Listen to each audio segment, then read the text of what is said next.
Oh, you don't want to pick mine. Okay. I just want to... What is this? What? Is this 10 of spades and jack of spades? Yeah. Okay. Man, I didn't draw it. Well, how do you draw a jack? I'm going to put this to Instagram. And I want people, if you're listening, let's just guess at what this is.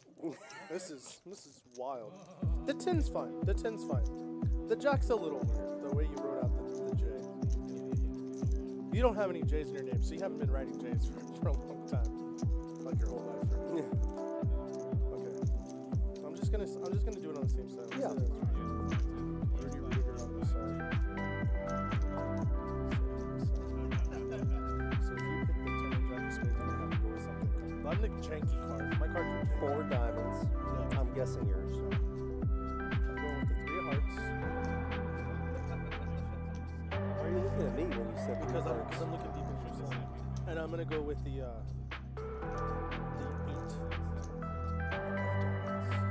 Two red ones, huh? Yeah, mine add up to 11, so it's a double down. And yours is a good round. Seti, what you said? I thought it was. Is it only on the flop or the entire board? Just plays? on the flop. So this is the first one since we haven't seen a flop yet. Right. Boom, we're live right now. Oh. And it's good because I haven't seen any of our cards. Oh, actually, yours is in. It's Ace hand, so you're already. Yeah. The live line is bad for you. The live betting. The live betting is bad. And we're not a gambling establishment. We're just Actually, this is exactly what we're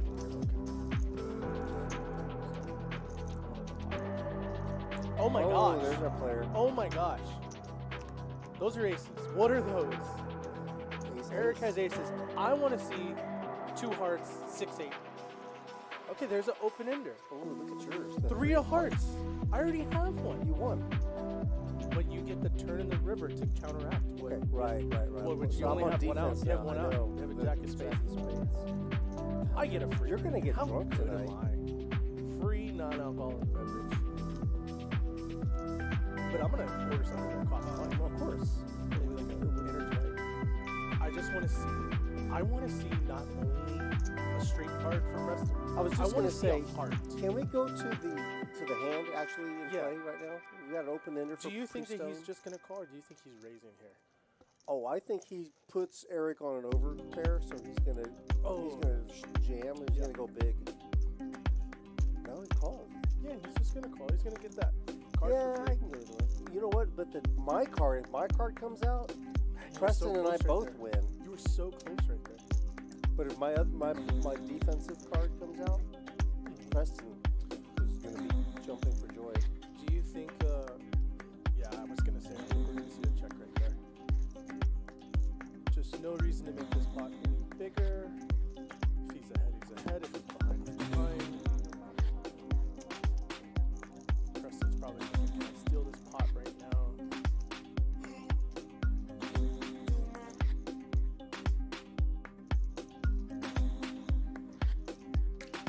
So Eric stacks $1,000. Preston has $1,000. And he gets snapped. And if I'm Preston, I'm running at one time.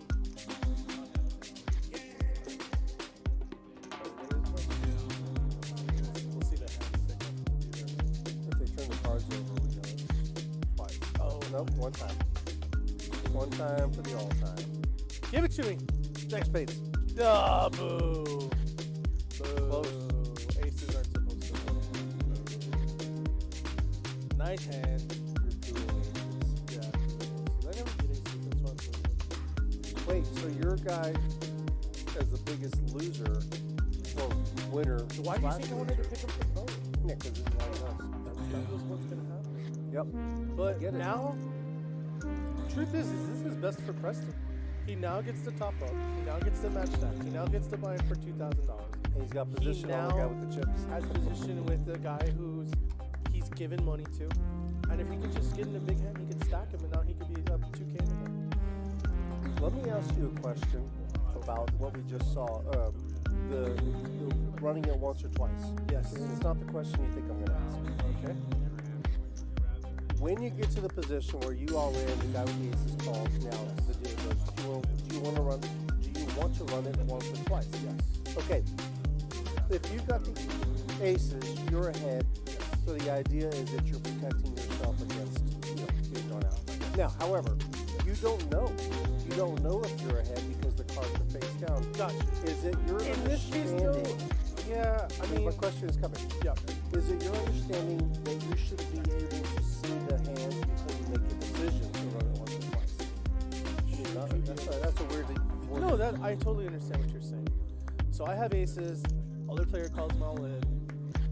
They ask if I want to run it once or twice. Right. I don't know what the player's hand is. How can you make? You a know what I'm decision? honestly gonna do? I'm gonna ask for the player to, if he doesn't want to show his hand, that's fine. But if he doesn't want to show his hand, I'm gonna assume that he is behind, right? I'm gonna assume that if he doesn't want to show his hand, that aces are winning at that moment. And any time that you are winning the hand, you should run it as many times as possible. Just statistically, for instance, people always ask me that. They're like, well, if you're ahead, why would you run it once? It gets look out of you. And it's like, you got to think of it from a math perspective.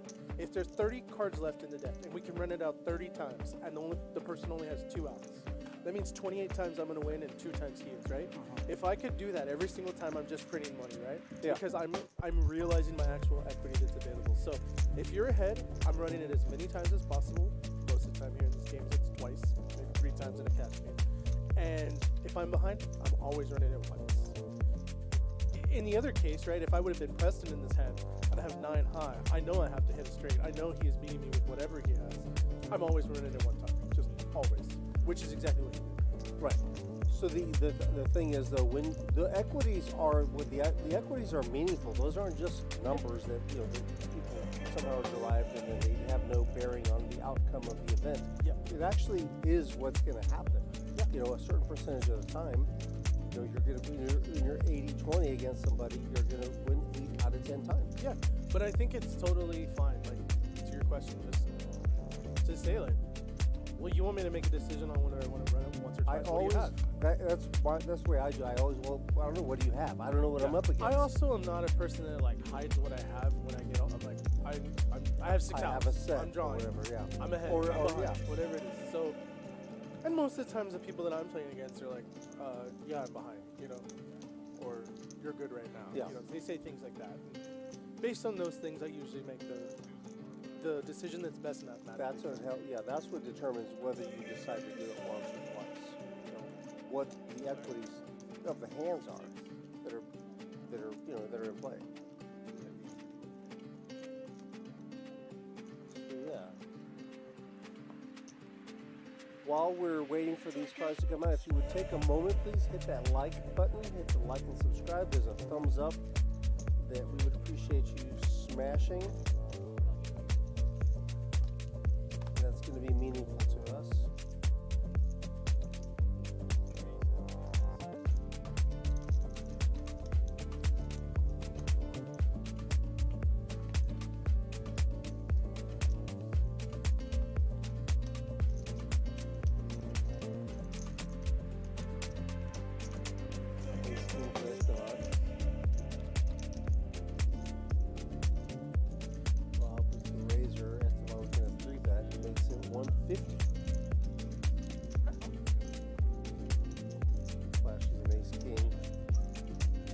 Knows not to do that again. Don't come raising around here.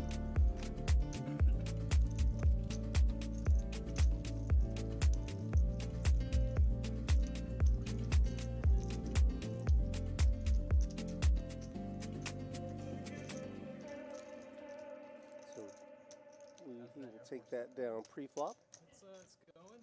It's difficult right now, but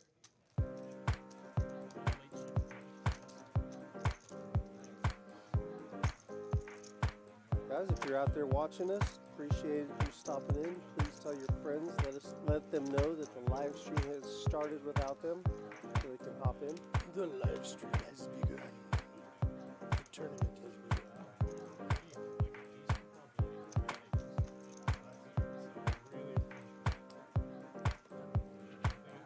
We under the gun +2 is ace-8 offsuit.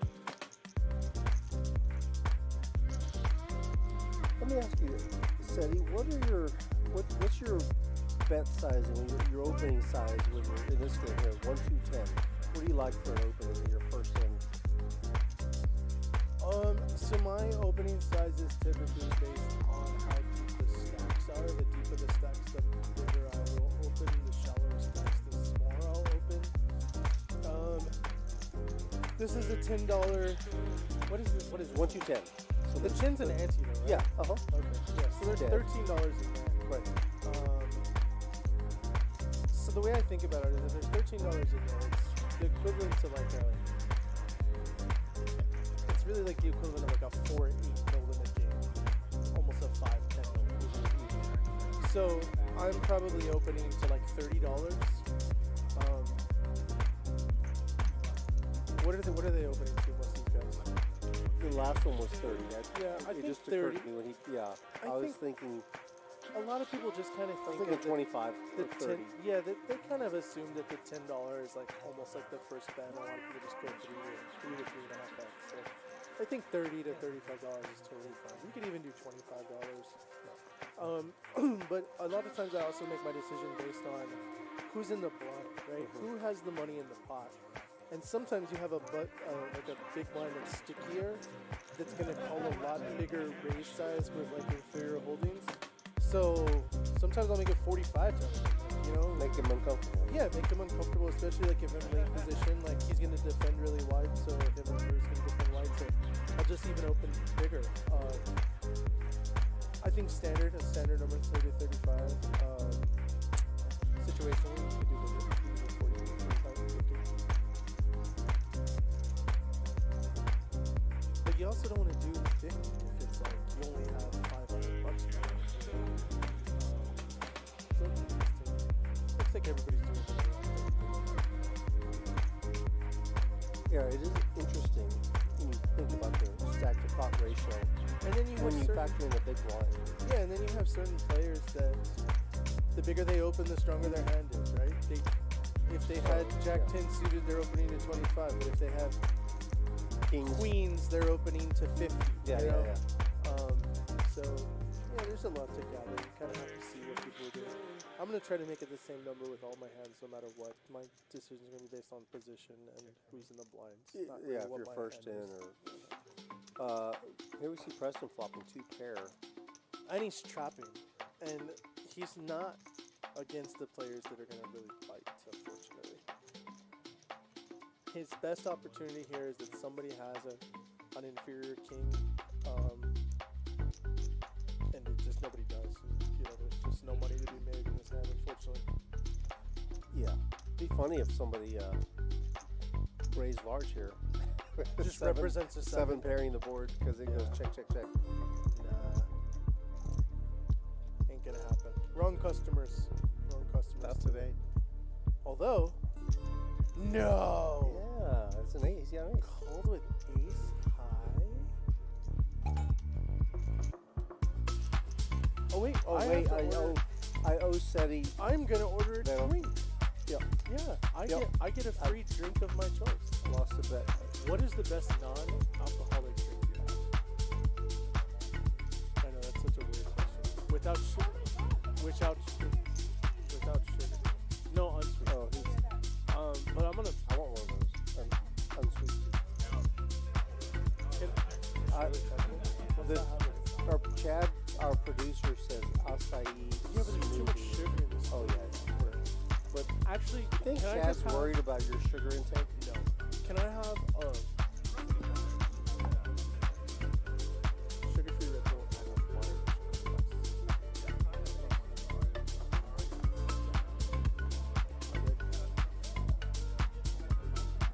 I won a sugar-free Red Bull Fruity. I'm a pumpkin.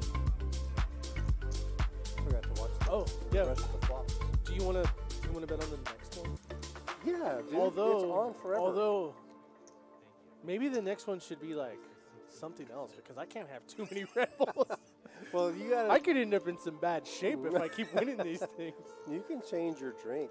Yeah. You know, get you a nice I little guess. tea. You know, a little chrysanthemum tea. Chrysanthemum. A daffodil I don't know tea. where that. I don't know where that came from. Yeah. I don't Do even you know have if we have Do you chrysanthemum have any tea. daffodil tea? That's not a thing. I don't think so. Jack of spades. Boom. Wait, Put three hearts. Oh, God. I'm so I good. run bad. Even when you run good, you run bad. Wow. If look we at can that. just hit a 8 of diamonds turn, you owe me another. Oh, it looks like he has a race car as a car protector. Yes, and it makes noise. That's cool. He was playing this on the table last night. I think that was part of what got him cut off. It happens. It happens to the best of them. Yeah. 328 in the pot. Esteban is firing away. Saeed ended it.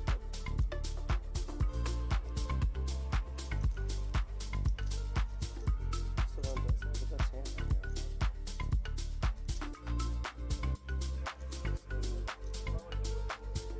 Great play. He wins.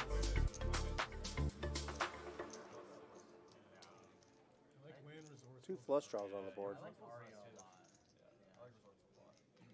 I haven't played there yet. The food court's really cool though.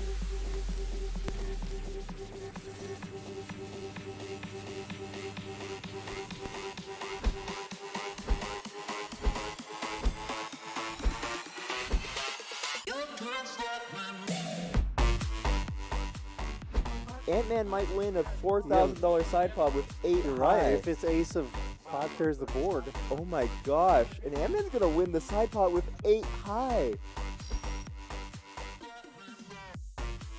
All in. Yeah. Gonna shove. Yeah. And then immediately acting, and they already Another good fold.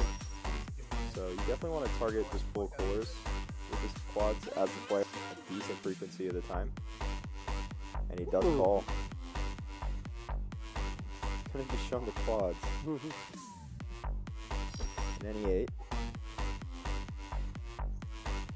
When that ace hits the river, Oh. that's not good.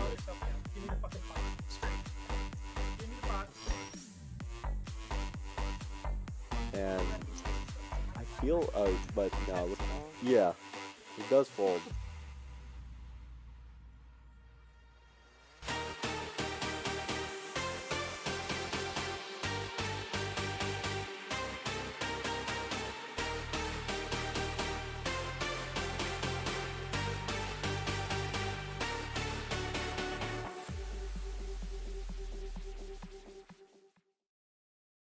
Was in it, and it's 4 ways, and the Fly King sits 5. Good evening, everybody. Welcome to Rounders tonight from Rounders Card Club in San Antonio, Texas. Coming to you live on Championship Monday.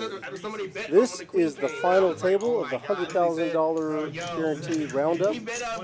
In with me tonight in the booth is Drew Gonzalez. Bet on Drew. What's up, buddy? Hey, buddy. It's good to be back in here with you, hanging out. This is exciting. I love our final table. Our final tables together. You know, we're getting a few under our belt at this point. Yeah, this is one that was we had like 860 entries, I believe. Yep, 860 entries, $200 buy-in, and down to 9. It's very exciting. Looks like, who's our chip leader here? Valley Nacho? Nico, Valley Nico. Valley Nico. Yeah, Nico has won. He's won one of our multi-day tournaments previously, I'd say probably a couple of years ago. So he definitely knows his way around the final table. At second place there is Brandon Packard. Brandon has been playing here at Rounders in San Antonio for a long time. He's a local.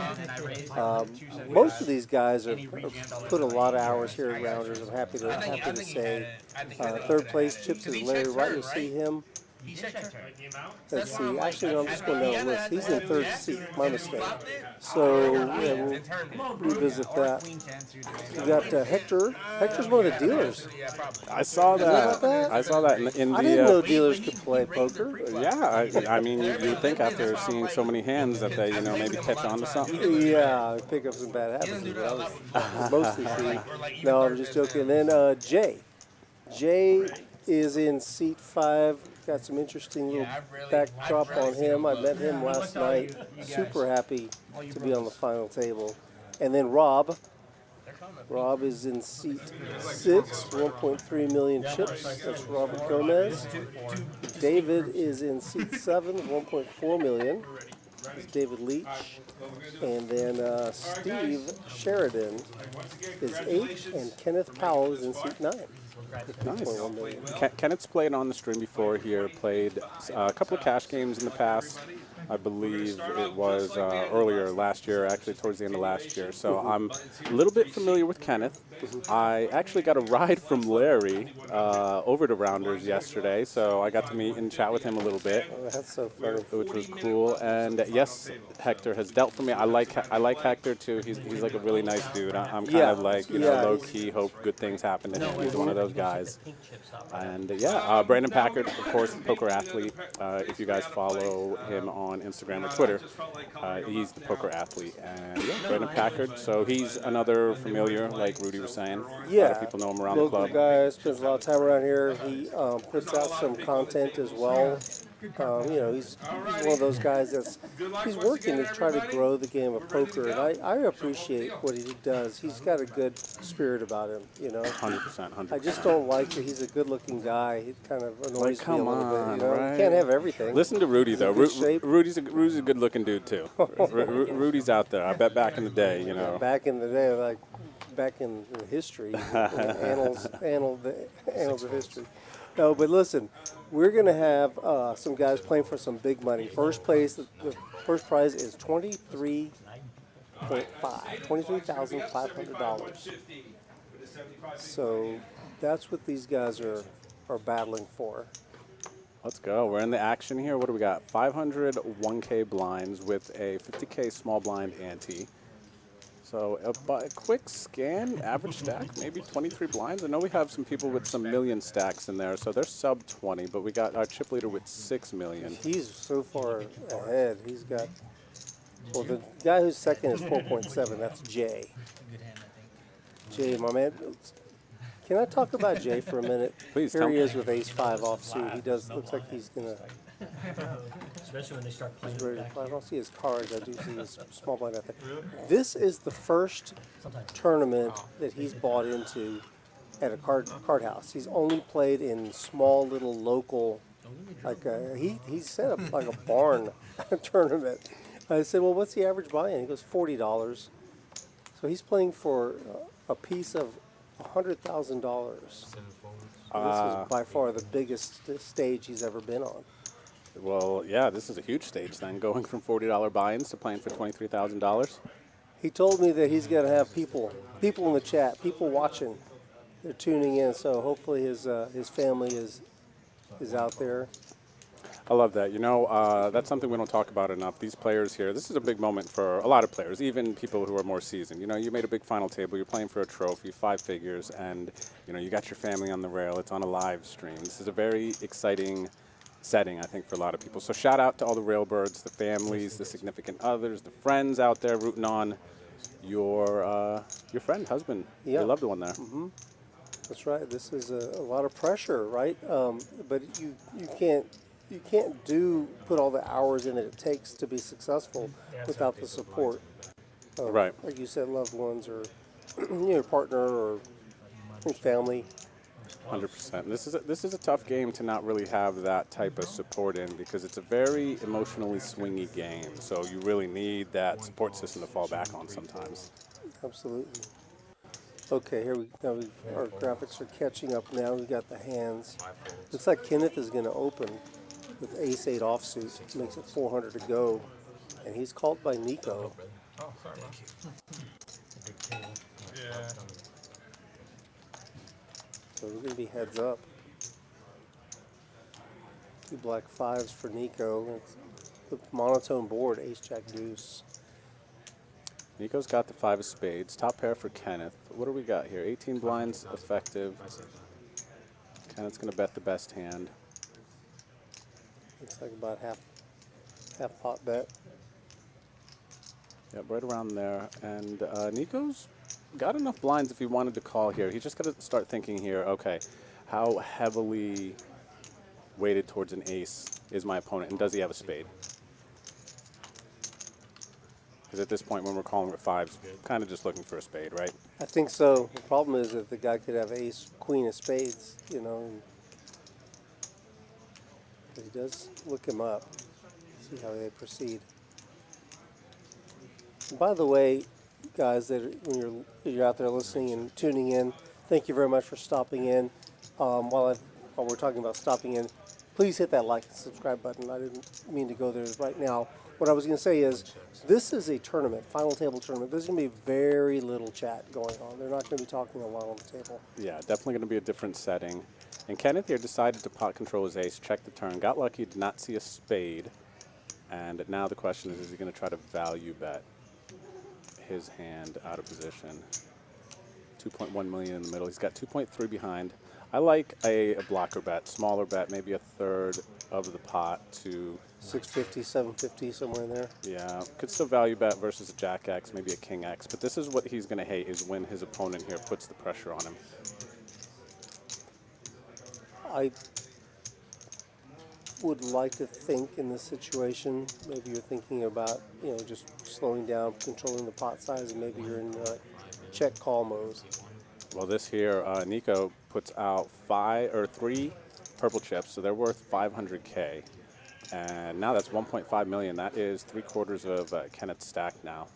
He's got top pair, and he's seeing what would happen if he makes the call. How much would be left? It would leave him with 208, 4 blinds, roughly 4 blinds. I mean, it's a tough spot here, and this is kind of what happens. But I also think that Kenneth checked the turn to pot control, and you kind of hope that your opponent doesn't put you in this terrible spot. Yeah. Which is why I was kind of leaning towards the Blocking bet, yeah, you kind of set your own price. And you can still get a hand like fives to get curious when you put a small bet out there, but it forces your opponent to either make a light call, not bluff, or have to bluff bigger now because you put more chips in the middle. And now look at that. He does get it. Nico's going to take Just it down. wrestles it away from him. What a play by Nico. Yep, you got to give it up to Nico here. Pressure. Knowing he probably had to fire to win that pot. Because if he checks there, he just loses all the time. And I'm sure he's probably thinking he's not doing that well there. Yeah, I'm sure he didn't think his fives were good. Especially since Kenneth opened. It's also interesting, too. It's the second hand of this final table. Psychologically, nobody wants to bust out the second hand. Yeah, first hand. First hand. First hand? Yeah. Oh, okay. I thought there was another Unless, one, but well, maybe you're right. hey, first or Did second? we get in there late? First or second? Let's go 1.5. Okay. In the middle. Maybe it's me. I think you're right. Joe Berg is in the chat. He says that the beers look tasty. That doesn't sound like So- Joe. Bud Light Joe? That doesn't sound like Bud Light Joe. What's up, everybody hanging out with us on YouTube, Twitch, on Facebook page? What's up, Spoder? Spoder played last night. Eric, what up, Eric? Camilla, good to see you out there as well. Street Bike Mike. Says his cousin Jay is there. Let's So go. Jay is there in the 6th seat. He got the Daddy Shark shirt. That's cool. Daddy Shark. I like that.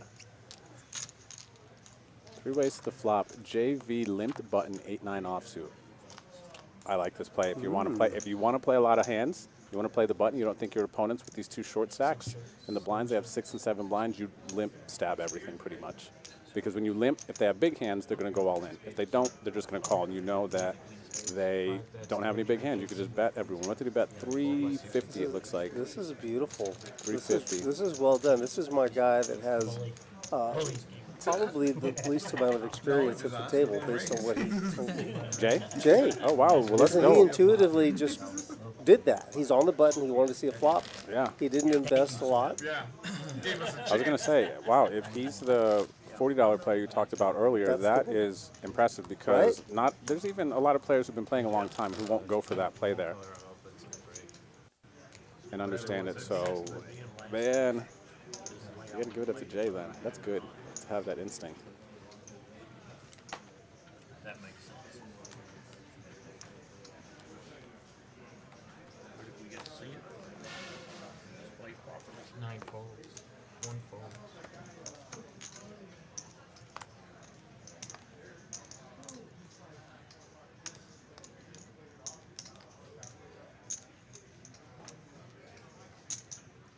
All right, we're going to see Brandon raise up the king queen. Raised it to 325. So the blinds have gone up. They were only spent 1 or 2 hands at the 100K level. We're at the 150K level now. So that's actually a notable increase for some of our shorter stacks. 8 folds. 2 players.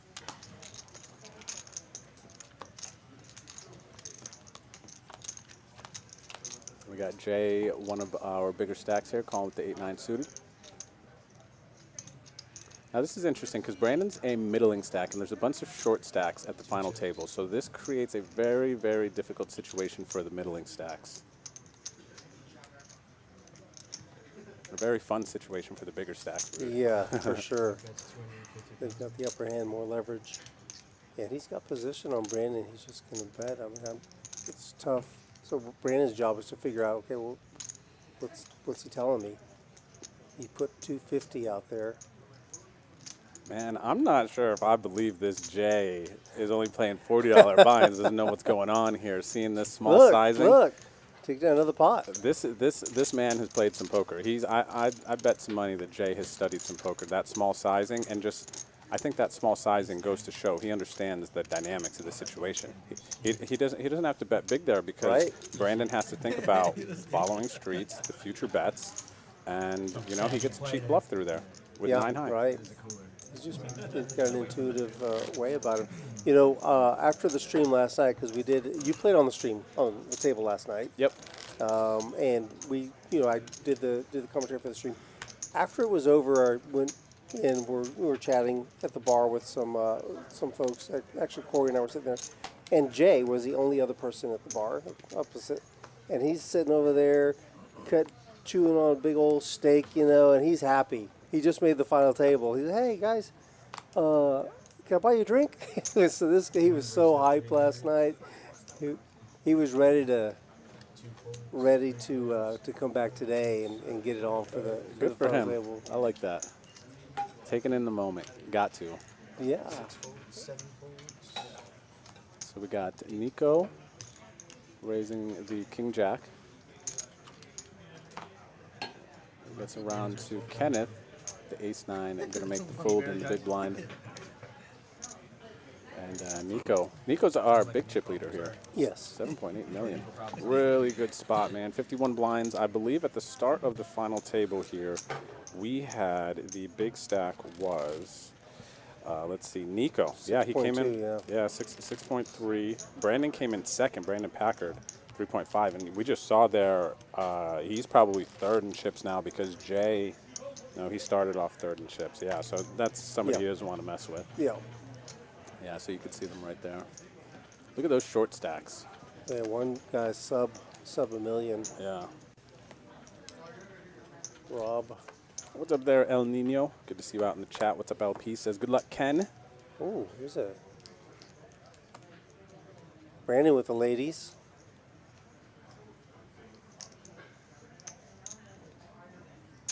Raise the 300. 150 to go, but he's going to raise it up. 3 folds. What does he make it? 350? 325? Okay. 6 folds. 7 folds.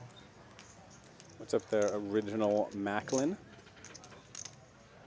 Hope you're having a good night. Thanks for hanging out with us, everyone. This is the 100K final table. This is a $200 bind that started with 860 players. My name is Drew, a.k.a. Bet on Drew, in the booth here with my man Rudy, a.k.a. Rude. Yeah, what's up, everybody?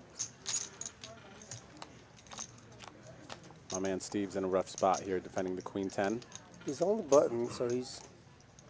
But wait, there's more. Yeah, A he's flop. that's a good flop. I mean, that's an actual flop. Can't really ask. Ken loves it. And Brandon checked to him. No C-bet from Brandon, Drew. Yep, I dig it. Notice that? Yep. I think Queens is a hand I like to check here as well with the King on the flop. Usually the plan is to check call at least one. And I kind of don't mind check calling here still, even though he's a short stack, because I think they're just going to give up a lot. Now, granted, Steve has some outs. Maybe he does fire it off, but it feels like the short stacks really don't want to bluff off their chips here so early at the final table. But it's a pretty standard check call with Queens on the King High flop, except maybe this is a little bit more dicey because this is an ICM final table situation. Yeah. So he's bet 450 into the pot, right? Mm-hmm. Just, 40%, 45% of the pot, leaving himself just over $1 million. There we go. Brandon's going to call one, and I think when he calls here, it's call one, decide turn. Okay, so we've got $2 million. Oh, third heart. Both have hearts. This is a very interesting card. 1.9 million in the middle. Steve has 1.1 behind. Is he going to do it? A very awkward stack size. Yes, very awkward. Steve does not look like a man who wants to check right now. But look at Brandon's stack. He's got 2.4. I mean, it's, almost just barely over 1. And he's figuring out where he's right up against it right now. He's going to stick it in there. He's going for it. Not a bad play. No, it's not, and it's a good stack size to do this versus because he puts a lot of pressure on Brandon, and Brandon still, if Brandon folds here, I think Brandon would still be third in chips. But then if he calls and loses, now he's going to be sub 10 big blinds with the other stacks, and he's in a spot where he's kind of waiting for hands then. Oh, Brandon does let it go. He's got chips to play with, but he's got 16 big blinds left, and Brandon hated that with that run out. Yep. But congratulations to Steve. That was really well done. He just, again, wrestled it away. So now we're getting a little glimpse into how these guys navigated their way through this large field. Mm-hmm. Definitely, and yeah, got to give it up to Steve there. Nice hand, and a really tough spot for Brandon. I mean, I don't think anybody who's sat in a seat like that can really fault him for playing his hand the way he did. Even the flop call's kind of tough, but it's very normal to at least call one and assume that they wouldn't bluff off there. And the heart turn probably gave Steve a little bit more confidence to put his money in the middle. Yeah, absolutely. He didn't know he was in really bad shape, though. He had, according to the equity, he had like 13% equity. Brandon had him in jail. Big fold. You're the only person at this table I fold my hand to. Did you hear that? Thank you. Brandon says you're the only person on the table I fold my hand to. All you guys. I'm surprised he folded. Brandon's giving away a bit of information there. Steve might take advantage of that later. We'll see. They might have even discussed what they had because I heard Larry said, I'm surprised you folded. Yeah. I don't know why. Interesting. David's got 8s and Steve's in the hand again. Well, not yet. He's got a little head scratcher.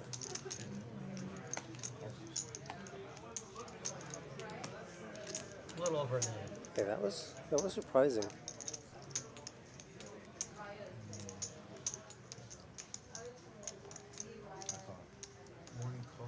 Nico's look him up. Oh, God, you had to think about that. No, because Looks like he's still alive. That's true. He wanted me to freaking make him. Nico's all in. I believe our graphics are just starting to catch up. Looks like Okay. Nico went all in, has kings, and then David calls off with the 8s. So we're going to see an all in. The 8's at risk for David. David's going to need some help. 1,400,000. A lot of help. Let's see. He has the spade, though. So a lot of spades are good for the pocket 8s. Past that, a known two 8s. So typically this is an 80-20 spot, 80%, 20%. Looks like Steve has 13%, so we must have had a 4 folded. Okay, looks like David Somewhere. open shoved and then ran into the kings. 75, yeah. I think it's 15 or 5. 1.115. Yeah. Or 1.115 is what I'm saying. I don't know. Okay. Yeah. Good luck on We're that. just getting caught up here, everyone. So we're going to see our first all-in of this final table. Steve did get out of the way here with the pocket 4s. That's right. Steve's not in hand. It's Nico and there we go. Now we're catching up. There we go, everyone. Check Nico this David. out. Good things come to those who wait. And we're going to see 3 cards. 2 hearts.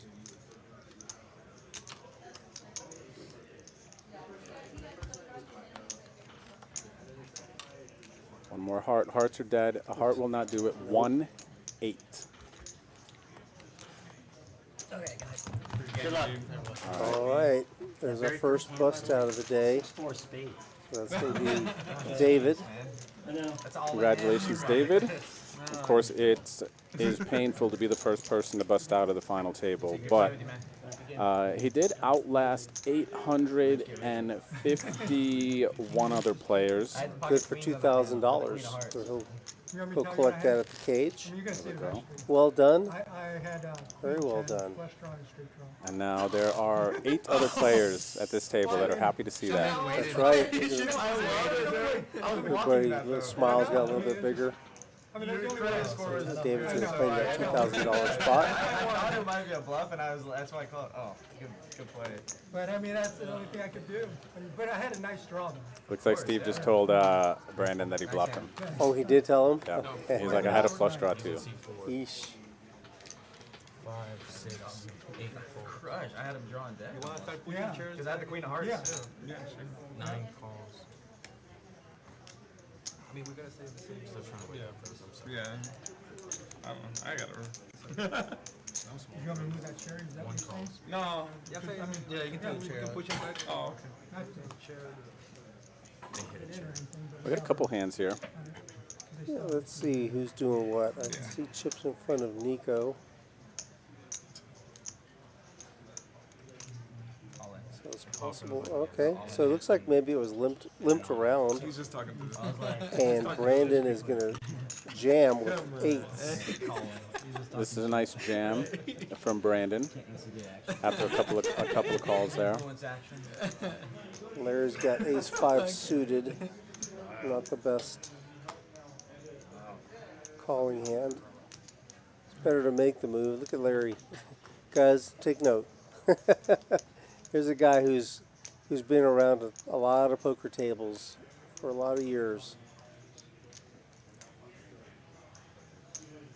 This is a very nice jam by Brandon here. I like this. We had Kenneth limp with the king jack and the cutoff on 13 blinds, and then Nico, chip leader, overlimps the button.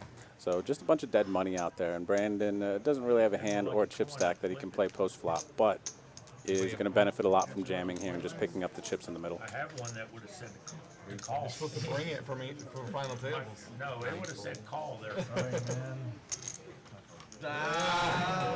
It would have said call. It would have said call. I thought you were calling, bro. It's a double It would have sided said call. I got you beat. What'd you have? Larry, before the final table fired up tonight, he was chatting with some of the players and me, and was telling us about the time when he was in the main event in 1978. Wow. He said he couldn't get a hand because Bobby Baldwin went all in front of him, and I guess When he, you do that, I don't know, he just couldn't find a hand to play against him. So he's been around poker for a long time. Yeah. it's heads on both sides. I'll have it for World Series. No. Yeah. And then the other one I do is Nice hand, Brandon. We're gonna pick up some those limpers. So we had 3 people limp, wasn't it? So like, he picked up $500,000. Yeah, it was a big pickup. I felt I wasn't drawing dead if I moved in there. GG, it's hard to get someone to voluntarily We'll put take a their peek chips at the stacks after this hand and see where everybody's at after the elimination of David. 375 from C1. 2 folds. Nico raising with his 7-5 suited.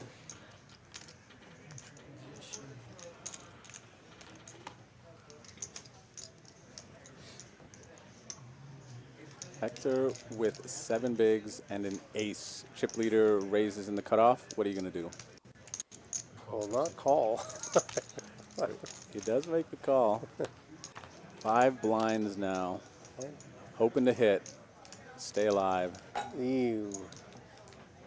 2 diamonds and a 7? It's just not fair. Yep. The guy with 8 million chips, it's a pair and a flush draw. One bet's 275. Maybe it's a good thing he didn't jam.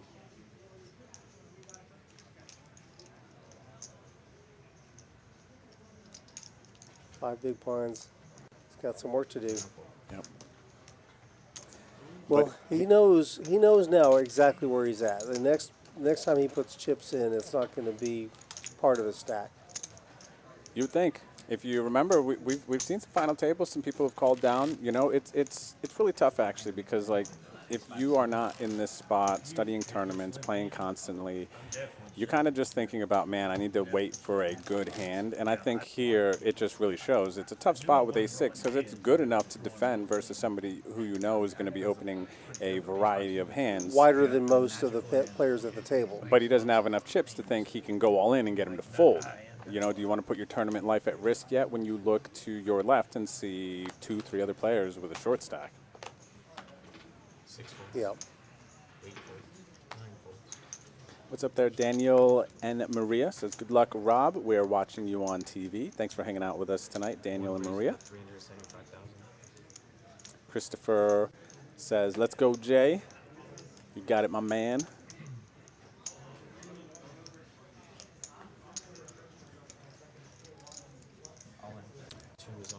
Very nice. We are going to see a confrontation here. Our chip leader opens the 7s. Brandon with a very easy jam with the ace-queen.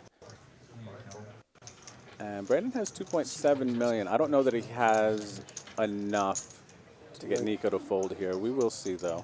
What do you think? You think Nico's going to call? 2.3, so it's 2 million more, roughly, right? Because Brandon's in, Nico opened for 3. Yeah.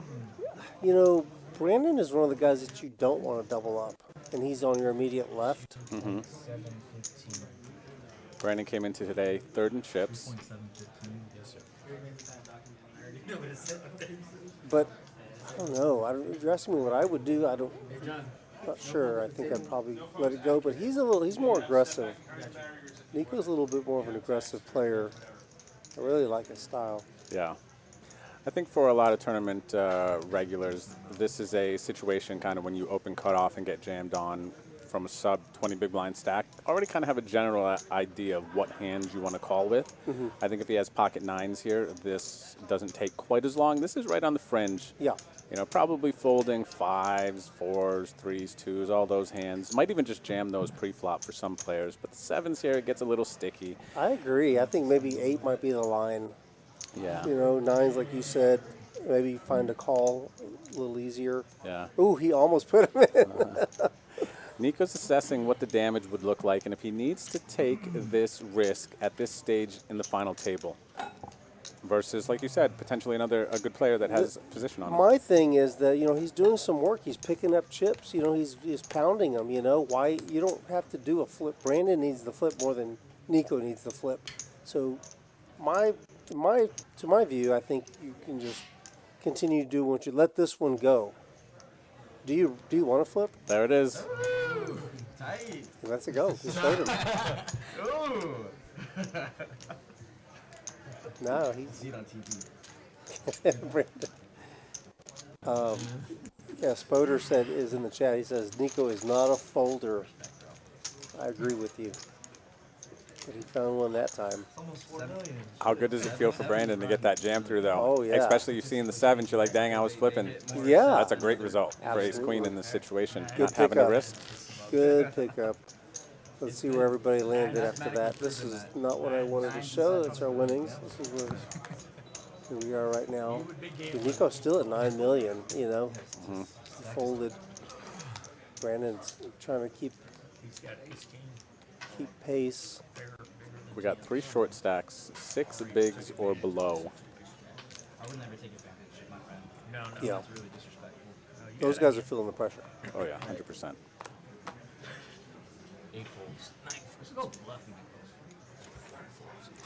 Deandra Vera says, let's go, Jay, from Little Sis. I love to see that. Hey, sis. They're from Uvalde, I believe. I think he told me last night. Is that right, Deandra? From Uvalde, Texas. About 90 miles away from San Antonio. Here we go. Hector's going to shove with the king-queen suited. Steve, that was the sickest bluff. Pretty hand. Oh, I can't believe you blocked me off that hand, bro. He's got a king. I had the queen of hearts, too. I know. He's the only person Well, in the staple I good pulled. fold. Can I call you? Well, that's, I used my one bluff. Thanks, Brandon. I You have a big high credit score. I know, I gotta use it once, now it's gone. I don't believe he folds it to anybody, really. Got a call from Rob with an ace. That's a fair 5 big fight. blinds versus 4 big blinds, I think. There we go. We got the king queen suited versus the ace 4. Short stacks colliding. One may die so that the other may live. No. It's so funny.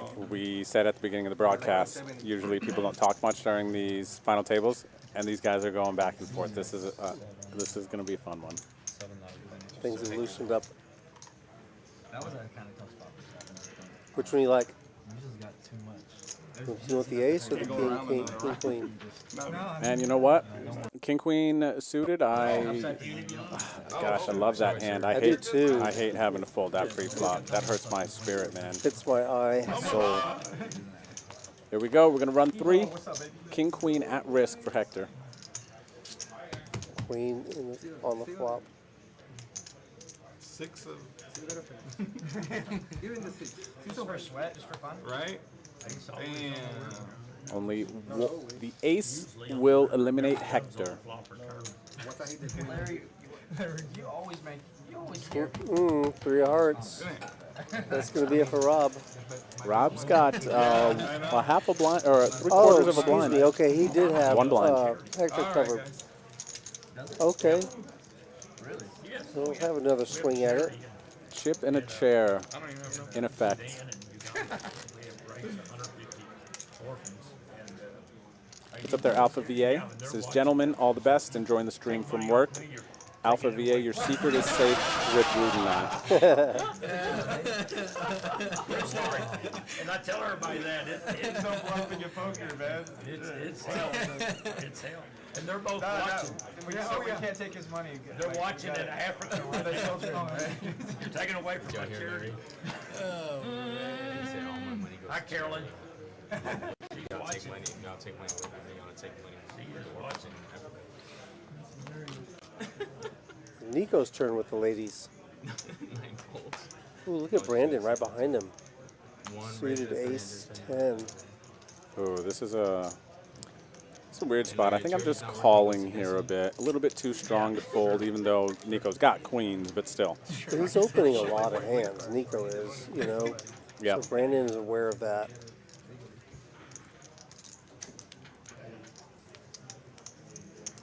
We have a great charity. Whoever wins this, we can take a donation. Seriously. Brandon going over the different scenarios.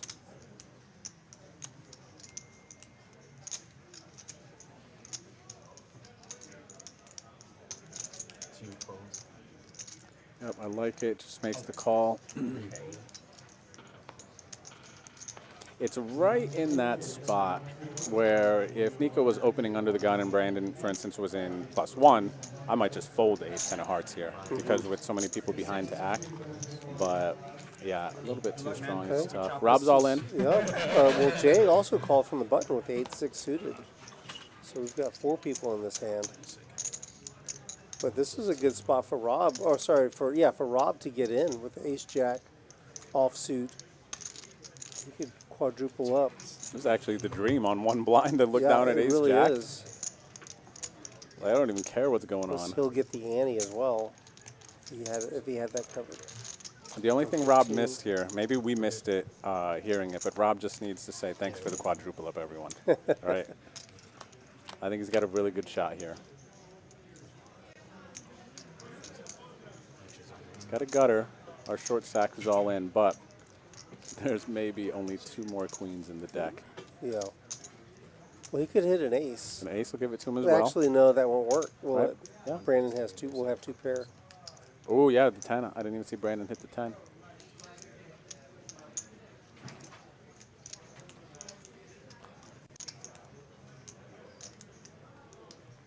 Brandon's not slowing down, despite the presence of the king there.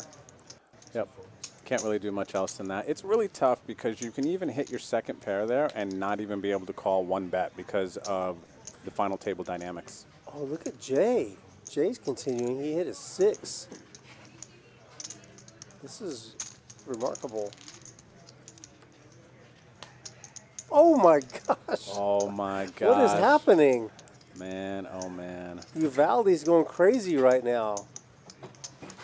Nico's going to check here a lot of the time and assess what Jay does on the turn. Jay hits the miracle. There's 2.2 million in the middle and a player all in.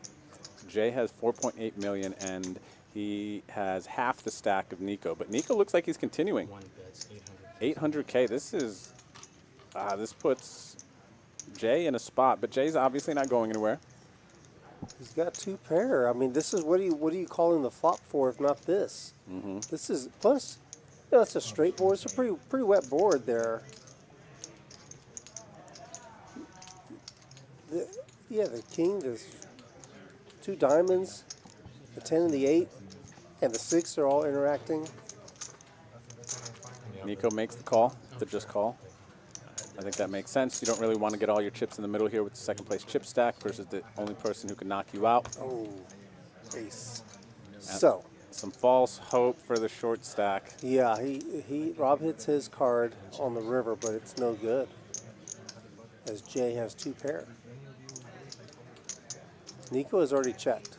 Nico's so now it's just checked. a matter of whether or not Jay wants to go for a value bet. There probably is there.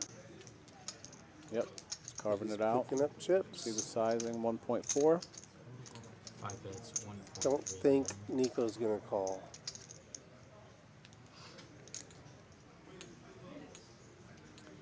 .4. Nico is going to be. What do you think he's going to? I don't even know what he's going to say when they turn the cards over. With Nico's hand, it would be pretty sick if Nico was just in the streets here and just jammed. Because what can Jay do? But I think he's just going to end up finding the fold.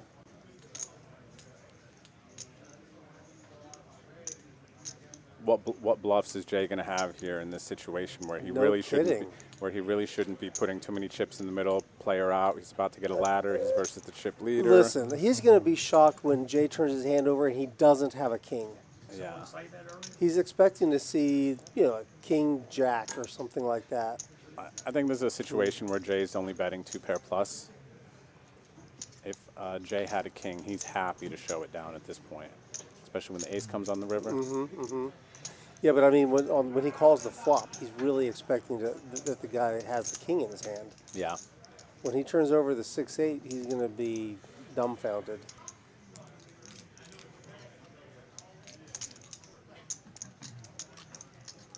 Suspicious. I see someone in the chat says he wants to jam so bad. Because he's got the blockers for Broadway. But I don't think he's going to. I think I think he's on call or fold. I think at this point, too much time has passed to go all in and have it feel like the play. So it's probably Nico's just thinking call or fold. Agreed.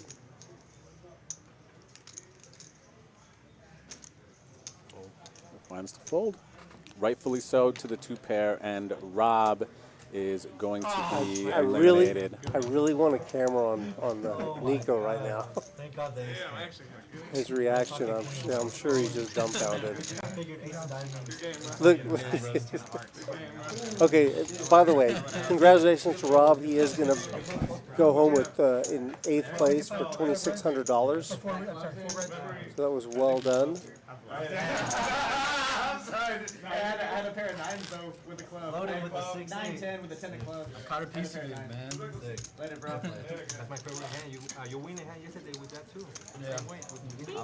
No, you did this week. I was waiting for anyone to raise. I almost Nobody raised. raised. I thought you had a big one there. See, you raised my big line from the small line with ace 6. Call it anything.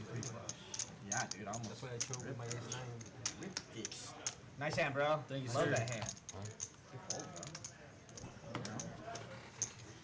Well, I mean, I put him on diamonds the whole way. It's market. I guess I got like. Wow, Brandon, Uvalde's going crazy right now. He's just drawing. Give it a come on down switch. Every level.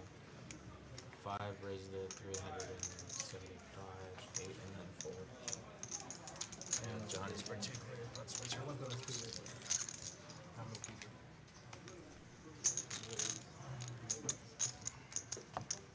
What's your name, bro?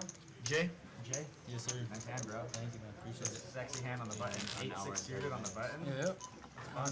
Yeah, I'm gonna have to fold. When I only saw, If you could show me aces, I'll snap when I call. saw Drew, Jay, half of Uvalde is in the chat. They're going crazy. We got he bluffed and let the guys think. Luis, That's what I thought too. Yeah. Because I just saw the Dad, Juan is in there. Flopped the 6, and I was like, I didn't. That's freaking a call dad, this. Jay's dad, sister. I mean, everybody's in there. And then when I saw that 8, I was like, Jennifer Butler 2 folds. cheering on Steve. 8, can you scan your cards for me? Okay. You got him? Tough spot, dude. Okay, okay.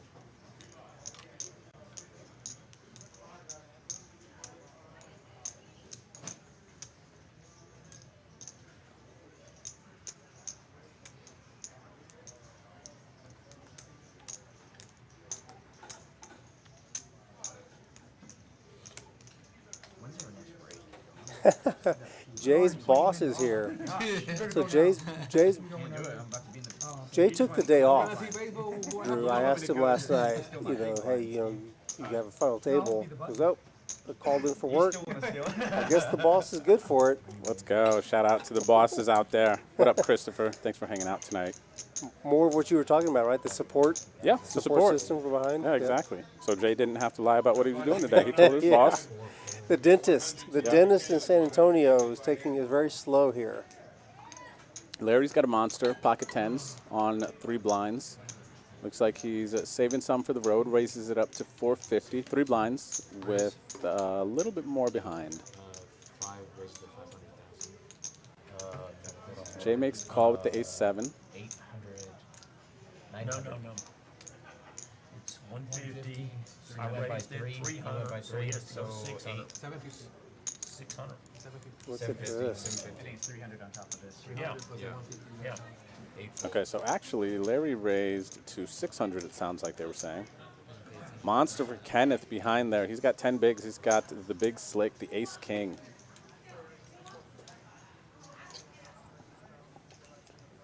No question about what Kenneth is going to do here with Ace King. So actually, there was an accidental raise here by Jay. Jay didn't realize, I guess, that there was a raise. He said raise, so he got committed to it, which Larry's fine with. Just lining the low work.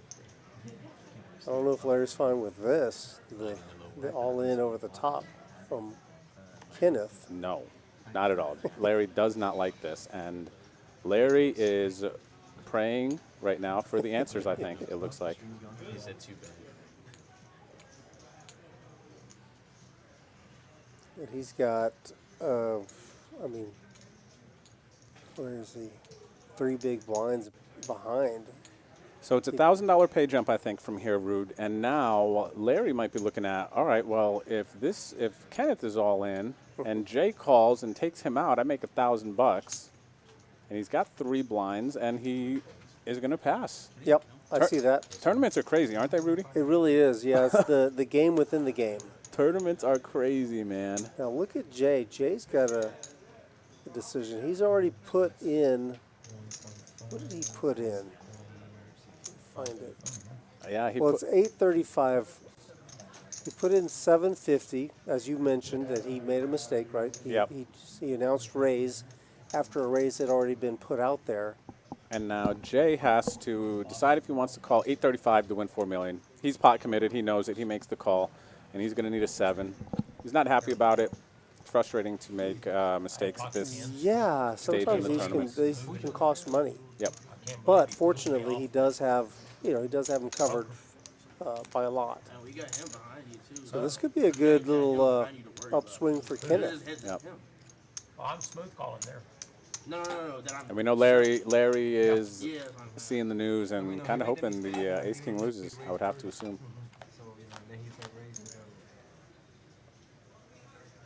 He doesn't want to see a 10, right? Or he doesn't want to see a clean run out. Mm-hmm. no ace, no king.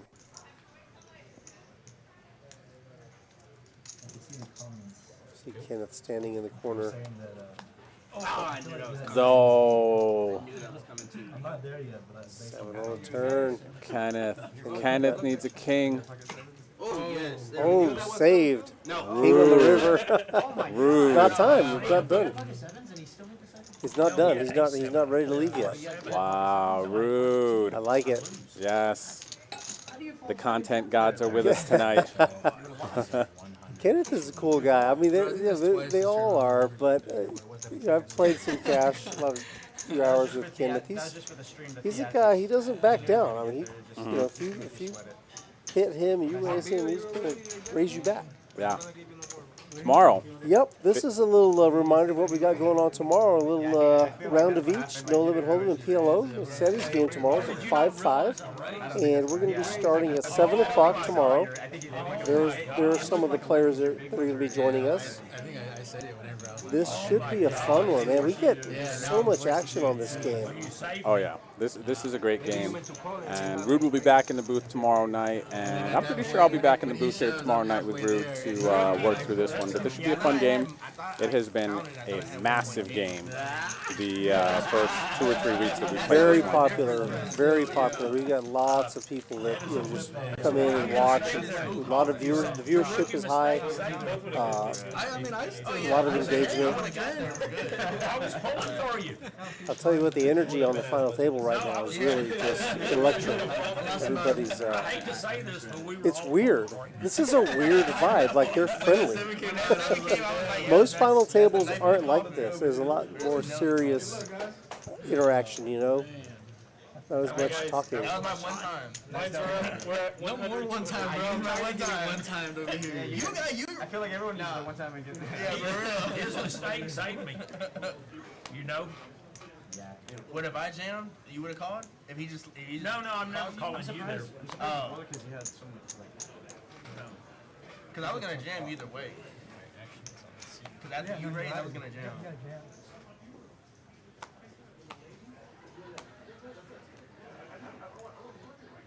It's funny, people are celebrating in the chat with each card.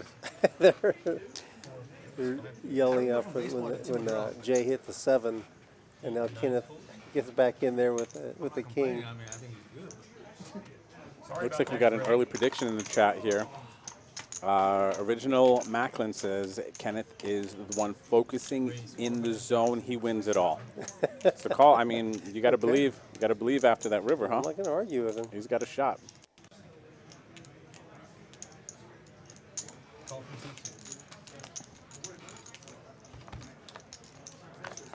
Little blind versus blind here. Fair fight. Ace-9 versus Jack-8.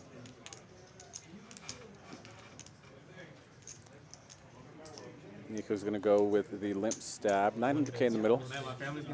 Puts half pot out there. And this is just going to work. Yeah, we're just kind of handcuffs standing. Yeah, I looked primarily at his. I mean, I guess he could, go for a raise. Yeah, he doesn't have to do it. He's just at the mercy of the deck at that point. Nico didn't even have to bet half pot. Nico could have sneezed at that board. King 6-6 rainbow. Yeah, quarter pot, third pot. That would have been plenty. Yep. Yeah, we still got some short stacks that are hanging around. You see Larry with 2 big blinds. He's actually in the big blind now. Yeah. Larry needs to not look and call this one, I think. It is close. Oh, Hector's card flashed. Yeah. Pick whichever one you like better. Dealer Drew's been in the gym too much. The throw too strong. You mean Happy? Happy, Happy yep. Gilmore? That's his name. Too many Drews on this team. So we call him Happy now because his last name's Gilmore. We either had to get rid of one or give one a different name. So we opted with Happy. Yep, they decided to keep me. Ooh, Steve with the kings. I'm going to raise it up. We're at the 200K big blind now. Steve makes it 3X with pocket kings. Ultimate pressure on Larry. Don't look, Larry. Good thing he looked. He's up against the kings. Man, Larry as Larry is on life support now with 1 blind, less than a blind. What's up there, Emily Butler says, good luck, Uncle Steve. Thanks for hanging out with us tonight, Emily. Mm-hmm. Uncle Steve had a nice hand there. You almost get away with it. I almost did. Take a little look at the. Oh, I didn't realize that. See, that's the aggression that Brandon. Oh, sorry, not Brandon. That Nico is bringing to the table. And you know what's good about looking at this, actually, is you can tell who has chips by who's playing hands right now. All the 4 players, sub-20 VPIP, have no chips, and the big VPIPs have chips. The It makes big sense. chips are doing what they should be doing. Exactly, yep. Yep. Blinds just went up, by the way. We're at a new blind level. Next hand will be at the 100, 200 level. 121. One raise is 500,000. Look, relentless pressure. Nico's getting some hands, He too. is getting hands, yeah. He's not doing it with dust. But Larry, Larry has 0 blinds. Everyone, he has 0 blinds. Less than 1 blind here. It looks like he's got 120 that's right. behind, which is, yeah, about a small blind. And he's on the button now. Everybody knows Larry is the shortest stack. Larry's not covering his chips well. Everyone knows, but you know what I mean? You get short in a cash game, I might start pulling some of these stunts where I'm leaning over my chips a little bit, or not cash game, but tournaments. Tournament, yeah. Right, for players who aren't paying attention, you can kind of, you know, get away with some of that. Like, kind of cradling your cards, but also the chips at the same time. yeah, I definitely do that at times. If people aren't paying attention at the table, and I'm on a little bit of a shorter stack, I won't announce all in, but I'll raise with some behind. And then they'll just see, oh, there's a raise. They look at their hand, and then they just fold. They don't know, oh. He's almost all in. Right. Whereas if I would have just gone all in, they know, and then they make an easy call. Obviously, yeah, the dealer will announce it. Look at Nico. God, he is getting playable hands. Ace 10 suited. Larry's on the button with the 9 deuce. No good. Well, he gets a few looks, right? He lost 3 people. Yep. No, 2 people. Larry is going to continue his legend status if he finds a ladder here with less than a Absolutely. blind. I 10 deuce there, spades. It's less than a small blind. I just can't He's call got it. almost half of a small blind. Yeah. And we're now at That's a big difference 200, 400. when that hand played out. Yeah, I was wanting that 7 to hold up. My Kayla Kim in the chat, hello. Cheering on her daddy. Daddy Steve. We got a lot of Steve fans in the chat. What's up, Samuel? Feel good about yourself. I'll send them. I'll send them a difference. Hey, whoever wins this, we should help you. Like, yeah, sure. Steve's nickname is Shroom. Shroom is short for mushroom because of the seat, the chair that he uses. He brings his own half a yoga ball, I guess, and sits on that. You seen that? No, I haven't Yeah, seen that. that's him. He has that round half a yoga ball he sits on. Oh, let's go. So Larry has decided ace queen is good enough, and he is all in. So good luck to Larry. He does have the best hand. He is going to be at risk. Ace jack of clubs, nice hand though for Nico. Let's see what happens. Remember, he got 200,000 in, so he only playing for 120 from the big line. Yeah, you're So right. he getting He's going to get 80,000 75 back. back right here. 80,000 back. 80,000. 120 in and giving him Because it's 200 for the Annie. Adios, Esai. Safe travels. Okay. Coming to us from the airport, tuning in. Okay, Isai. Let's go. See you next time you're in town, buddy. Don't forget you have a meeting with Kaya.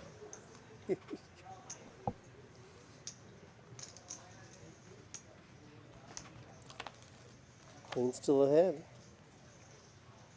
One more card, and Larry might secure a quadruple up. Sure does. All right. Bill Fury. Actually, that's a centuple up, I think. He had 120, 560 he's picking up here. 120, yeah. Wow. Moving, he's standing up to that Larry Legend name here. At this point, 560, he's got 4 blinds now. He showed some patience. I mean, he could have just given up and just put, like you said, not even look. Yeah, actually 3 blinds. He's got 3 blinds now. She's here now. She's What's watching up there? on live stream. Nighttime says, "Let's go, Larry." What's up there, from Nighttime? Ugati. Oh, okay, they're talking about you. Yeah. What they say? Talking shit? Your name's Brendan too? Do what? Huh? Your name's Brendan? You know, with No, all my name's these Jay. Steve fans in the chat here saying, "Let's go, Steve," I see Juicy Timer saw out that there. he said You'd that. swear Steve Aoki was on this final table. Let's go. I love that. I love seeing the support, man. I love seeing the support. Thanks for tuning in, everyone. Juicy Timer. Great name. No, you're good. Nico's going to take a break. Larry, the same hand he just won with, Ace Queen, he's going to jam. Now he's got a little momentum. If Larry wins this tournament after folding the 10s, Legend status legend, yeah. will be definitely attained. You already get rewarded. Come back king, man. That's how I got into this. All thing. right. Down to 1 chip.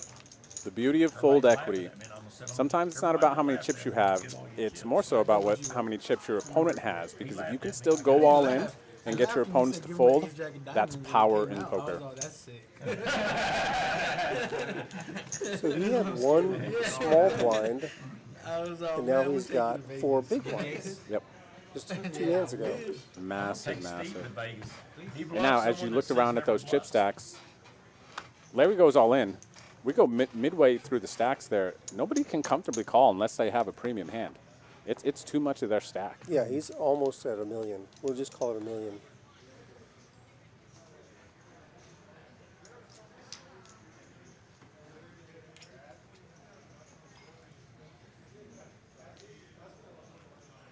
This, oh, Brandon's going for it with the 10-8 suited. I like it. I thought he was going to fold it because my heart hurts having to fold 10-8 suited. Under the gun. Under the gun with 10-8 suited. Into the chip leader, too. It can look real, real strong. Should be strong. Yep. Larry knows that the blinds are coming at him quickly. Right, in 2 hands he'll be in the big blind. He's counting it out to see what it's going to cost him. This is Larry's favorite hand. This has to be a Larry's favorite hand type of jam here from what we saw with the 10s. Because there's an open in front of him. Oh my gosh, he just did a chance corneth on Brandon there. The fake almost all in. He moved it to the side and looked at him. Oh man.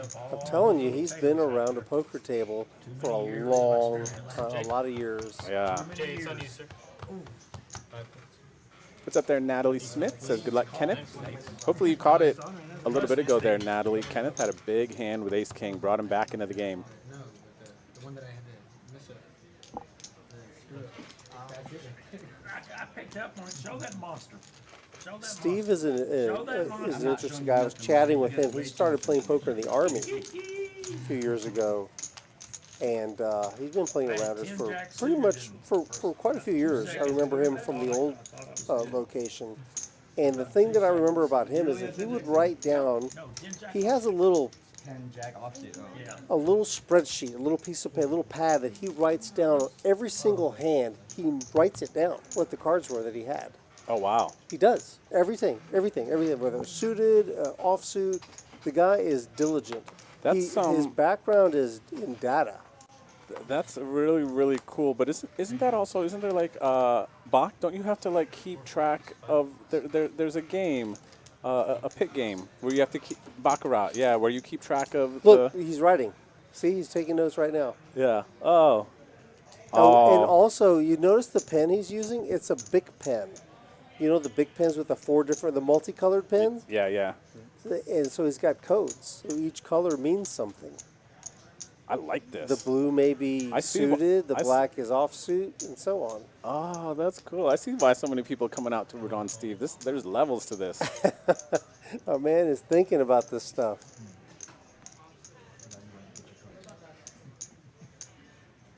Oh, you're trying to get a read on me? What's up there, Short Off Poker? I'm glad you're enjoying the commentary tonight. Much love. Thanks for tuning in.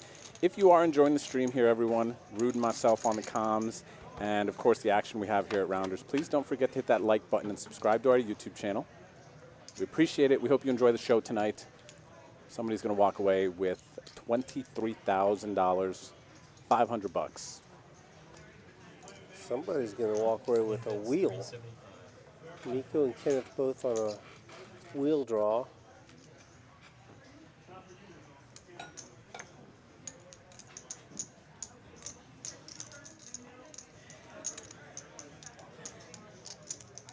Nice run there. Finn for real says I was out 18th yesterday after flopping 2 pair against Nico's aces. Yeah, that's tough, man. That's tough. Nice run, though. Huge field. Finishing 18th out of 860 players. 9 calls.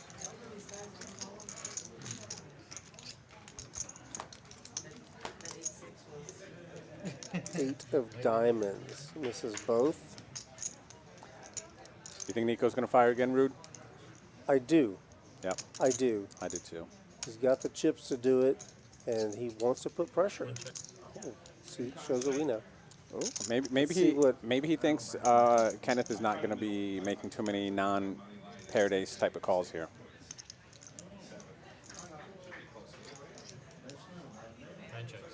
Check behind. This check is going to get him bluffed off on the river, I think. Unless he gets there, he doesn't. So. Oh, Nico waving the flag. I'm surprised. Now, what do you do for Kenneth? Nico does look like he's giving up on the hand, just his body language. What do you think? Yeah, I think so. The thing here now, Kenneth's thinking about, you got 5 high. Can't win. You can't win, so you have to bet. Oh my gosh, they check and then they're going to chop it. Kenneth was going to, did you see he was ready to fold it? Like, how do you? Yeah, but look at he could have gotten $1.5 million if he just sprinkles a little offering out there. I really think that I don't know if he was watching Nico or not, but Nico really looked like he'd just given up on the hand. 100%, yeah. Oh, we chop it? Wow, the old 5 high chop at the final table. I never thought I'd see the day here, especially with those hands, man. My brain in that moment is immediately going to, I cannot win with 5 high. Right. I have to bet. And I need chips. Yeah. They're getting away from me. If I was in Kenneth's spot and he was concerned about bluffing off some chips there, I think it's a spot when your opponent, especially the chip leader, is waving the flag and checking twice, I'd just bet a 3rd pot. I might even look him in the mirror, or look him in the face and go, hey, look, I'm going to bluff here, put it in. And they're not going to think you're going to bluff, right? Right. But Kenneth 3rd in chips right now after that huge ace-king double. Our rail is growing. Got some guys coming in from the main room. Probably checking the action. Probably Steve's people over here. I'm sure. Steve's got the chat flooded. Steve's got people coming into the club. Could be Uvalde. Uvalde could have just arrived and showed up. I'm just preparing for the end. Yeah, San Antonio says that's a tilting check back. Yeah, he had a chance to go for it.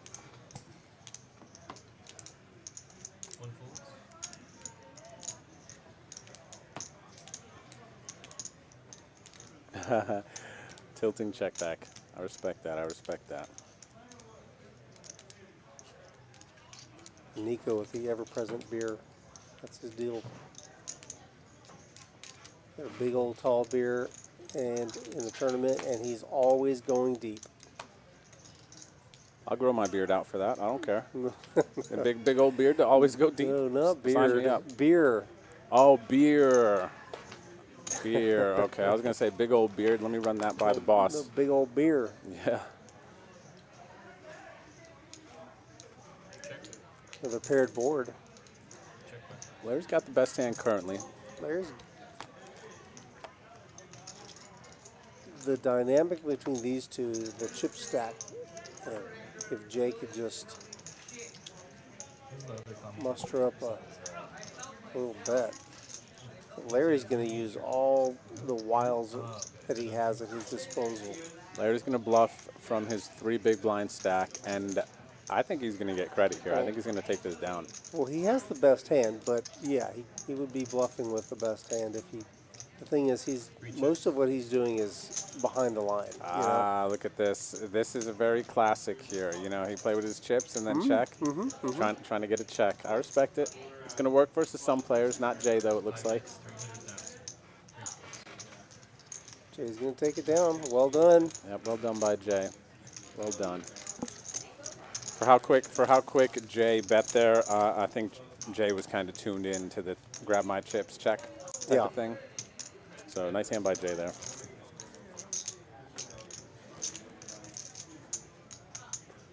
Drew, let me ask you a question. Yes, sir. You're not on the final table.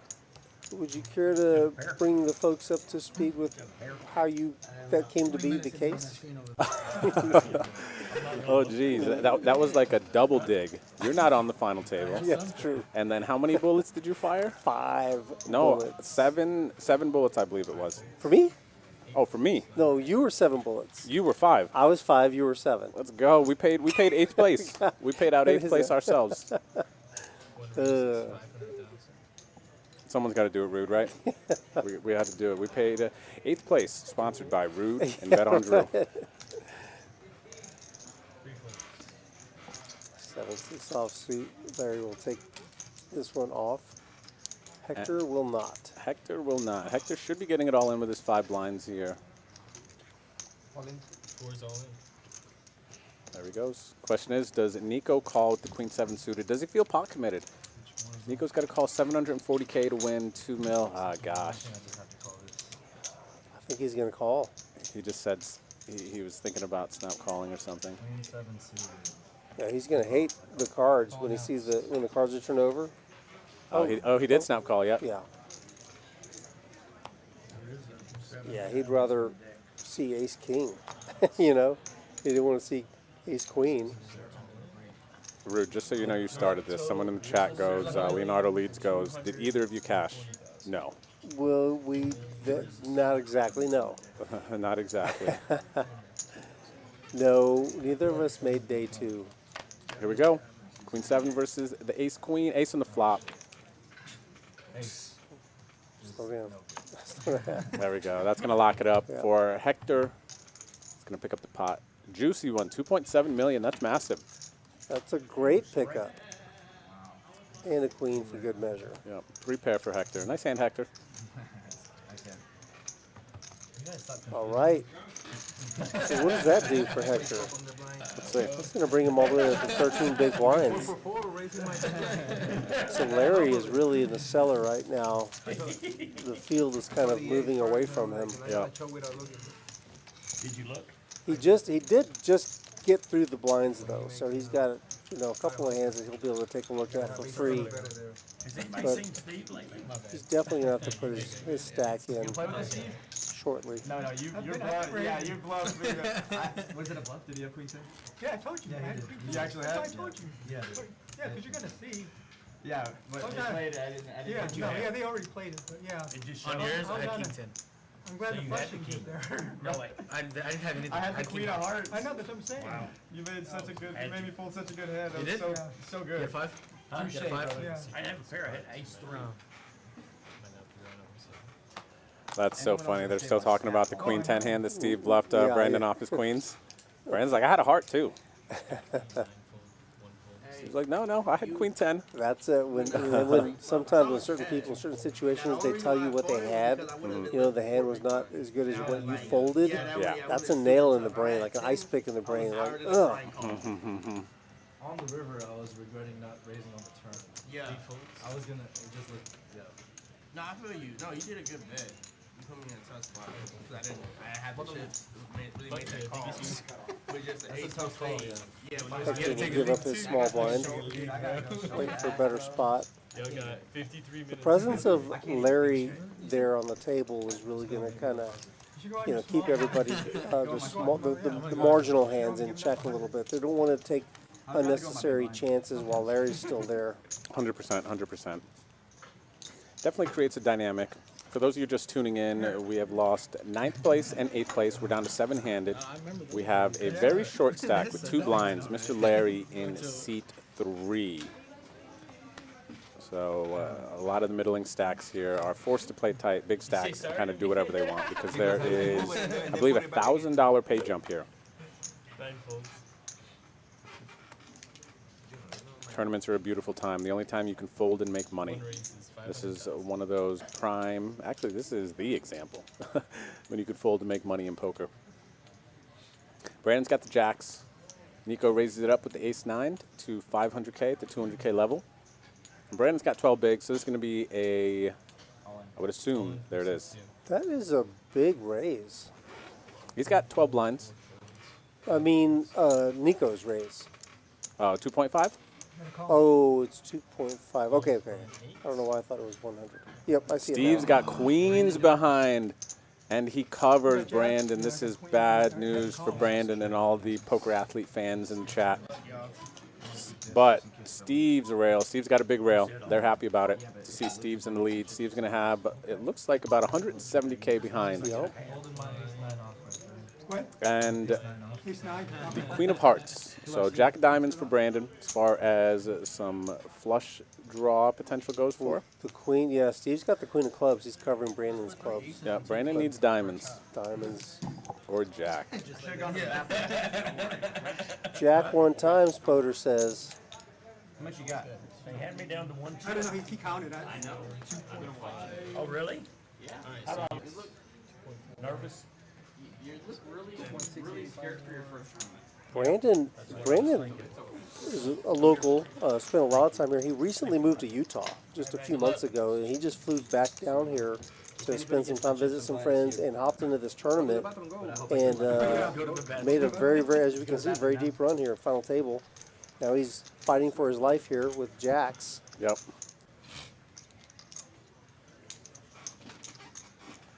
You got an ace? Let's see what that Utah living has Ace 9 off. brought back any Over luck. 8-5 of diamonds. I really wanted to play. There we go. Wow, Hello, a Jack. Spoder wanted a Jack. He got Spiked it. a Jack. Brandon takes the lead. What? There's a queen. A queen, on holy the turn. crap. It's unbelievable. Set over set. Steve taking the lead back. And the king, that's going to be it. Oh, man. That's going to be it for Brandon. Look at Brandon. What a good sport, man. Goes Super. over, shakes Steve's hand. Shout out GG's to the poker athlete, a.k.a.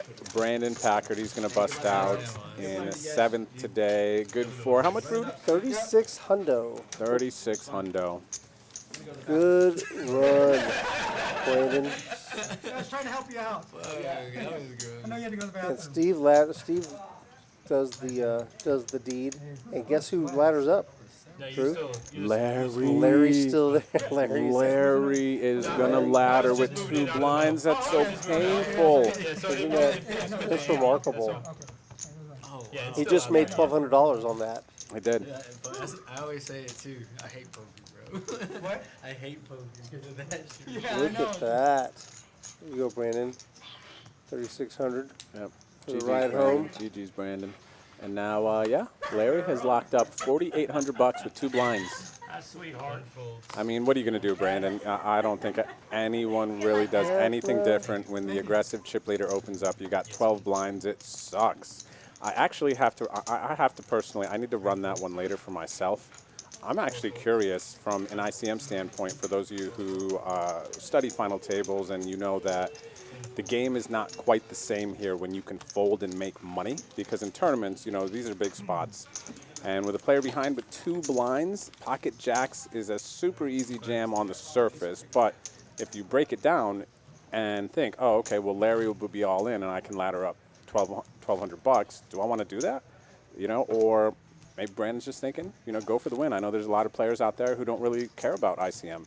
And I don't hate that. Well, when you've got jacks, you got to think, okay, because of the same ICM considerations that Steve and everybody else has to deal with, what is he going to call your jam with, right?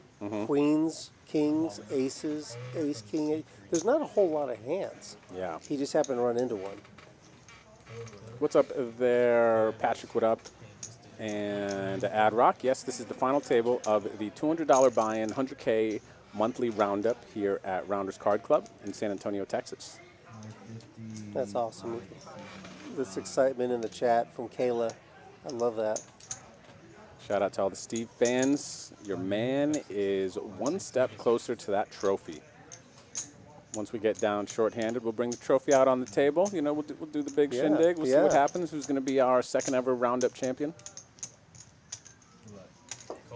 What's up, Corey Thomas? C-Note? Nico's calling Larry. Larry's too short to get the King Deuce to fold. And let's see here. I know we got some Larry fans out there. We got some Nico fans. Let's see what happens. Nico's not too big of a dog. Got about 37%. Mm-hmm. Without looking at it on the screen, I would have said 40. Okay, 60-40, right? 60-40, yep.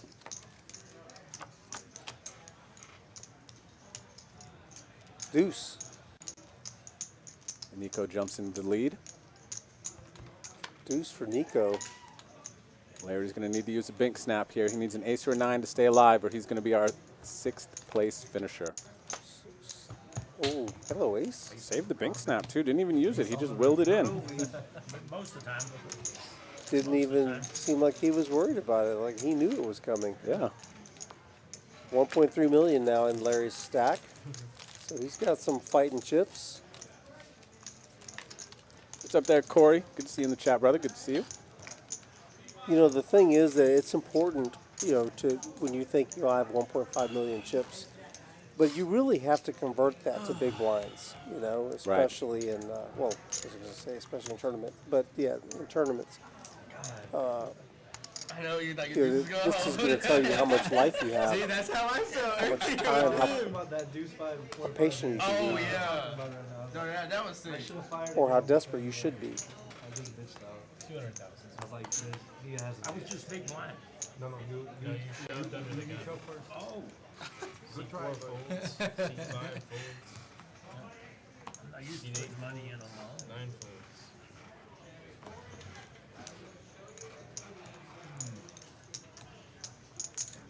Oh, I saw. Did you? He tried to grab him back. Did you see? I hadn't even looked yet.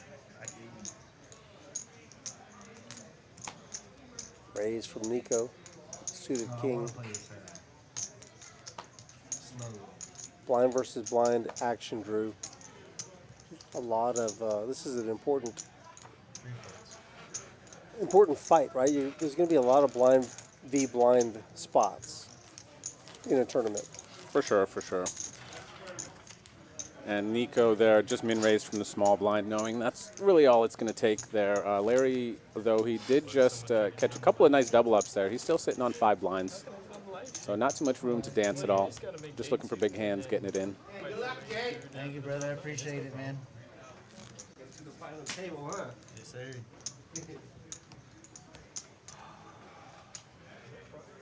How'd you do that, Steve? What? Kamala says Larry got his pay jump. Sure did. He did. Larry's still in this fight, big Got time. him twice. The best of it.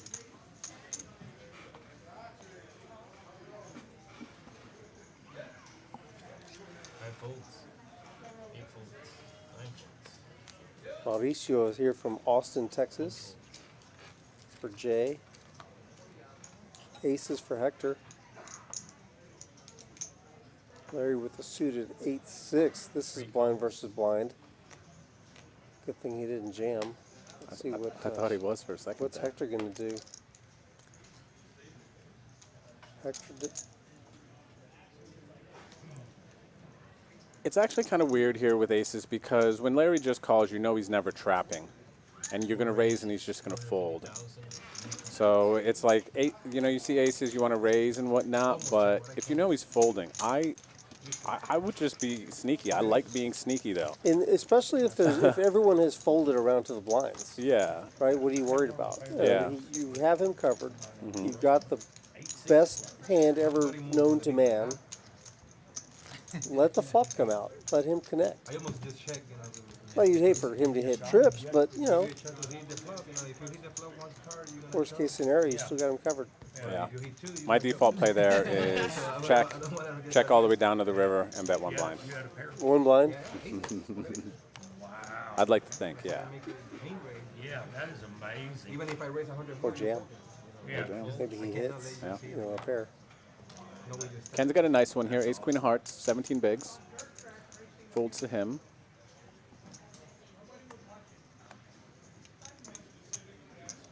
One, 100, 200. So the blinds.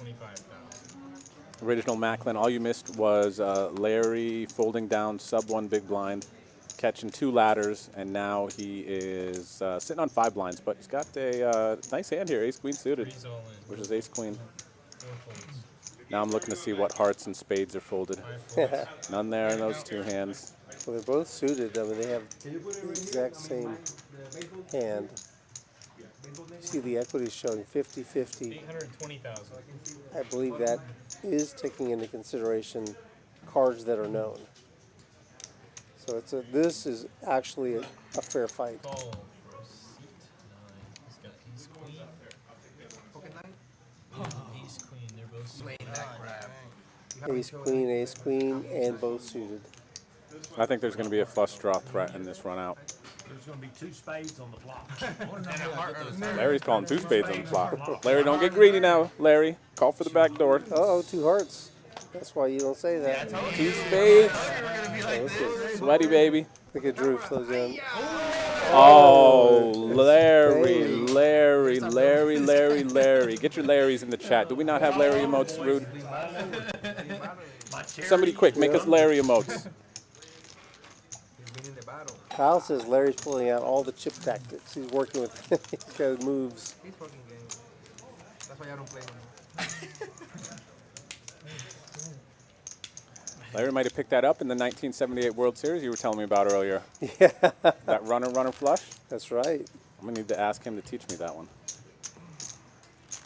You know what? I'm kind of bought into this short stack story now with Larry. I like Larry, and now here he is trying to spin up. I kind of want to see this happen a little bit. Now look at this change. Look at the bottom half of the leaderboard. That 3 stacks very close. Kenneth, Hector, and Larry, they all have 2 to 3 million. Some of them just don't want to go. Okay. English only, sir. Jacks for Nico this time. 9 folds. Kenneth does fold under the gun. Ace 8 off. 1 raises 500,000. 2.5x raise from Nico, very consistent. Same opening size for him. Larry's got a decent hand. King 10. Okay, he touched his chips. I'm going to go ahead and say he's folding here. Yeah, exactly. Every other time he's touched his chips. Especially when he touches them with both hands, Yeah. right? Yeah. When he puts both hands on his chips, look at him. He's always got a head scratcher. I like my man's taking inventory when the action's on him every time.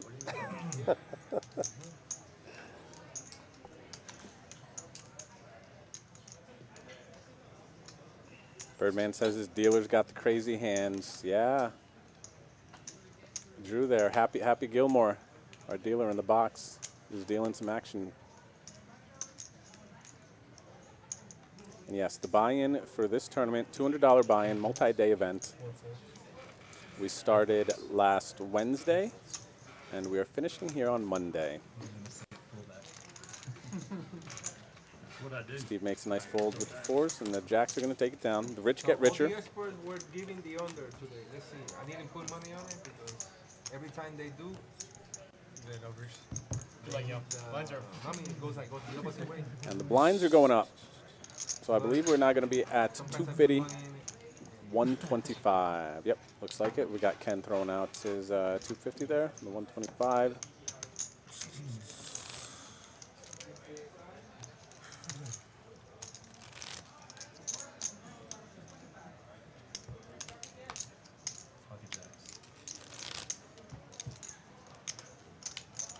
King 10. There we go, getting back into it.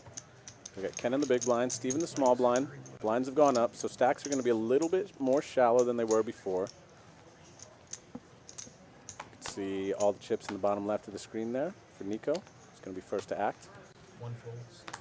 Larry's got the kings. Let's pay attention to the way he handles his chips with his 2 hands on the chips. Let me see. Stacking them up. Is he going to count them all again? Larry, I don't know if I could do it again. Taking inventory. He's not breaking them all down, just the ones in the back. This is tough because he just did it last hand. Hope he doesn't have to inventory again.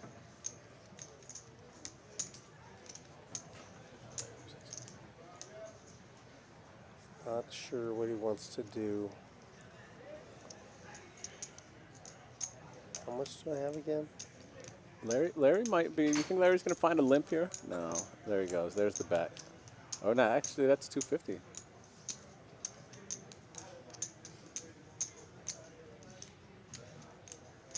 There's 500 in the pot right now. He's first to act.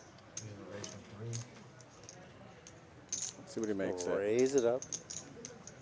1.1. What do you work for? 750. 750. Nope. Oh, I'm off. Yep, he's going to make it 3x. Jay's got a big hand, ace jack of hearts. 5 calls. 8 4. Makes the call.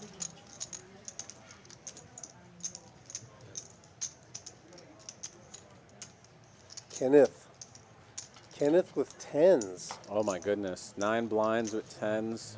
Just a flat. He's Kenneth gonna is all jam. in. Well, we know what Larry's going to do. How quickly is he going to call? Is he going to ask for a count?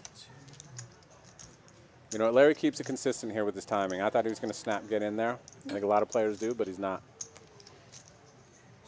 No, because he's been playing poker for 42 years. Well, you know what? Actually, if Larry is thinking here, taking his time before he calls, there's going to be a lot of chips in the middle. I don't know that Jay is going to I find was a already fold. thinking that before Kenneth even put his chips in. I was wondering about my man Jay with the suited ace jack on the button. He's got 5 million, and Kenneth is the big stack, right? With 2.4, 2.7. Yep. So Kenneth is the big stack, so he won't be at risk. 750. Well, no, looks like Jay covers Kenneth, right? Yeah, Jay covers does. That's what I'm Kenneth, saying. yeah. Yeah, but between Kenneth and Larry, Yep. yeah, Jay has twice as many chips as the larger of the two all-ins. Or Larry's not all in yet. Actually, at this timing, Larry, put them chips in the middle, Larry. Let's do this. There we go. What do you think about? Oh, we'll get to this in a minute. Yeah, let's see what happens here with Jay. Jay's got a decision. Jay does have a head scratcher, This man. is a bigger stack, right? Correct. 2.650. Good question. Start there. Yeah, it looks like it. Yeah, What's the cost? Yeah. What's in the middle? Yep. What do I have in? Double check. It's going to cost him $2 million. In my own little world, Larry took his time to get it in there because he wanted to try to suck Jay in. That's where I'm at right now. Yeah. So it's $2 million to win 8, right? Because there's 6 in there. We'll call it 6. 5.7 million. How much? 2 million. He has you by 600,000. I really don't want you to have chips. All right. Nice fold. That's a good fold, man. Yep. Jay feels good about it now until the ace comes. Yeah, but Ace jack of hearts. you know he could be up against Ace Queen, Yeah, for sure.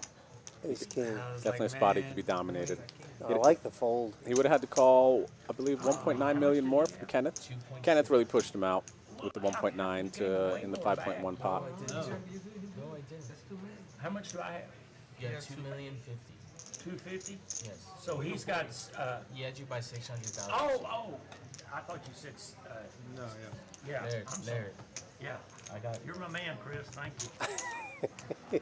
You owe him 10,000. All right, here we go. Showdown. Kings versus tens. Kings are way in the lead, right? Yep. 80-20. 2,050,000 is what he had. Larry's just wondering if who had the most, or because Kenneth still has chips in front of him.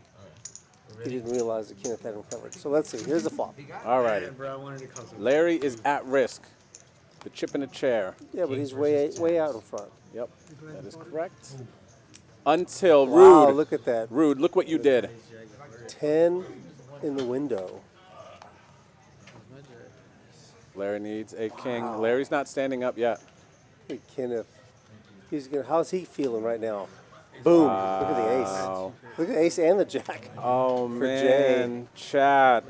The Larry chip in a chair story that I just started to get invested in is over. The legend does not continue at this final table. GG's to Larry. Larry is eliminated. Come on, everyone. GG's in the chat for Larry. Yep. You know, it was GG's for my man. It all started with the pocket tens. He folded with less than a blind behind or something like that. He was super short. He folded it, and it came full circle. Larry goes down to the pocket tens and finishes in 6th place today. $4,800. $4,800. Not bad for a $200 buy-in. Not bad, not bad. So shout out to Larry. GG's. Great tournament. Birdman says poker gods don't like the slow rolling. You know what? You might be right about that. You might be right about that.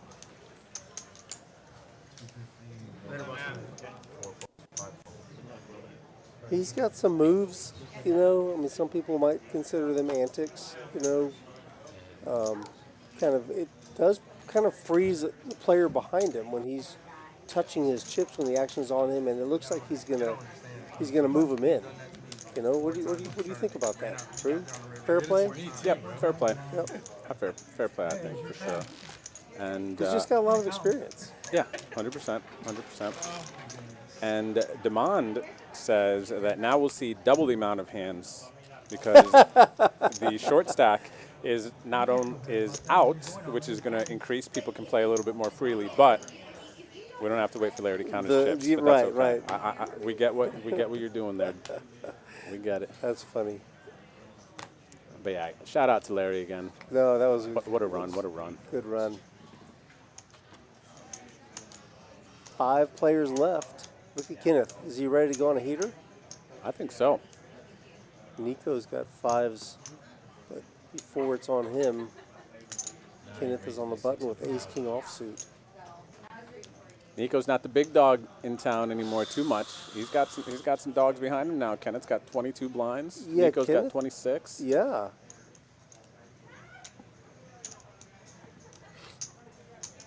Now suddenly we've got 4 people with 5 million chips or more.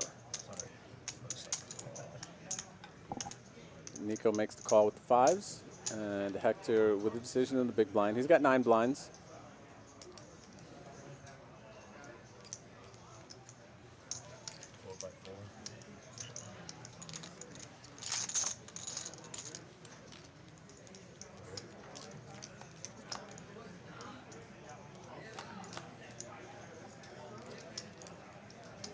Look at that. Whoa, the 5. But it's not a good flop really for the Ace King. Right. So it may not cost him anything. Nico's going to go ahead and lead right out. 450. Does no club for Kenneth. It's really not his board.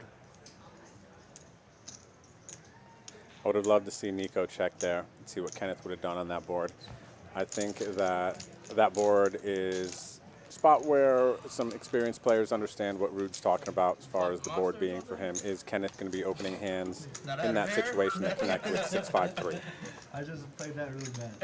And I don't really think too much. I would have loved to seen if he would have c-bet there or if he would have checked back. Yeah. Nico might have been able to extract a little bit more value, but it seems that with all the draws on the board, Nico just wanted to start putting chips in the middle there.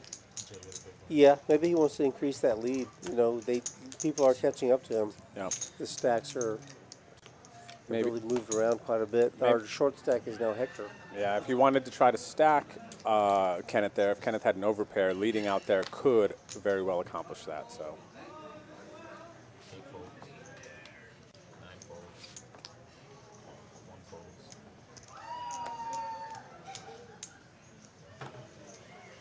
Here's some of the action from the main room, right? Somebody must have won a big hand there. Big pot from the big O table. I don't know. It's one of the nearer tables.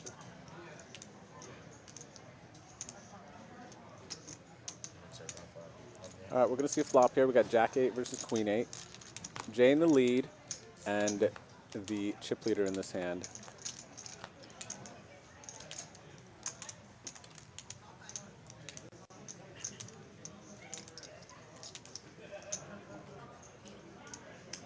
Two diamonds on the board. Hector has the jack of diamonds in his hand. I like the bet here. If I'm Hector leading out here with the Jack 8, any turn card that improves my hand, I'm probably looking to barrel again, even though it's kind of tough. Hector only had 8 blinds. I'm not sure if he was playing in the double bear there or hoping to just limp stab and take it down. But he does take it down. It's a nice hand, Hector. Yeah, he doesn't have to worry about it now. Now that Jay is folded. That's a nice pickup. Oh, there he is. I came to check. Corey says somebody needs to buy Jay a steak for repping Rounders. Well, I'm pretty sure Jay's going to find a way to get himself a steak if he goes much deeper here. Yeah, Jay's already got some stakes locked up. He does. He was sharing the love last night. Bought me and Corey a drink. I walked out on you the other night. Well, I can't smile? No? Not allowed to have fun in the box. Sixes for Kenneth is going to 775, but bring about a raise. It's 775. 4 folds, 5 folds. Good enough. Yeah, that works. I'm laughing at you, bozo. If you're enjoying the stream, everybody, tonight, please don't forget to hit the like button. If you're watching on YouTube, hit the subscribe button. We have a lot of new highlights coming out. We have had some crazy games due to, highly in part, the Tuesday SETI's game. Well, only if you like action. Don't tune in unless you like action. This game here, boy. Correct. If you don't like action, do not hit the like button. Do not subscribe to the stream. Don't even tune in again, because Tuesday, tomorrow, we're going to be on our 3rd day in a row streaming here. But this is 5-5. ROE means round of each, so the players switch 1 round of No Limit Hold'em, then they play 1 round of PLO, and it's super fun to watch. Make sure you tune in tomorrow night. Myself, Bet on Drew, along with Rude, in the booth tomorrow again. Yep, we're looking forward to it.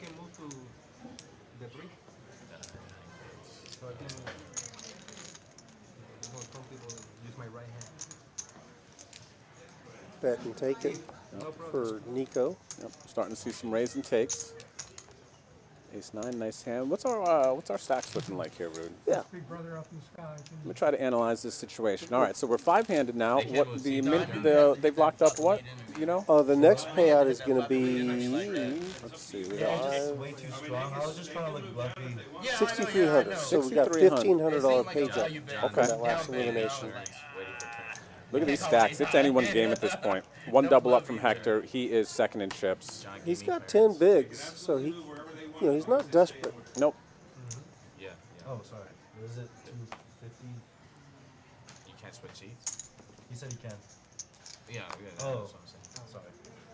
Yeah, you're talking. Yeah, it just depends on Yeah, I just think, like, you know, the move way here, the card so- reads. They have it set, they probably got to fix it on. I'm a right-hander. But I don't care. And some of the cards Steve's got a nice hand here. I like this one. 10-8 suited. He's going to raise it up. Looks like it makes it 450. We'll see if I'm correct. Wrong. 550. Where you from? Uvalde? Yeah. Oh, you from here? I thought you No, I'm from Uvalde. from out of town. From Uvalde, I lived here for like 3 years, and then I moved to Kerrville. What's the difference between 450? Don't say 100. The difference between 450 and 550 on the rate on the opening size for Steve there in that spot. Is there a psychological thing? Obviously, you can't get inside his head, but what do you think? I think Because when I'm on your wavelength. I'm thinking 450 myself. 450, 475 maybe. I think really when we choose to go between 450 and 550, it's really a matter of, okay, can I increase people's folding frequency? You know, how often they'll fold by increasing my sizing. So if for me, that's really the difference. Because if I were to go, hey, Rude, you can raise 450 in this spot, 550, and people are going to fold the exact same amount of times, what are you going to pick? 450 All day, right? all day. You save 100K for when they have a hand. Absolutely, that counts. Yep. That matters. You might need that 100K. So that's really, you know, If you open for 450 and someone jams on you or they 3-bet you, you fold. If you raise it to 550 and they jam on you 3-bet, you're going to fold, but you're going to fold. It's costing you an additional 100,000. Like I got in Yeah. trouble right there again. We're good? So if what Okay, you're 5 trying to raises, accomplish, you 7, can accomplish for less, then do so.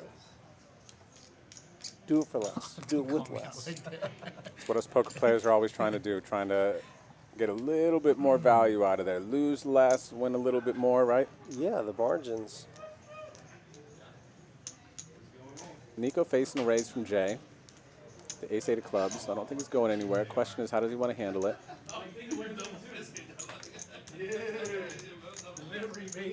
Jay is raising from under the gun. Even though it's not really under the gun, they're five-handed. Hitting 750. Yeah, thank you.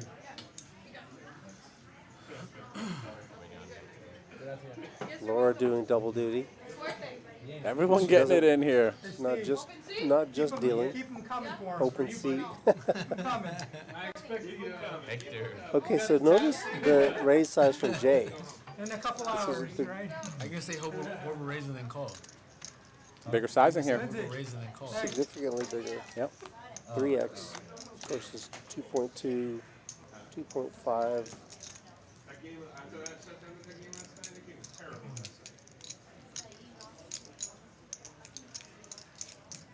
Nico got to act first here, out of position.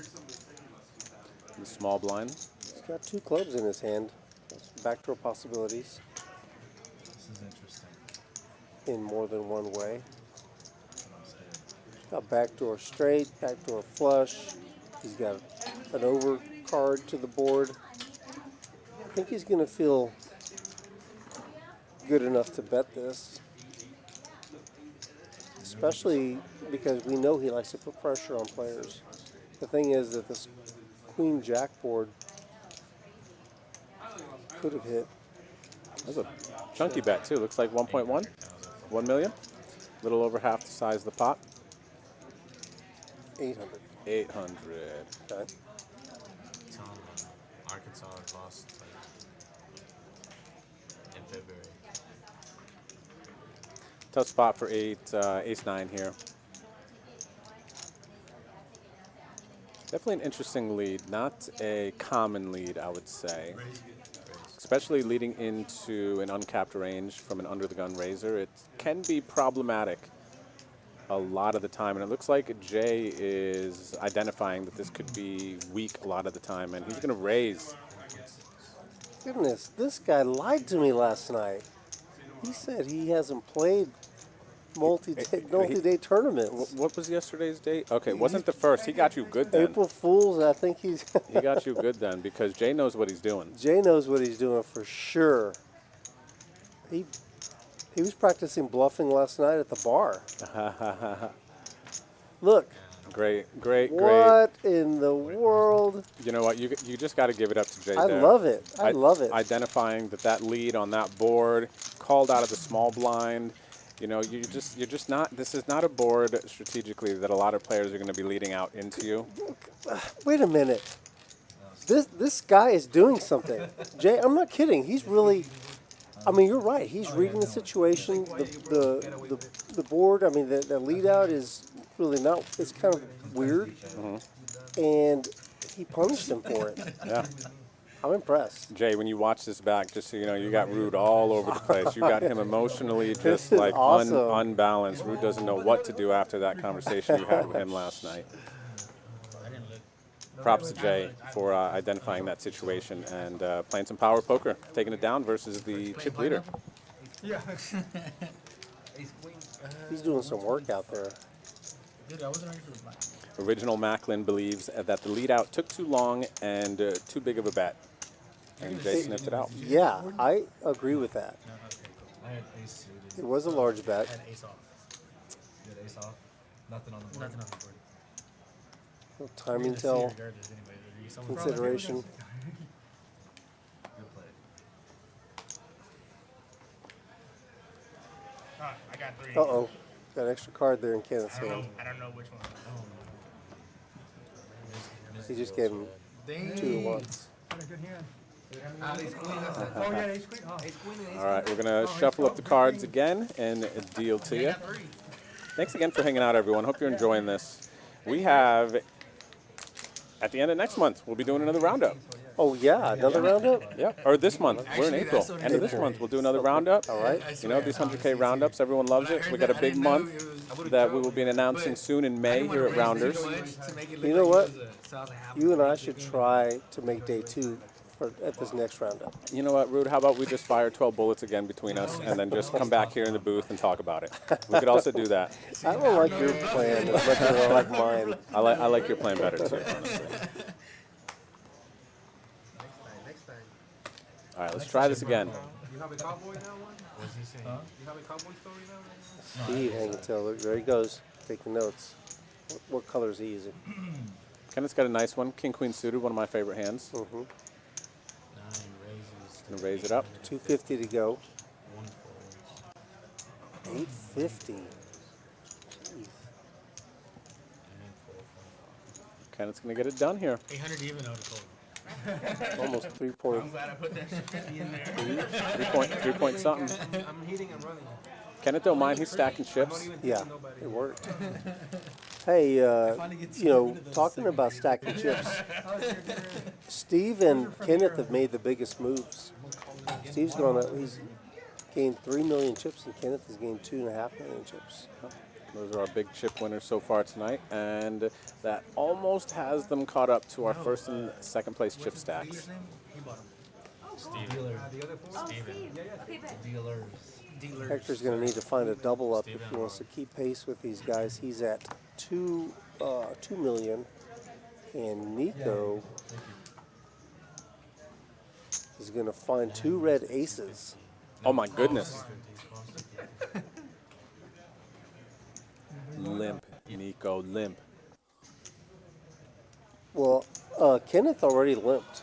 Kenneth limped with the 8-6 suited. Oh, okay. So that's taken away. He's going to raise it up. Look, I don't know that Nico knows that Kenneth limped, raising it up to 500K here. Hector's in there. Hector's in there. What's Hector What does got Hector here? have? Oh, no, Jay. Jay's got the 8-9 suited. Oh, is that Jay? Damn, this ain't work either. It don't work either. And Kenneth makes the call with the 8-6 of diamonds. I love this hand, too, the 8-6 of diamonds. Mm-mm. Miss.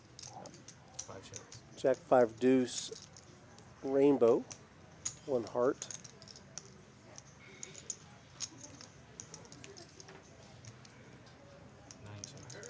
It's kind of a gross board. Very safe board for aces. I think put a little. What's your little offering here? How much you betting? Small. 400. Yeah, super small. I'd probably bet 400 to 600 or something. Personally. Yeah, I'm thinking below 500. 5 or less, I think.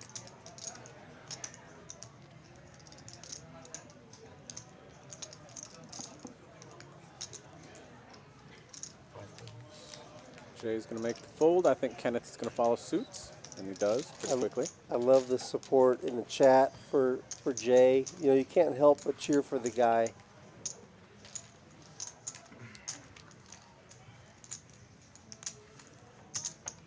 We got Johnny Martinez says, "Nice, Jay. Keep it up, bro. Uvalde strong. You gotta love that."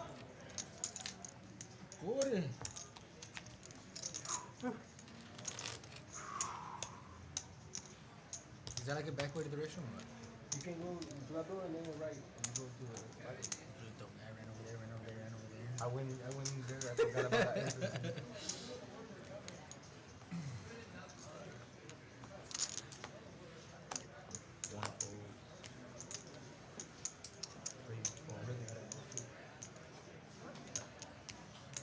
Raise. 5 raises. Ace check offsuit for Jay.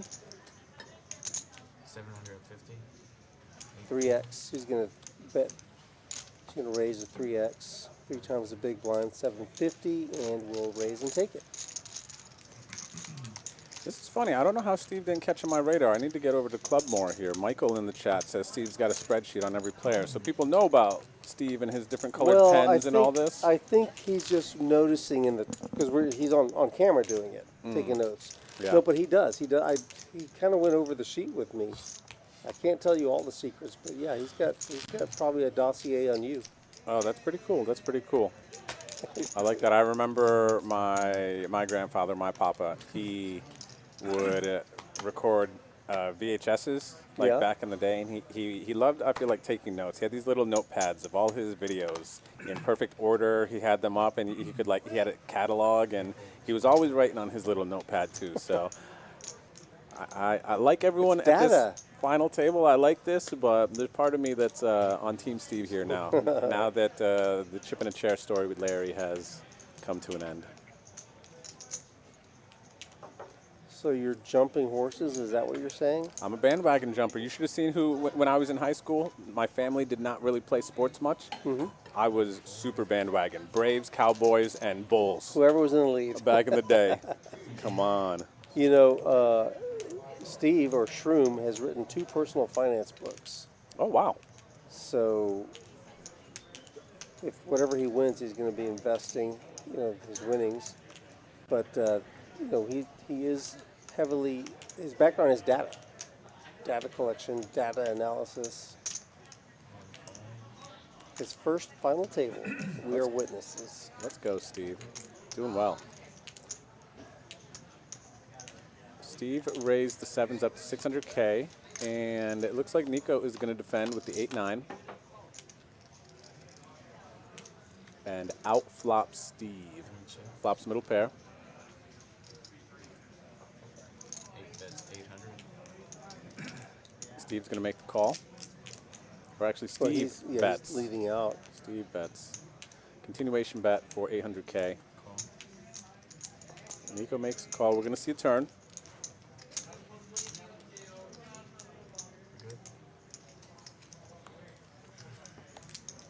Ooh, straight draw for Steve here on the turn. Two pair. Two pair for Nico. That's a great card. That's an action card. Open ender for Steve. It's going to give him a little bit more confidence. Steve's got 13 blinds behind, 3.1 mil in the middle. He's got 3.3 behind. Not anymore. He just put a million and a half in. For a second there, Chad, I thought Rudy was singing some Lil Wayne there. A million. a milli. Did he say all in? Yep. Oh, Steve snaps it. Snap calls. Steve knew what he was doing. Steve's on a draw. Steve's going to need some help. Team Steve, now's your time. He needs you. And Team Nico. Come on, Chris. Nine of spades. Team Nico out there sweating this as well. Good luck, gentlemen. Steve is at risk. Good luck. Does not get there. Ah, he does not get there. Queen on the river. Queens and sevens. Queens and nines for Nico. And Steve will be eliminated. Great run, Steve. Congratulations, Steve. Love to see it. Love to see a guy who puts in the work. He's diligent in his effort. And shout out to all the Steve fans out there. I know we have a lot of you in the chat, so shout out to your man. Incredible run. Steve is going to bust out in 5th. Good for 6,300. 6,300 bucks for Steve.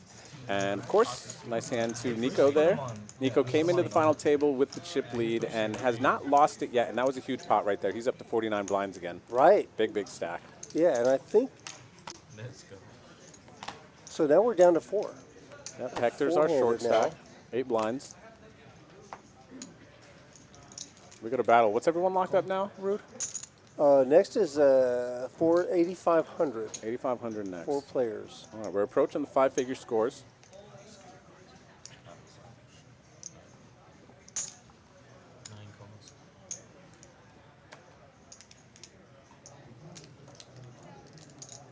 Nico's got a decent hand here with the King Jack. We got a call from Jay under the gun with the 10-8 of clubs. Kenneth calls on the button with the 7-8. This is dangerous.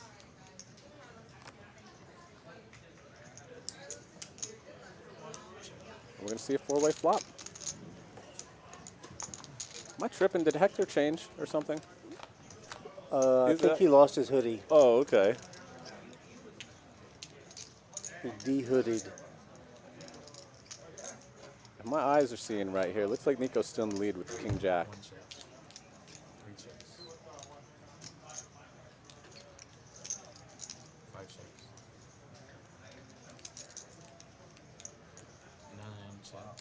Gutter for Nico. Checks around and a 4. All right, this is going to be one of those situations, everybody. Who wants it? Nico, get in there. Tell yourself you have an ace, queen, whatever it takes. Nope. Finds the check. Hector could really use a spot. Seriously. He's going to make a play at it. I don't blame him. There's $1 million in there in the middle. Got a gut shot. Nobody's fighting for it. He's on a short stack. Are you going to believe that Hector is bluffing here from this stack? Jay believes him. Kenneth believes him. I don't think anyone's going to think that Hector's bluffing here. This is going to work. I like this. This is some short stack ninja stuff. Not so fast. Rudy, I bet you $20 he folds. Oh my gosh, he didn't accept it. Did he call? Look at Nico. Nico call already? No, he's contemplating. Okay, you want it? I'll take it. Yo, chat. Did Rude get his bet in? It was in time. The chips hadn't landed yet. Did he get his bet in on time? Do I owe Rude $20? No, that's unfair. That's unfair for me. I angled you. Hector, the 10 high. He's putting it in. He's got to. He has identified that Nico is weak at this point, and he decided he's going to go for it. Wait. What's Nico doing? He's got a feeling.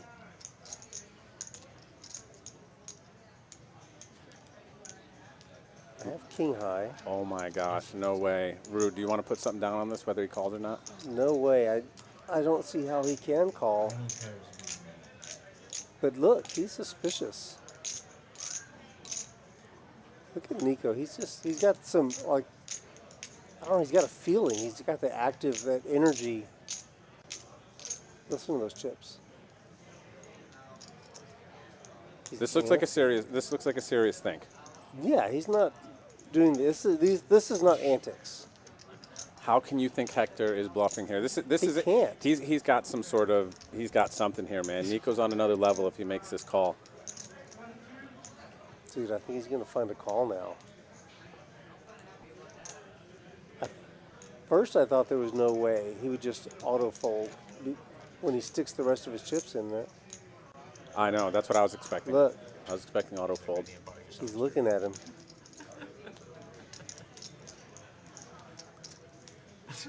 $1.2 million to call. Wow, what a beast mode call. Holy crap. Hector is devastated. Hector made an amazing play, too. No, absolutely. It should have worked. Oh my gosh. That's some live reads or something. This is Rude. This is above our pay grade. We can't talk about this. We don't know what just happened. I have nothing to say. All right. And we were just in the booth. We just saw something happen. Somebody chat. Tell us what just happened. If you think that is crazy, awesome, standard, hit that like button. Oh my gosh, what just happened there? If I sit down at Nico's table, I'm just racking up. I'll just leave. Oh, right, I'll be like, Nico. right. No, I'll just give him my chips. Actually, I'm just gonna be like, Nico, here you go. All right, thank you. I'm gonna go. No I'll see kidding. you at the bar. Jeez, but you know what? The awesome play and the gutsy play from Hector is Got lost. Lost. Yes. That was a fantastic play by Hector. Yes. Oh my. I mean, he didn't have anything. It was very appropriate. Oh my gosh. And by the way, Ghost of M said that I was angling you. Oh, for the 20? Oh yeah, for sure. I agree. We'll talk about that later. All right. Sorry. It slipped. Wow, everybody. We are now, Rude, is that three-handed now? Mm-hmm. We're three-handed. What did Hector walk away with? I'm buying Hector. If Hector drinks, I'm buying Hector a beer, man. That was a play, man. Final table, he went for it. 8,500 for Hector. Yep. All right. So what do we got? Next page up. 11,300. 11,300. These three players have locked up. That just put everybody on the table. Well, everybody. The other two guys on notice. Yeah. Valley Nico might just call you down with a high card. Patrick, what up, wants to know how big was the river bet? 1.2 million into, I believe, 2.4. 2.4, So, yeah. I mean, it was sizable. Half pot. I told him, I was like, wait for the reaction out there.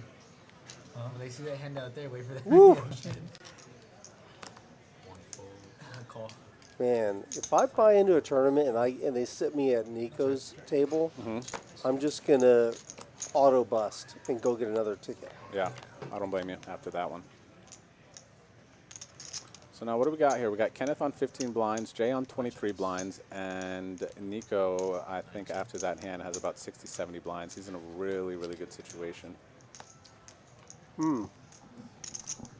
Pair of fives now for Kenneth, and a gut shot straight draw for Jay. That's 325. Jay's betting. About half pot or so. What's Kenneth got? Kenneth's got a 5. All right, let's go. Kenneth makes a Not call with the done best yet. hand.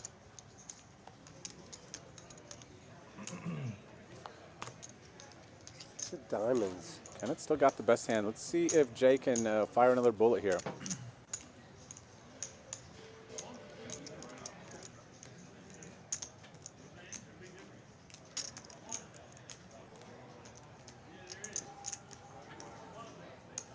That's a big river call that Jay made.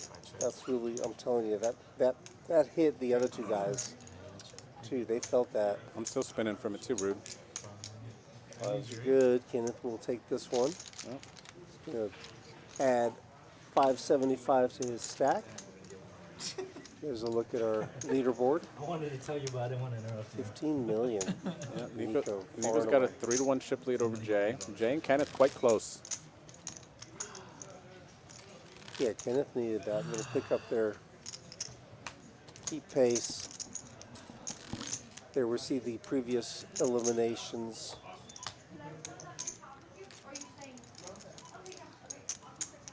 Yeah, what do you think there in the chat, everyone? When you get three-handed, you're in a situation like this, outside of being the chip leader, are you trying to chop? You guys like chopping in the chat. It's a very... People like to pick sides on that. What do you think? Chop three-handed, play it out. I think in Nico's situation, especially as far as kind of the way he's playing, he's probably like, no, I'm sorry. You're going to need to pay him farthest off. thing away from his mind. Yeah. It looks like we're going to be on a break now. The guys are, yeah, they're on break. It's a 10-minute break. Maybe should we pick that discussion up later about the chopping with.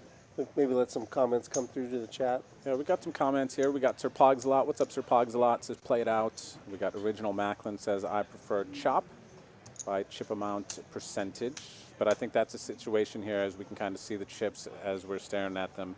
Nico has the majority of the chips. I think if he were to accept a chop, they're going to have to give him a little extra money. And Absolutely. And, of course, the trophy as well, yeah. For me, John. not that anyone has asked me, but for me the consideration John. is the blinds, like the stack to pot ratio. Where are we going to be? How many big blinds do we have on the table in total, and how is it distributed? Right. Yep. So if it's really close, the stack sizes are close, and the blinds are, enormous. It's going to cost a lot. I could really see a case to be made for ICM chop. However, if you've got some playability, and you've still got the blinds are reasonable. Let's say you've got You prefer bigger or smaller? three-handed. I think because everyone's going to call the way that the action went, and There's it's no a reason $20 straddle, I'm really There's no surprised reason at to how do that. small this is. So- but Yeah, it might be because he doesn't feel like we he can needs pick that as up much and see, protection with pick up some aces. Like you comments can from the see chat, even see what your thoughts are. But in the meantime, we what are is that, going to 4 take a ways? break. He's still got So we'll be back. 60%. Whereas with a hand like kings, his percent would be a lot lower. Definitely, If but- anybody had an ace, but like this board. But I was gonna what I was gonna say was that there's no flop that he's gonna love. Right. And the problem is that this is one of the worst flops. And Alex with open-ended and a pair, as well as a backdoor flush, is just in this spot when Alex calls with 2 left behind. You're not feeling super good here. no, you're definitely not. I mean, and Alex is going to flat a lot of strong hands. I think he would probably just call with even sets. And Alex is just going to make basically the nuts here. And I think Preston's going to check this. Yeah. Yeah. No, I'd be hard-pressed to see him bet here. And the question is, do you think Alex is going to bet this in position? I see a check. I see a bet. He does go for a small bet. I do like both plays. Yeah, Preston having the ace of spades, I think, is a bad card for him because you're going to want Alex to have spades in this spot, you know? Alex has been shown to bluff, but this spot is not an easy spot to bluff. Preston does call. Yeah, you're basically only beating spade draws, I think, and maybe hard draws that floated the flop. Yeah, and an ace would be... Oh, that's a terrible card for Preston. That is a really bad card for Preston. The way that the action ran out, he's still going to have spades that he's going to be bluffing here, and we've seen that Alex is able to bluff in this spot, and Preston is getting a decent price. Yeah, this is rough for Preston. Yeah, do you think he gets away from this? No, he does. No. He does just call. And, oof. Looks like Preston's going to be done for the night. Yeah, that's a rough one to end on. I'm just here for the commentary. Thank you for the compliment. Thank you, Eric. Appreciate that. I hope You're going to get squeezed off and lose probably $200, $250. Chaz, I was going to say, I didn't know what he was going to go with, but I could see him shoving here, too. This flop, which is going to be... Oh, wow. Give him a 9. Pretty good. Pretty good. I mean, against a blind range. I mean, obviously he's not blind anymore. I think he looked at his hand before calling. Yeah, and he definitely pressed on this one. You already said that. Well, you can't just do it again. I was wondering if he would press on. He did press on. just for those who didn't know what the joke originally was gonna mean, and this 6 is actually a little scary for pressed on. Because Chaz does have some 10s, and there's a lot of hands. If he is calling you on this flop, he's not going to float as much of a hand like ace-deuce, and it looks like Preston actually might have like 500 more. Yeah, this is a very committing bet with the 425 when Preston's only got, it looks like, according to the graphic, he's only got like 600 left.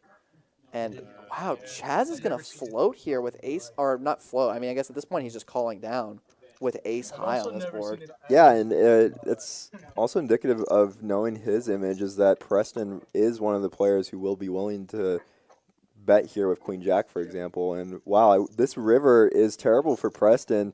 If Chaz goes all in, he's putting him in the blender here, although Chaz does have ace high, which has a bit of showdown value, but this river hits him. Yeah, I mean, we look at the hands that Chaz is beating, it's going to be like Queen Jack. Oh, and he goes all in. Oh, no. Is Preston ever folding here? Yeah, he snap calls, and those he added on for a lot. Oh, he had 1,500 behind. No, that's like 2K. Oh yeah, 16. 16. Yeah, 1,600. Okay, so I was the graphic was incorrect. He actually had 1,600 there, not the 600. So there was an extra 1,000 that was in his stack. Wow, and I love the jam by Chaz. Yeah. Honestly, I think the Chaz jam there, I would probably never call there personally, because Chaz really can have anything. I mean, including a 6, including a 6, a 10, a 7. And a 7.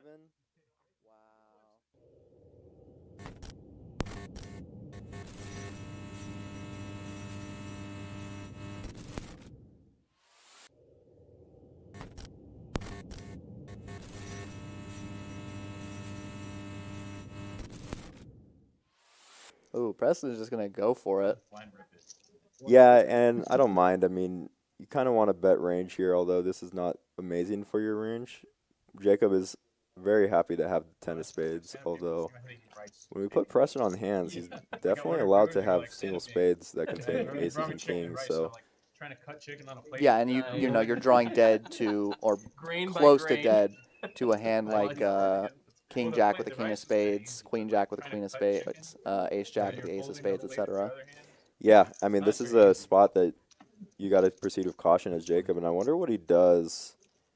Oh, this is an interesting turn in which Preston gets some showdown. Does check. It's real bad. And you can see he's only got 2 outs since the 7 or 6 of spades will not help him.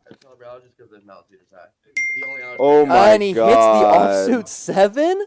What was he on the flop? Like 3%? Yeah, he had 2% on the flop. Oh no. And he's gonna jam. That's brutal. And also, good of Preston to be cognizant enough to jam for value here. A lot of people will just be like, okay, I hit my 2-pair. Good laydown by Jacob. Chaz, aces, please. Oh, but he has the other nuts, 7-6 offsuit. Right, yeah. And he's up against two people with 10-9 off and Queen Jack. A lot of them sharing each other's ass. And I'm not going to get anyone to well, this is a 1-2 game, by the way, y'all. $400 in pre-flop. No one has a suited hand.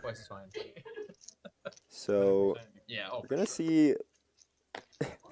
We're going to see Chaz actually step a little bit into the lead above most of the hands, and Queen Jack is actually going to lead.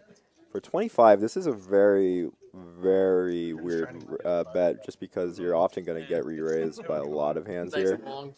Yeah, it's almost like, it looks like you almost want to induce a raise, which might actually get you raised off less often. Helping him.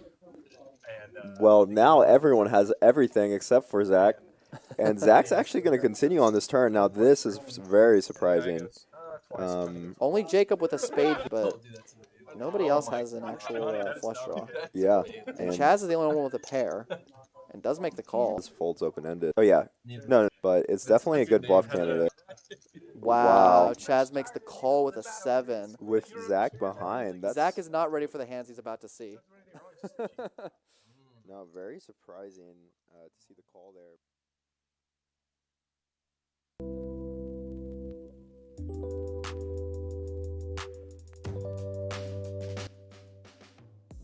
She needs to pair the board. You might think she still got her spades, but she don't know how strong she has spades as well.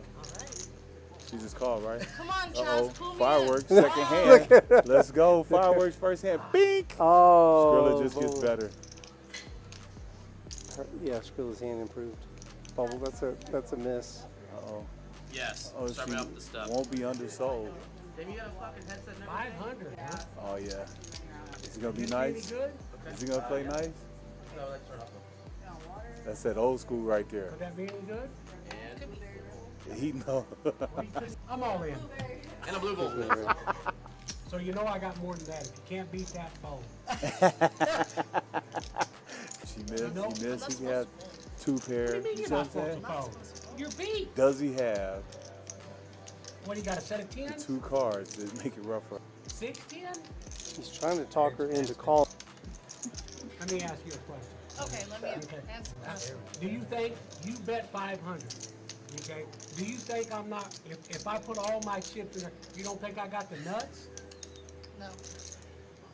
Well, am I gonna put all my chips in without the nuts? I mean, I know that that's what you want me to think. I don't want to embarrass myself. How would you embarrass yourself? By folding my fucking hand. Well, let's see. Oh, that was just a piece. Save your money for next time. Yeah, for sure. Yeah. You missed. Well, that's a true statement. But I got lucky too. I got lucky on the river. I did miss.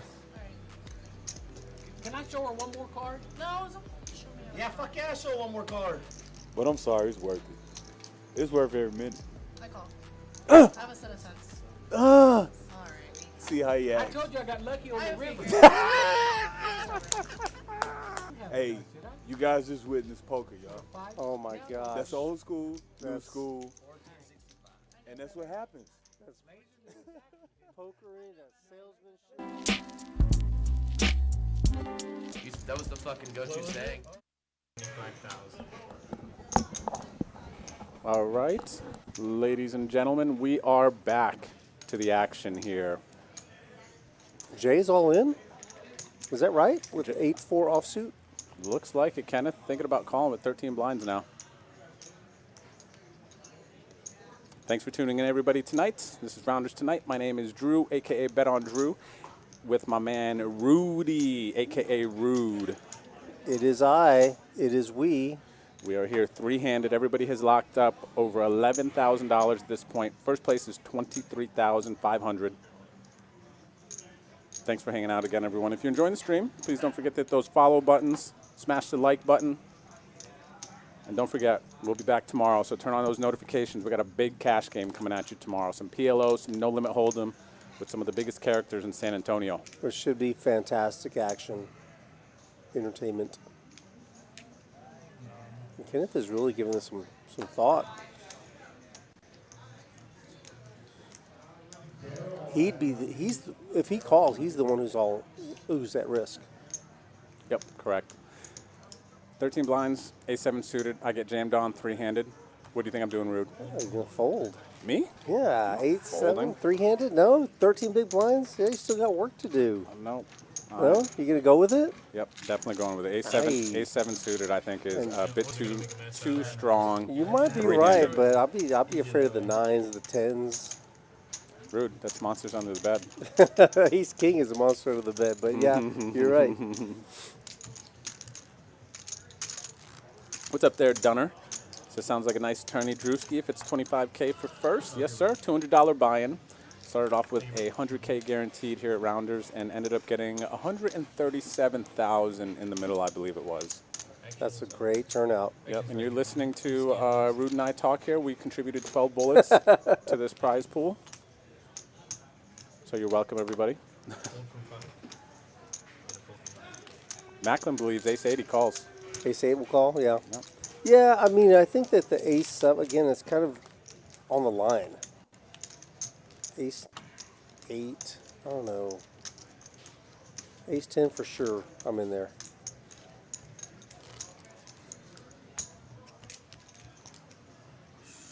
So Kenneth is our short stack. Kenneth, an amazing run to get to this point. Huge hand with Ace King earlier. They got him in. He chopped the pot, 5 high. Won a big flip. And here we are, three-handed. We got 2 big hands, actually, Ooh, three-handed. Look at these hands. King Jack suited for Kenneth. Our overwhelming chip leader, Nico, with the King 10. Oh my goodness. And Ace King behind, is this real? How many kings are there in this deck? Is this real? Let's see what Nico does here versus the limp. I'd be very tempted to raise versus the limp. And that does look like a raise from Definitely Nico. does. What's my man Uvalde J gonna do? Raise. One time for the Coyotes. 5 raises, 2 million. 400? I mean, 2 what is mil? that? 2 million. 2 million. Now Kenneth's thinking, I saved myself some money. Kenneth was just kind of thinking, I've got a really strong hand, and I don't need to throw up on the pot just yet. This is kind of crazy, three-handed to see these hands. No You don't kidding. see this often. Usually it's not a 7-4. That's all. That's like monsters all this under the other bed, bud. stuff. Yeah. There they are.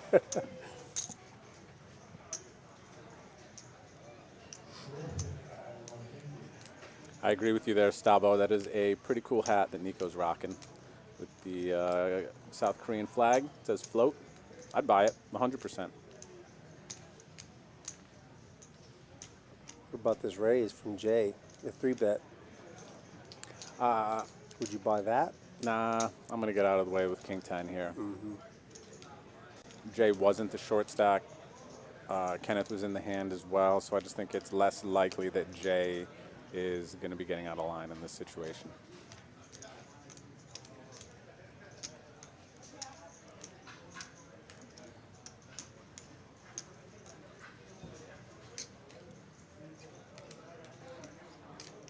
All right, I just got call energy here.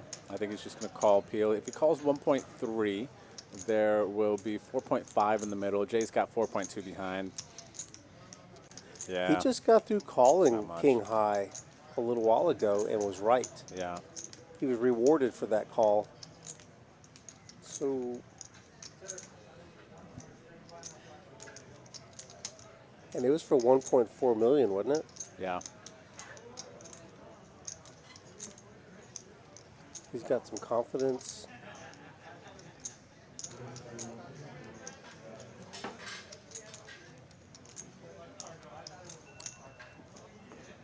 There it Makes is. the call. Makes the call. So now basically this is, you hit the flop, you go with it in some sort of way, I think, because now Jay's got 4.2 mil behind. We got 4.5 mil in the middle.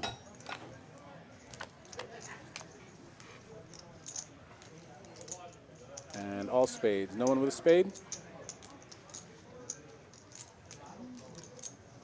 Monotone board. The aggressor is Jay. But nobody told Nico. Maybe Nico leads here. You never That's know. what I'm thinking. He's That's capable what of I'm it. saying. Yeah, we saw it earlier. So Nico's got that in his arsenal. See if he decides to bust it out here. Once again, Jay was the aggressor. Ooh. He shoved. No, he did jammed, shove. buddy. Oh my gosh, Nico.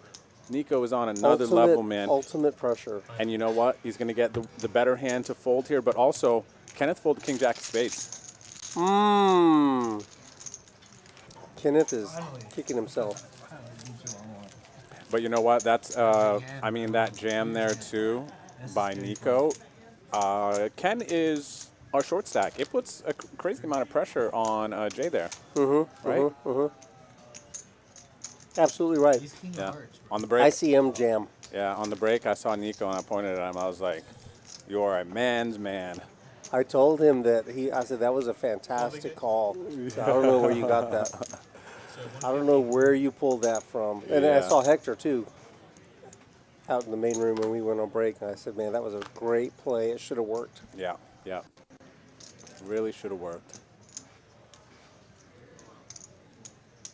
I think actually after that hand, Nico has Jay and Kenneth both sitting on 13 bigs or so.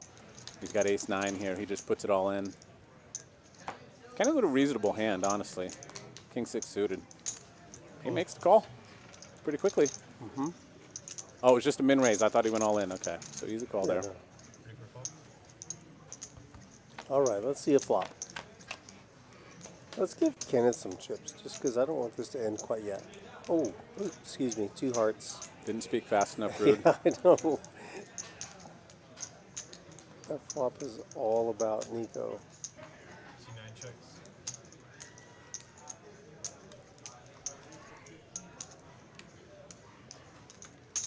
T1 bets 1.3 mil.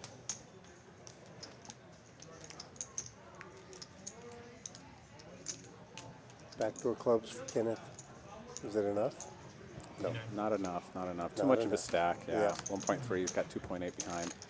Here's our payouts. Hector with the incredible bluff that got called by Nico, busts in 4th for 8,500, and now everybody has locked up. How much, Rude? 11 something? We're back at 11-2, I think. 11-2? 11-3. I don't Yeah, have it right. pulled up right now, but Yeah, those right are around there. Our chip stacks right now. Nico just running away with it. Yeah. This is the dream. I'd be enjoying that beer too if I had 62 No blinds. kidding. My opponents had 13 and 7, or 13 and 9, whatever that was. Yeah, the next bust out is going to earn 11-3. Second place will be awarded 15-5. The first place will take home $23,500. Let's go.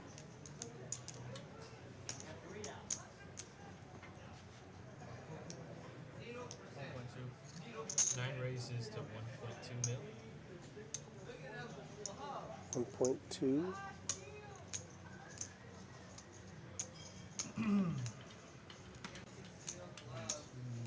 Jack 9 suited for Kenneth. Nico's actually in the lead. Holding out. I'm good. Thank you, ma'am. Very nice. Kenneth's going to scoop one in with the Jack 9 of clubs. And he's got the button. And the bonus button. Oh my goodness. Good luck, guys. This has been an entertaining final table. If you agree, please hit that like button, smash the thumbs up. We appreciate it. Rounders tonight. Get us on your feed. Let's do it again.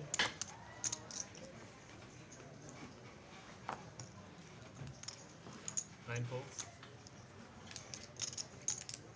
One calls. All in from C5. Mm-hmm. No fold from one. Raise and take it, or, well, actually jam and take it. Yep, the old jam and take it. Oh, look at this guy. Who's it? Wow, that's a handsome dude Handsome right there. guy. Look at that. Looks like he's been working out. Oh my gosh, I like those tattoos too. He's got fixing chairs. Just straightening it up. This guy's all right. Look at this. Now get out of here. We're trying to broadcast the final table, whoever that was. He does it all. All right, yep. There's another guy. Who's this guy coming through? Who's this guy? Rally strong in the chat. That's what I heard. That's what I heard. Come on, guys, keep it up. Almost like we planned that, Rude, huh? Right? Yeah, Birdman. That was me and Rude there passing through.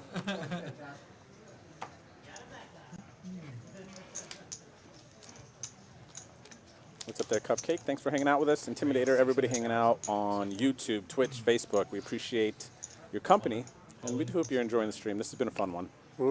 Speaking of fun, Ace King is fun. Fun. That smile, I know this smile. Do I want to make a bad call? I do this. I do this one all the time. This is my favorite smile right there.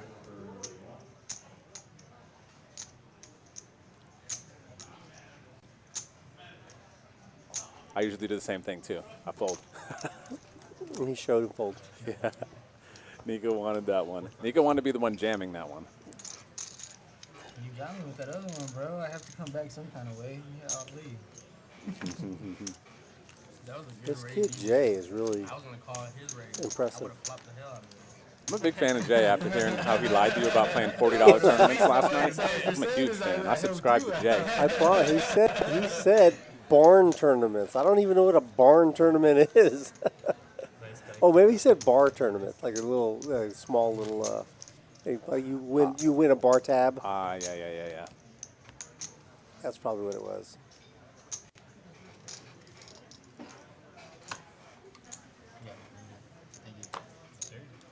Kenneth's turn for the Ace King.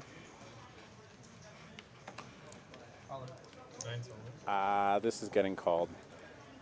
I don't need to think about this. Nico's calling here with the Ace 8. Three-handed, small blind jams, or button. Yeah, blind v blind. Small blind jams, yep. Mm-hmm. He wants to count. He's going to find out it is about 7, 8 blinds and 10 blinds, 9 blinds. Yeah, 9 blinds. He's going to find that out. I think he's going to make the call. Dunner says has to call. He's got too many chips. I look down at Ace 8. As long as I'm with Nico getting a count, just make sure. I was like, okay, 9, 10 blinds, boom. I mean, come on. Kenneth is going to be doing this with any king. You know, probably most queens, right? Pairs that he's flipping with. Mm-hmm.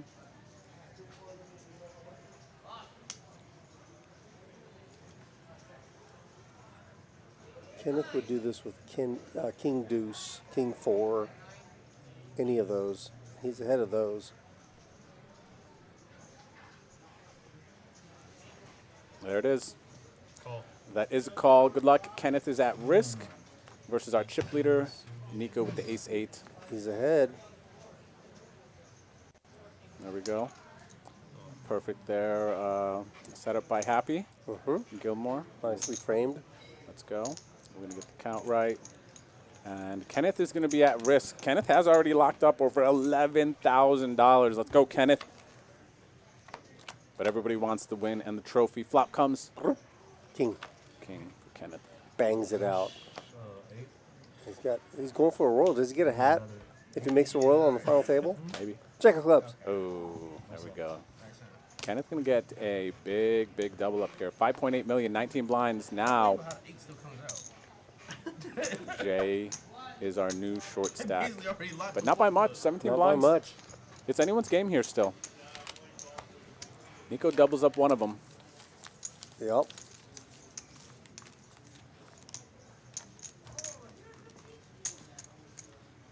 Look at the aggression frequency. Nico just been relentless with the aggression all night. Yep. From the first hand of the night when he got Kenneth to fold a better hand. Look at poor David there. 0% aggression frequency. Busts out first. He'll be back. He'll be back. We had some early exits solid. from this final table. Yeah. Some of them really couldn't get anything going at all. It's tough when you got a short stack too. You're coming in looking for a hand, right? Brandon, poker athlete, had a tough situation with the jacks versus queens. The roller coaster ride of a hand that was, right? Yeah. He flops a set of jacks, and then turn set of queens. Steve, yeah, Or Steve. Steve, yep.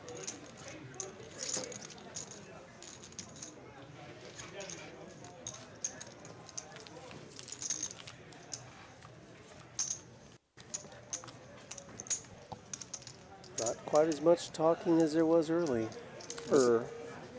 People got their eyes on the prize now.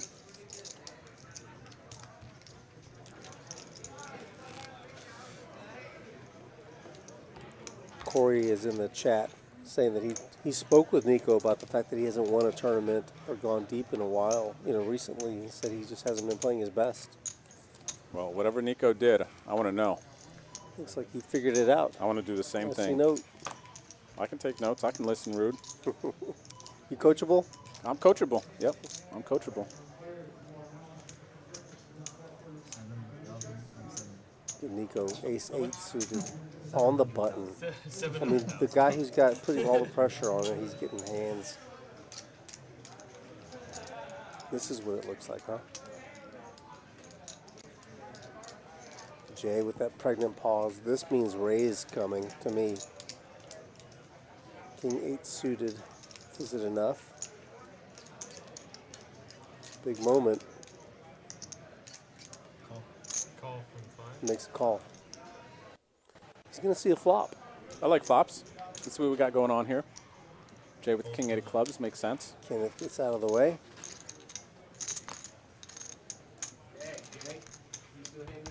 Yeah, brother, hold up. I'm going to have.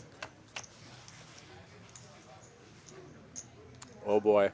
This is what they call, Rude, an action flop. Action flop. Each player flops an 8 for a pair. Jay, however, has 2 clubs. He's got the flush draw. The better 8 is in Nico's hand, however. 1.9 million in the pot. Jay is already checked. Drew? Yes, is he sir? setting up a check raise? Is that what Jay's doing? I think Jay's setting up the check jam. Check jam, yeah. I think so. 1.5 million, that means 3.4 million is in the middle right now.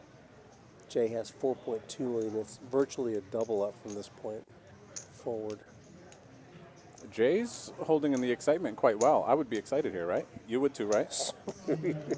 Be burning. Yeah. And the snap call by the ace-8. Nico's got to fade some things, though. He's got to fade a king. He's got to fade all the clubs. But he is in the lead. Barely. 52% favorite. Yeah, it's a flip. That's about 4 million. And hearts. It's one. One more card to go.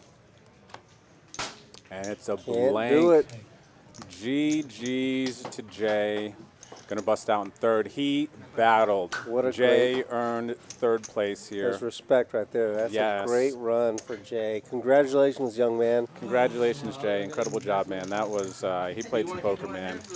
Oh, yeah. You want to, all right. Way to play. Way to be Uvalde strong, buddy. Yep, 100%. Shout out to all of Jay's rail. You guys did a great job rooting him on. Positive energy. I dig it. But he is going to bust out. I mean, I think he'll be all right when he's counting that 11,000. Oh, yeah. 300, 400? I got to make sure and go find him. My man. He was happy last night just making the final table. How's he going to be, earning 11,300 in third place? Right, exactly. Besting 857 players. Nico's going to stay. So man, I just. Here we are right here. The payouts for everybody so far. Jay, you see, has been assigned that slot for the 11,300. That is correct. And there's what they're playing for right now. They have both locked up 15,500. Looks like Kenneth is going to get a little bit more comfortable. He wants to be able to look his opponent in the eyes. They were sitting in the 1 and 9 seat, which I don't blame him. I would want to, be able to adjust there a little bit. So, okay. While they're getting situated, we're going to talk about the game tomorrow night that we're going to be having. SETI is hosting a round of each, 5-5. It's a no-limit hold'em and PLO tournament, or not tournament, sorry, cash game. 5-5 cash game. This is going to be an action-packed night. Come join us at 7 o'clock tomorrow. We'll have some crushers out here. That is correct. It's going to be a great game. Big pots, multiple 5-figure pots. I would bet money on it tomorrow night. So yeah, make sure you tune in with us. It'll be myself and Rude in the booth. Looking forward to it. I'm also looking forward to seeing what sweater John George is going to be wearing if he's donning this. What is this? A Spurs throwback Fiesta sweater? I'm not sure what that. It is a DraftKings. DraftKings sweater? DraftKings sweater. Oh, I see it. It does say DraftKings, doesn't it? That he got for, I forget what exactly he did, but he received some sort of accomplishment achievement, and he got that. I think that's like a rare sweatshirt. I don't think too many people have that. I bet not too many people have that sweater also. Whatever the number is, I would take the under. I know you know that. Yeah, I know. There's the trophy on the table. Yep. Roundup trophy has been brought in and laid down on the table. I think that's Jay standing there behind the rail. He doesn't want to leave. He doesn't want it to end. This was such a good time. I mean, this is memorable. He probably thinks that every tournament he enters, this is just how it's going to be, right? Yeah. Just make it to the final table, final 3, no problem.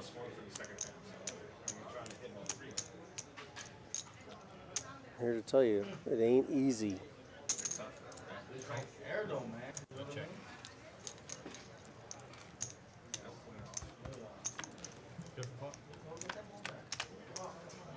Heads up. Here we go. First hand of the heads up. Queen 7 for Nico. Jack 3 suited for Kenneth. Pair of 7s now for Nico. That's 500,000.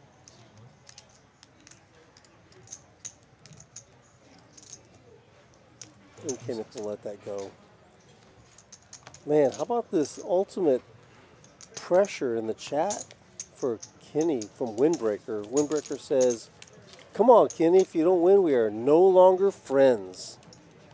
Man, that's a lot of pressure. I'm sure he's going to do his best to remain friends with you, Windbreaker. Yeah, definitely something a friend would say, right? Yeah. I'd say the same thing to you, Rude. Would you? If you're at the final table here, heads up, and you don't win. That might be just the impetus I need to get over the. Yep. Over the hump. Nico on the button with the Queen 5 suited. But Kenneth has an ace. So, you know, Drew, here's one thing that happens. This portion of the tournament is very interesting. It doesn't happen very often where you get the opportunity to play heads up. No. And it's really a different sport. It's a different animal. It really is. It's similar to... Excuse me while I mix metaphors. You know, it's different from early stages of a tournament, middle stages of a tournament, late stages of a tournament, final stages, 6-handed, 3-handed, heads up. It just kind of keeps changing, right?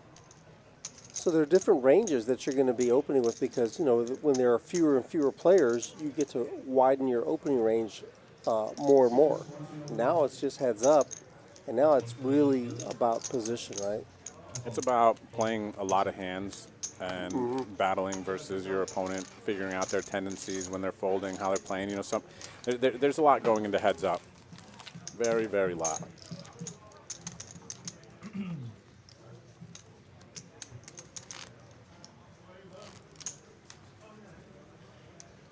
Very, very lot. So good luck, everybody. If you are here rooting on Kenneth, if you are here rooting on Nico since the start, you've done it. All right, we are heads up, and it is still anyone's game. Even though Nico does have a nice chip lead, Kenneth is one double up away from making his way. Hell of a game by Jay. I totally agree, Josh. I could not agree more with that. Yeah. Yeah, he played well. Macklin in the chat said that they called Kenneth's win earlier. Says they've already engraved his name on the trophy. Oh, is that right? It's Kenneth, that's a fan. That's a fan. What's up there, Ms. Jiva? Hope you're having a good night. Thanks for hanging out with us.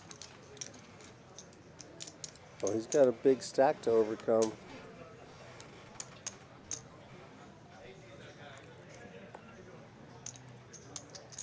Nico's got him 3-1.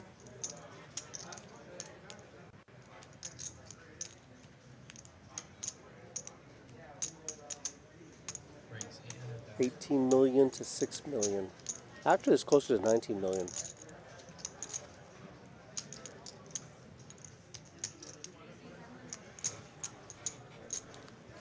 Kenneth's in a spot, 20 bigs. It looks like he is not doing too much calling or raising.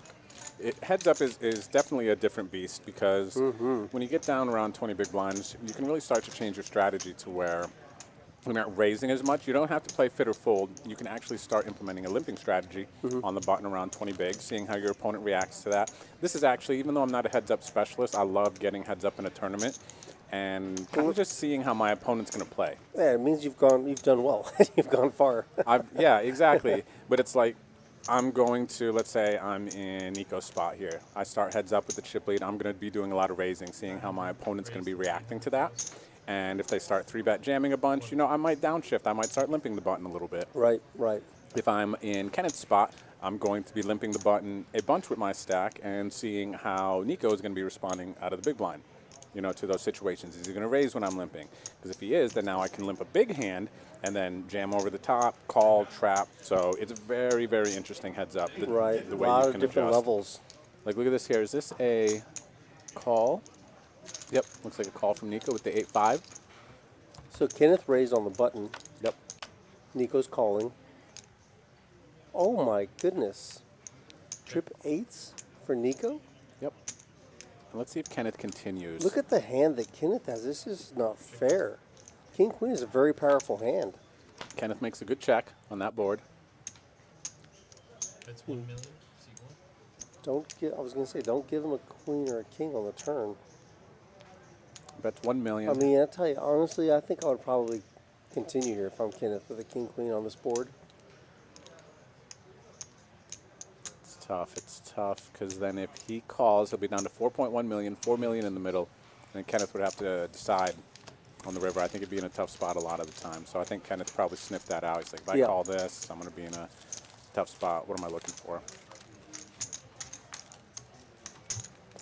And this is what I was talking about as far as the ICM with chopping when your head's up, right? Nico has a lot of blinds. He's got chips to play with. There's absolutely no reason for him to chop it.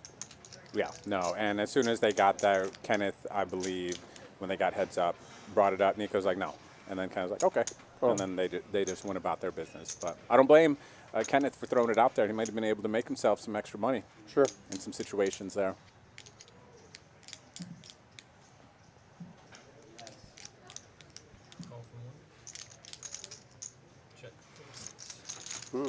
Limp. Yep, see? So look at this. As Kenneth's stack is getting more shallow, I think Nico has identified that and decided to start limping. I don't know if he had to do it yet because Kenneth isn't doing any jamming, but this is an adjustment I would make if somebody was starting to play aggressively back on this 15-20 big blind stack.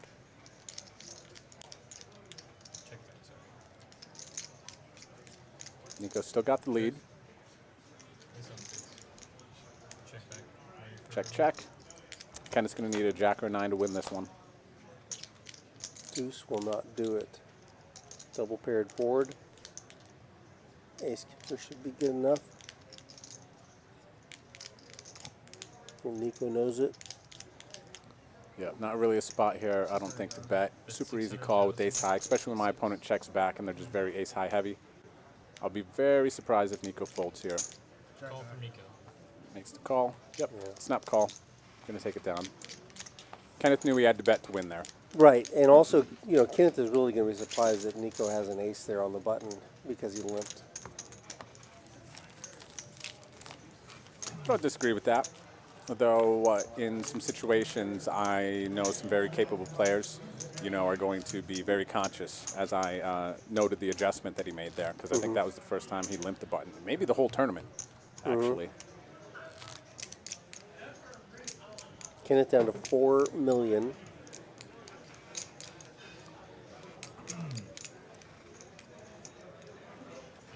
Oh, you're the big blind. I'm the big. No, my bad. Y'all just testing me, right?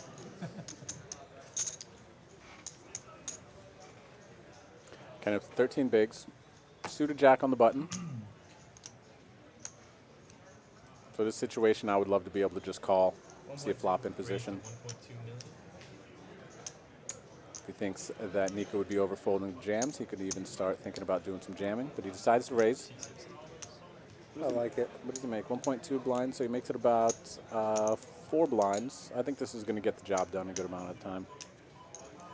I hate that it's so uncoordinated, but it is suited. I mean, it's reasonably high up. You know, the jack. I do like it. I think it's a good play there. Yep. I feel like you're really strong there. I had a one face card, and it was suited. Not. I wish it was a pair though.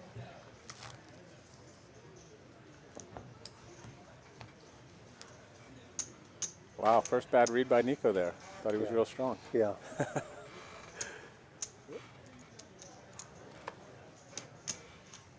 And then Kenneth was honest. He said I had one face card and it was suited. Yeah.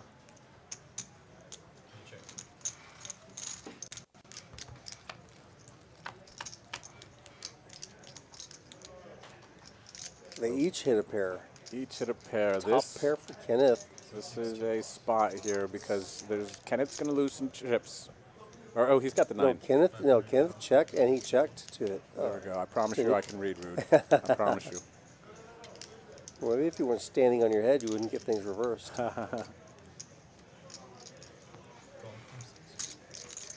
Ken's going to play it slow. I like this.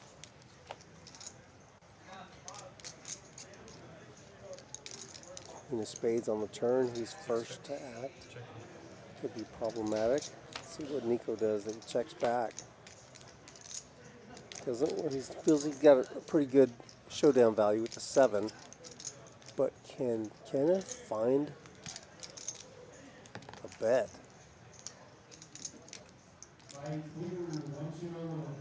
Second pair.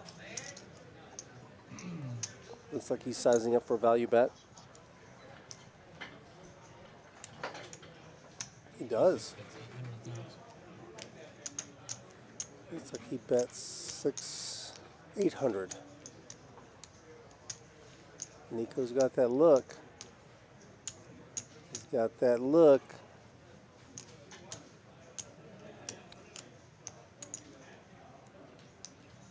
Suspicious.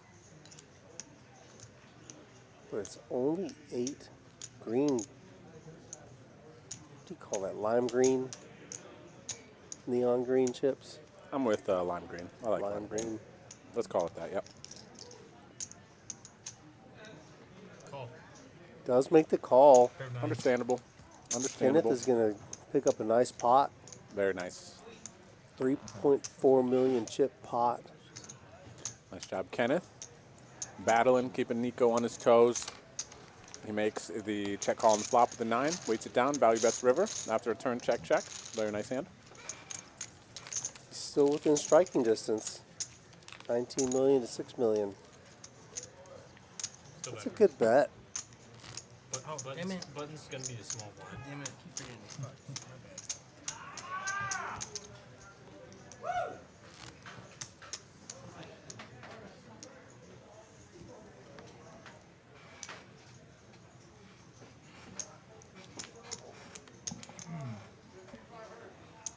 I wonder how much experience Kenneth has heads up. Actually, he entered the heads up tournament that we had a couple weeks ago. Kenneth? He was in it, yeah. How'd he do? You happen to remember? I think he busted the first round just like someone else I know that's wearing a headset in this room. Check. Everybody, I did not play the heads up tournament, just so you know. Could have been me. Might have been Rude.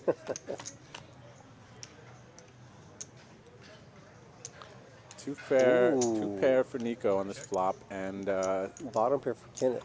Yeah, not too bad. Kenneth's got a backdoor straight draw as well. Check. Open-ended now for Kenneth. Spicy turn. Spicy turn. That's 600,000. That's enough to keep Kenneth interested, I believe. I believe so too. But man, you flop 2 pair on your heads up. That's it's a big hand. Powerful. Wow, and the oh river my is a goodness. Check. And Nico checks. Oh, check back.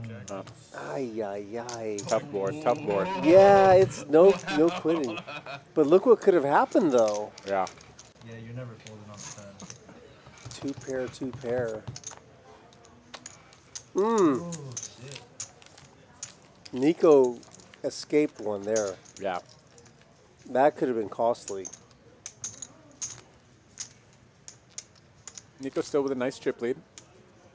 I think that brings Kenneth up to about 25 blinds, and then Nico's probably about 61. Yeah, 18-7, yeah. Boom, we don't have to guess anymore.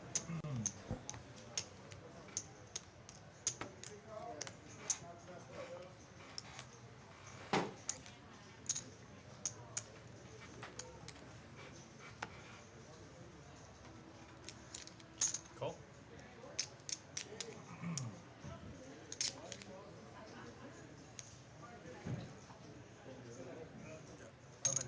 Raise 800,000. Ace 4 suited for Kenneth. Oh. That is a raising hand, if I've ever seen one. Yeah. And Nico calls. Yeah, he's on the button. Queen 9, reasonably strong hand. Paired board. Nobody likes that. Oh, yeah? Looks like Kenneth's betting. He might like it. It's 1,250,000 MC6.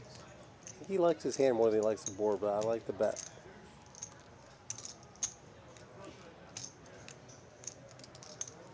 Josh Doogie is in the chat, just totally on Team Kenneth right now. I love it. I love it. Let me see here. I'm going to take a little peek, everyone. I'm going to do a little research. I want to see if this is going to be Kenneth's biggest score. I love hearing about new poker high scores.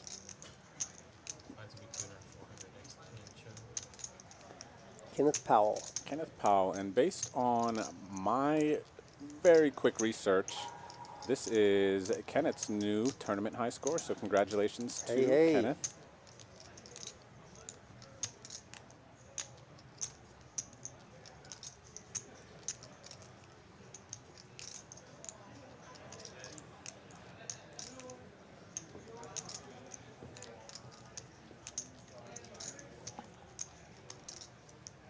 I agree there, Macklin. Macklin called it at the beginning of the final table. Thinks Kenneth's going to win, and here we are, heads up. Kenneth grinding sure is. Josh Doogie is not backing down. He is totally on board.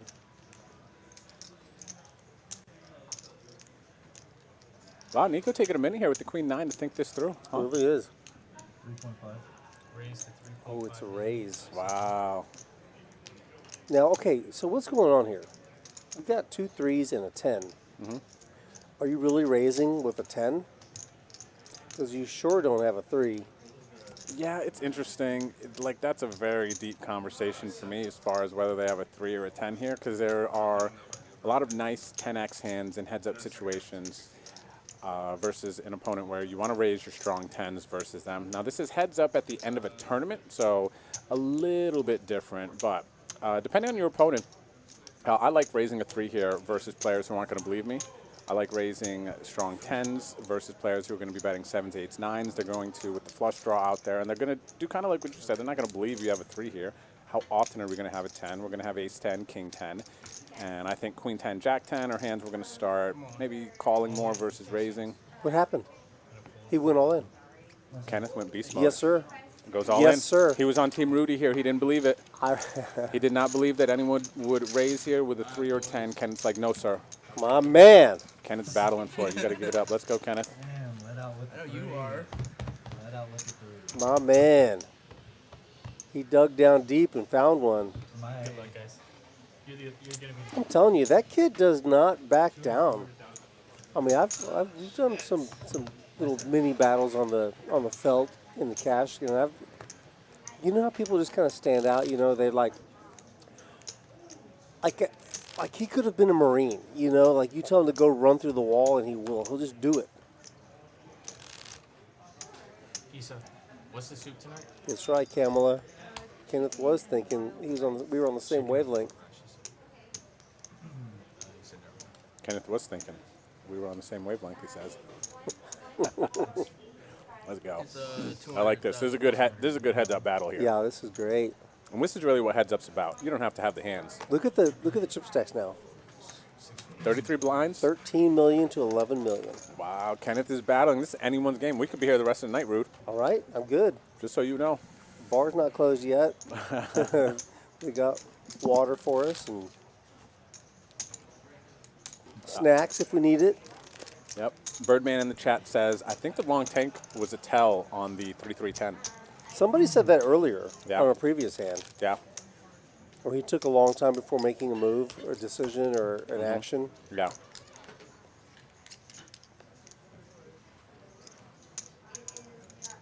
What's up there, Playmaker? Thanks for hanging out tonight. Much love, brother. Hey, it's your favorite dealer. Fucking stop. Fucking stop. Hey, hey Mario. Hey, you want to finish this out? You know I'm taking that tip. Check, back. check. Taking that tip back. You fucked it up. Oh my bad. You got caught up in conversation. Yeah. All right. Yes, sir. No, I'm away. Still, I'm away. Kenneth still with the gut shot. One checks. This checks down. Seven high could win. Yeah, I think these guys are just one. Oh, hello, 4. 4 on the rib. 6 checks.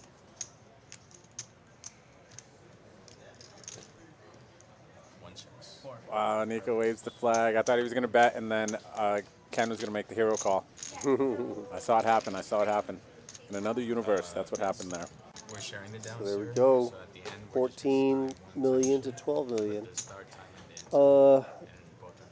Let's see. Report is from Windbreaker. Remember the buddy that's going to disown him as a friend Yeah. if he doesn't win? He says Kenneth was in the Air Force. Yeah. So I believe I can see that. Yeah.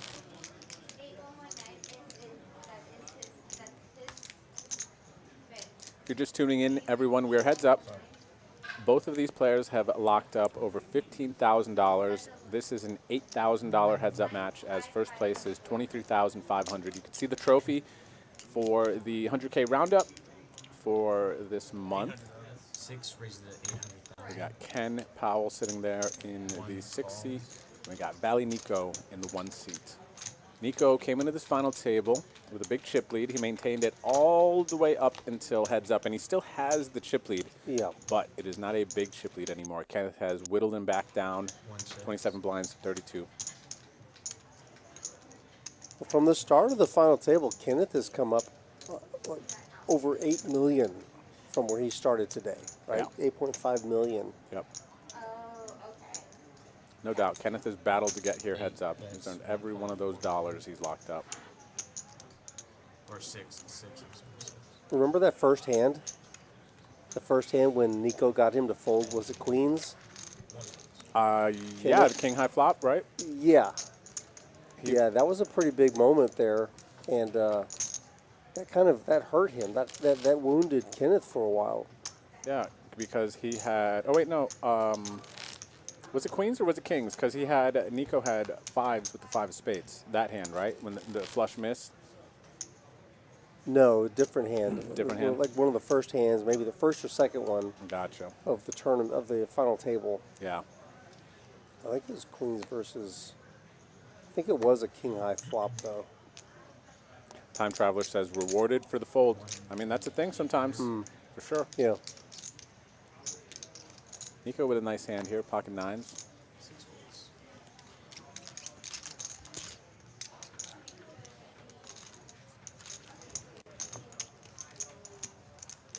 Josh remembers that one, I think. Josh remembers that hand. Camel says that Kenneth had an ace.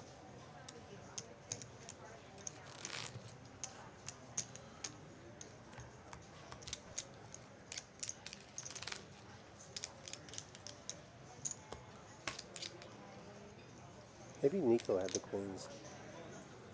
Kenneth hit an ace. Something like that. I don't know. 8-5 suited for Nico.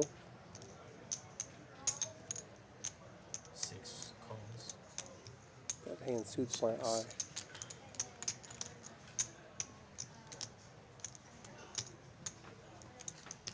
I'll take the 8-5 suited here, Rude. Yeah? Yep. 100%. Look at this. Boom. Flush draw. In the big blind. Out of position. Got pretty good equity. Flopped good equity with a diamond draw. And ace high, however. Remember how Jay responded to that Ooh. lead earlier? I was going to say, I wonder how Kenneth's going to respond. He's going to give it up.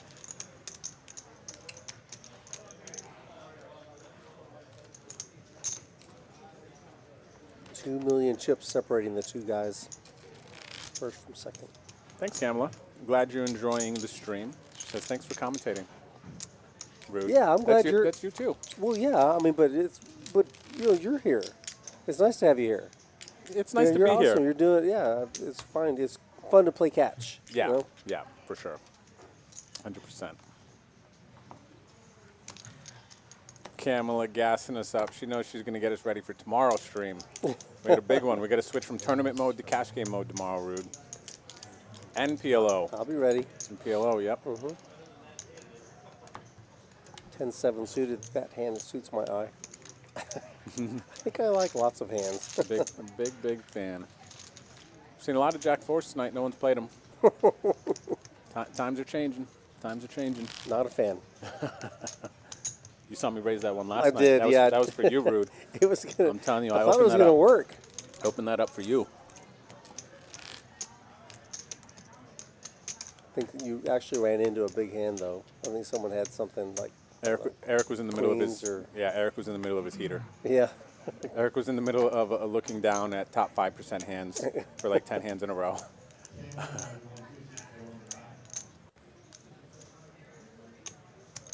Yeah, I might just let that go. The 3 deuce on the The- button. the old 30 I deuce? fold, dude. You know what? I fold. Rude, that's I suited, fold man. on the We're button. heads up, Rude. That's Mhm, suited. Listen to Ken. You can have all my. Ken did good. Ken says play it. Ken won more chips with that hand than I would have. Ken's here, we're here. That's true. Play the 3 deuce. Yeah, good point. We're going to add this to our range. It's in mine. We're going to Okay. add it to yours. I'll try. I'll do my best.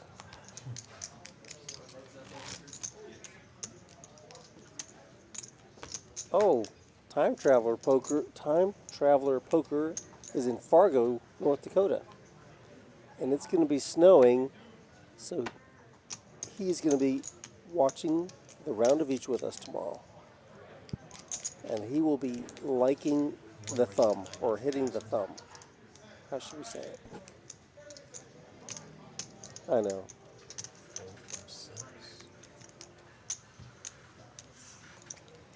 Time Traveler, my son is in Williston, North Dakota. Pretty sure it's snowing there too. Rude, does it snow in Texas? You know I come from the East Coast, Pennsylvania. We snow. We have blizzards, things like that. Yeah. Does it snow much here? No? Tell you what, dude. It doesn't do it very often, but when it does, it will shut us down. You know? That's because you guys aren't prepared for it, We right? don't know how to act. No, that's true. We're not. We don't have the infrastructure to deal with that situation. No. Was it a year ago when we got iced in and the whole city shut down for like, I don't know, half a week? Oh, actually the entire state, I think, was shut down. Were you here? I remember seeing it. I don't Yeah. think I that was before I got here. Yeah.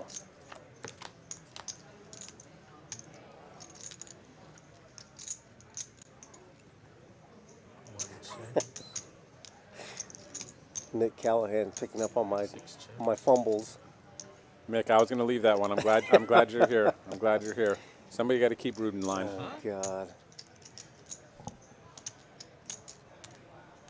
With a gut shot for Nico, he's going to check it. Kenneth's the best hand, 10 high right now. He knows it. He checks. He's ready for showdown. We're going to river. It's a deuce clubs. Nope. I was going to say, don't pair Kenneth.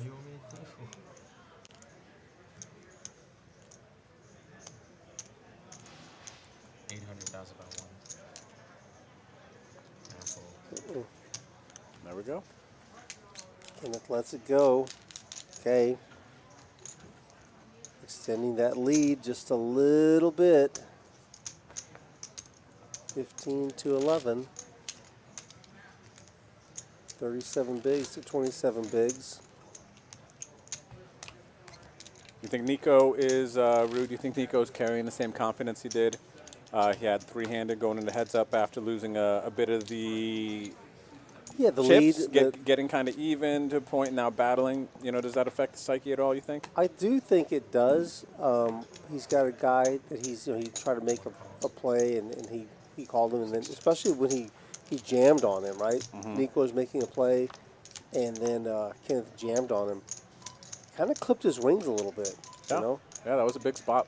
Kenneth So identified it well. He doesn't. The margin for error is less than what it was. Yeah. If he makes a mistake when he's got a huge chip lead, it's not that big a deal. He can recover. Pair fours now for Nico, open-ended for Kenneth. On a paired board. 6 checks.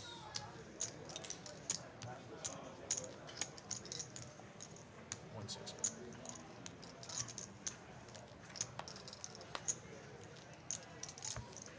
King O spades. 6 checks.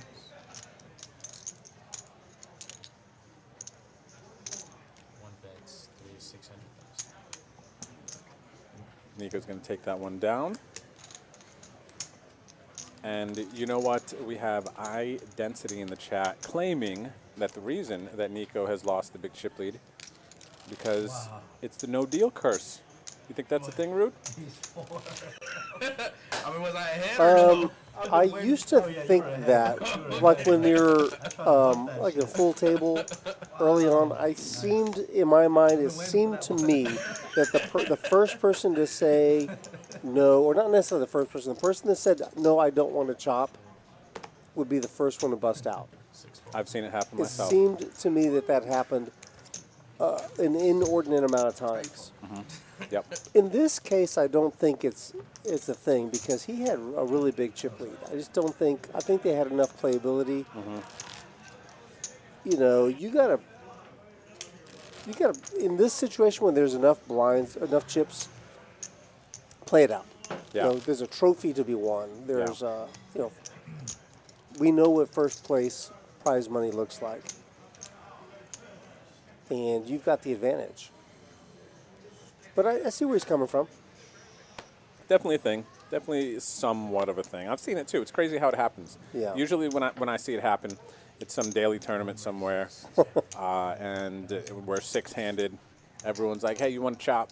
And then there's one person that's like, "No, I always play for the win," and that person is the one who usually, you know what I mean? Yeah, because he just put a target on himself. Yeah, 100%.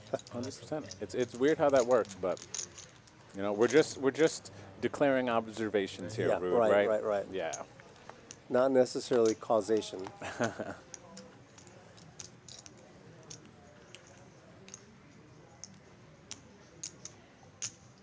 6 checks. We have now entered. I think we've been in the chill zone of the heads-up portion of the tournament. Yep. For a few hands. One bets 1.2. It's tough. Heads up, you have to play so many more hands, and you have to expand your ranges, play different hands, and it can be really tough if Kenneth, for instance, now he's a 2-to-1 dog again. If Kenneth just keeps getting hands like 6-4 off and 7-3 off and all these things, because you have to start kind of not looking at your hands and just playing your opponent at some point, kind of. Well, it definitely will wear you down because there's no hiding. You can't take hands off. Right, it's just you and the villain. Yeah. Mano y mano. I mentioned this on the chat previously, but just not today. When we had that heads-up tournament, my first round opponent was very tough, and my heads-up match lasted 3 hours long. Wow. Oh wow, you battled. Yes. It was so hard. Look at this. Queens, no joy. Chris. Yeah, things are moving along here with the 400K big blind. Wow. Yeah, when you're playing every hand and you're really thinking and strategizing every single hand, and you do it for 3 hours. That's tough. Even playing a second round after that, it's tough. Yeah.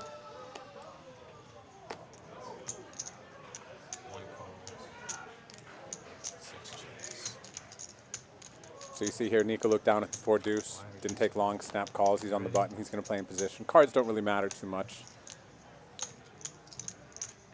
They do, but you know, Look sometimes at they don't. Look, he hits his 4, open ender for Kenneth, and he's got 800,000 by 1. bigger cards than Nico. Of course, he doesn't know that. He just knows he's open-ended. He will not be folding just yet.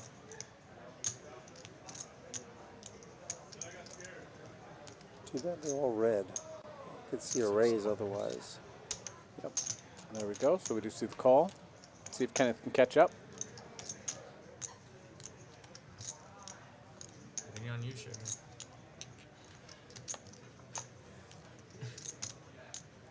Ace. Nobody has an ace. That is correct. 6 chips. Kenneth with the check. See if Nico fires another one. Might see the ace as a nice bluff card for him. In the event Kenneth has a 7 or a 9. That is the look of a bet. 1 bet's 2 earned. Hmm. A hefty bet. Kenneth lets that open ender go. Nico's catching some momentum here. I get it though. I get the fold. You know, if you hit the like the 5 of diamonds, are you going to be happy? Right.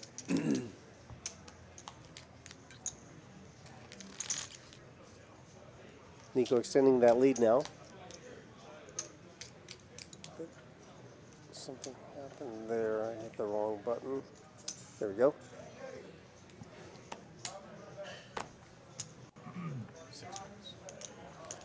This is such a sad feeling when you're heads up, you're on a tough stack, you're not getting hands, and you just have to fold, and you know, you see your chips leaving, you had even stacks, and now you're a 3-to-1 dog, you know? Yeah, he was close. Yep. But Kenneth did battle back from, I believe, 3-to-1 dog earlier to get pretty much even. So he could definitely do it again. Oh, I haven't even finished mine. I left it over there. I fucking been meaning to get up and get it.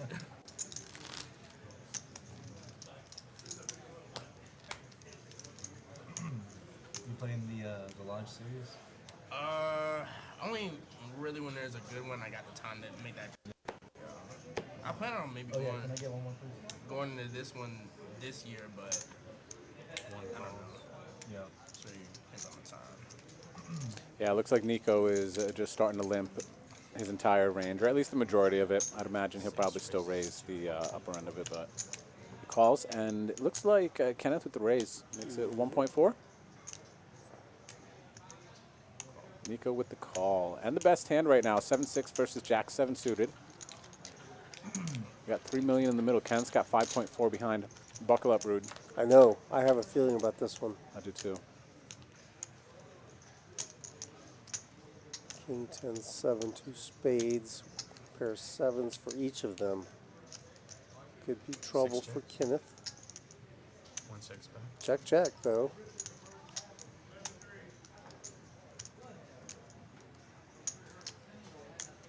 Six back.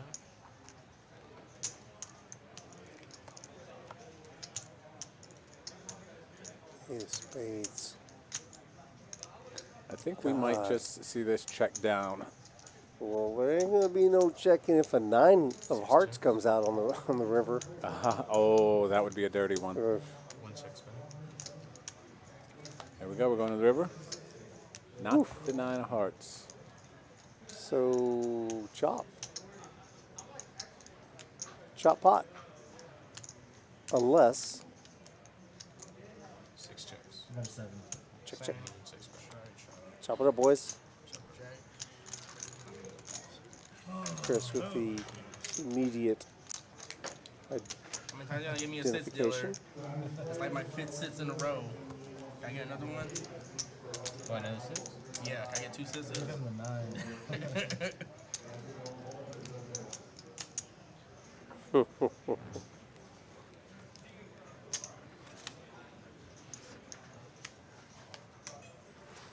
Yeah, I agree. Coy Jordan Poker says it's important to remind yourself that heads up is high variance and you can easily get back into it. That's true. One hand. You know, if he gets a little bit closer, then he gets another hand, they could easily just swap stacks.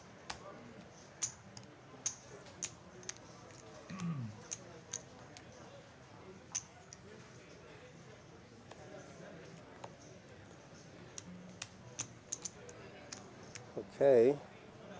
10-5 offsuit. Good. Not feeling it. Blame him. Wow. Why you Yeah, me just why you blaming me? garbage. It's not even playable garbage. Come on, how many pocket pairs? Shit. I haven't gotten one pair.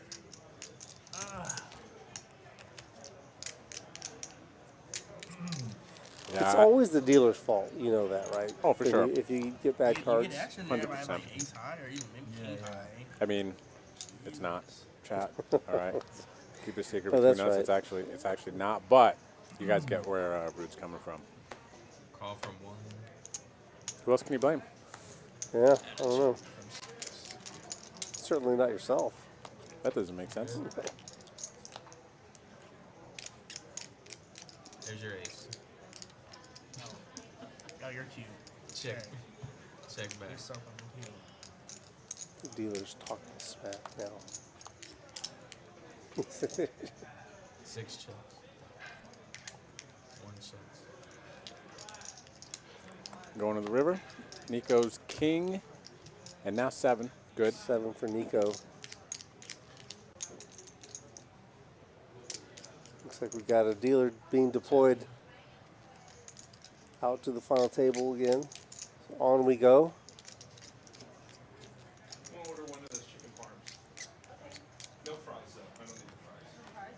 Apparently that's what it comes with, right? Yeah. Ace in my hand.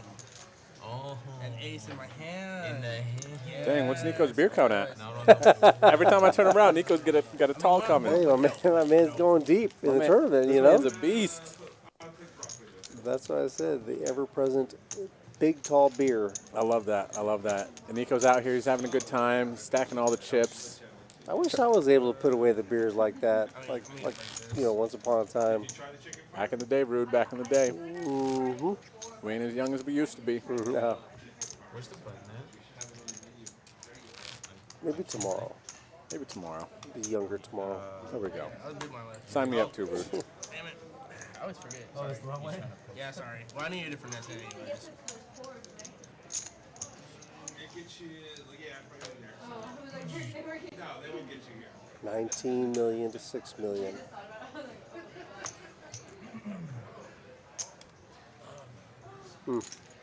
It's okay. Don't sweat it. Keep on running it up. Keep going.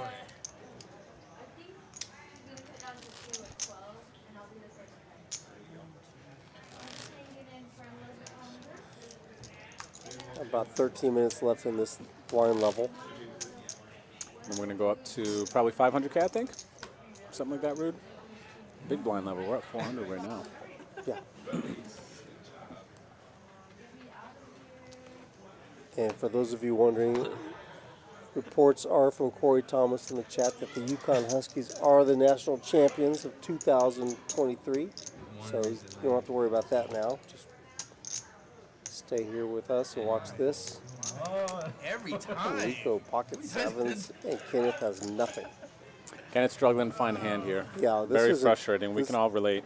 Yeah, good spot. A good time when he doesn't want a hand against the sevens. I mean, he'll take something better than sevens, but For sure.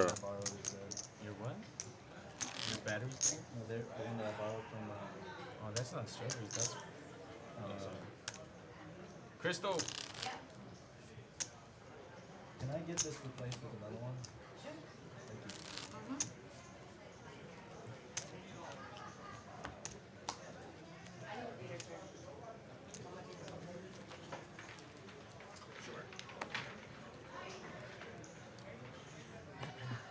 there you go.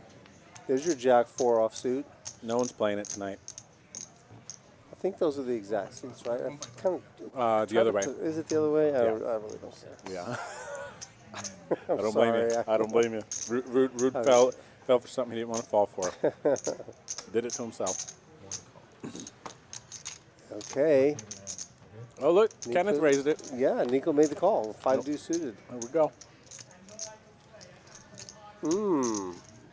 They each hit their man. Oh, it's on me. One chance. Advantage, Kenneth. Kenneth is on the button. He's going to make a bet. What's he got? 3.8? Yeah, pot size bet. That's not unreasonable. Nope. A little over the pot. Nico's curious. He wants to know how much because he hit a pair. Yeah. 750. He decides it's good. He calls. He could lock up the title right here. Crystal Bubbles. What's up, baby girl? What did we say here? Is he calling? Nico gonna call? Hi, Bubbles.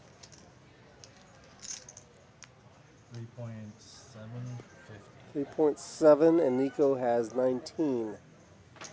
If he calls and misses, he'll have about 15.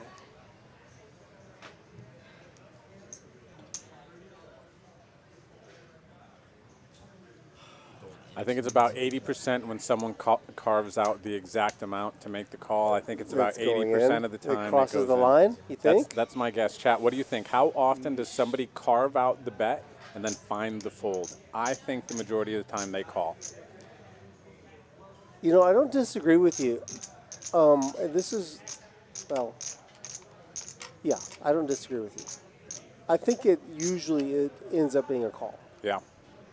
But maybe not 80%. More, yeah, maybe 70-ish. I don't know.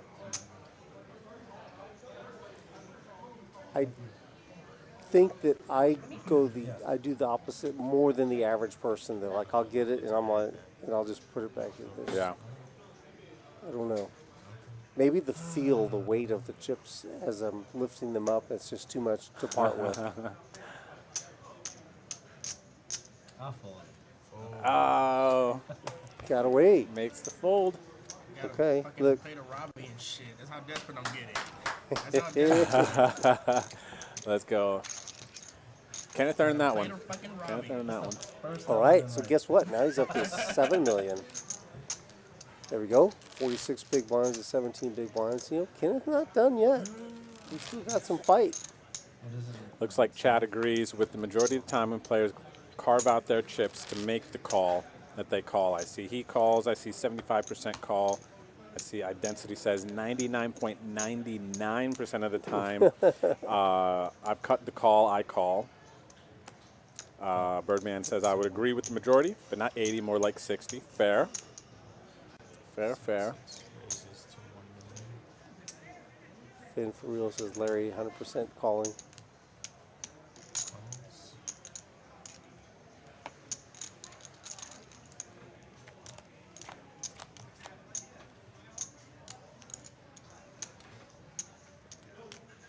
Ace 9-3-2 spades. Only Nico has a spade.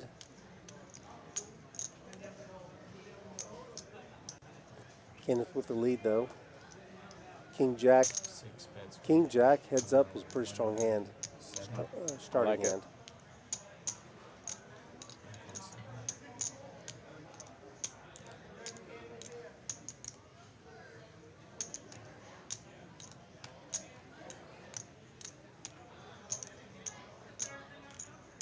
I think Nico's up to something here, Rude. Nico is thinking that Kenneth doesn't have an ace. And he does have, Nico has a 10, so that's over the other cards. That might be just enough to give him pause to make a move. Oh, he was almost going to do it. I think you're right. Yeah. I had the same feeling. He felt something. Nico's got some live reads. He's catching on that live energy. Yeah. He's just like, dang, he's bluffing, but he's beating me. I'm big. King Jack might be just too strong. If he had shoved there,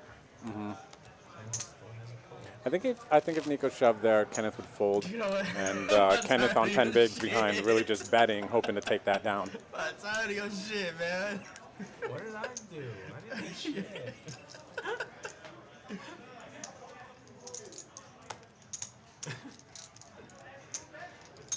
Kenny calls. And I check my one.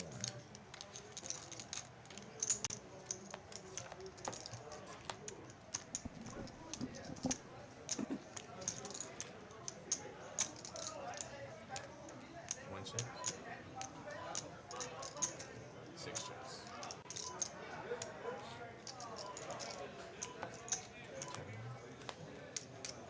Check. 1 check. 6 checks. Kenneth the best hand, king high. Gonna take it as long as Nico doesn't bet.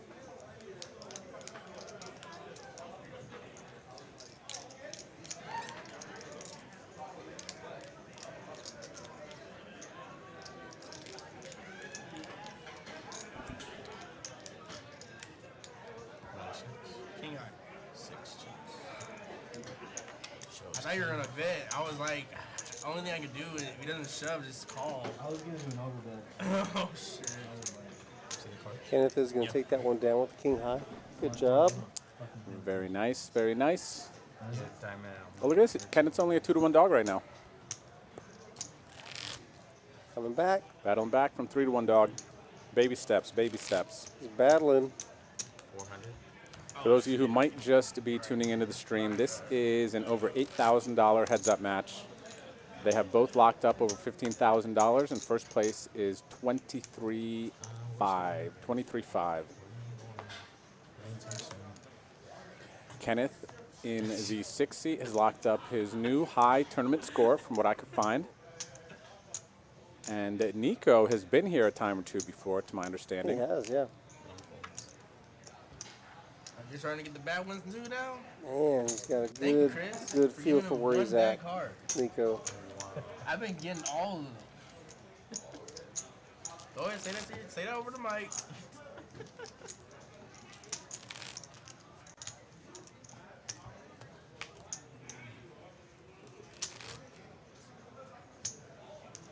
We did have a talkative table tonight, Rude, huh? We came Yeah, in I here was saying it's going to be surprised. quiet. We were thinking. Yep.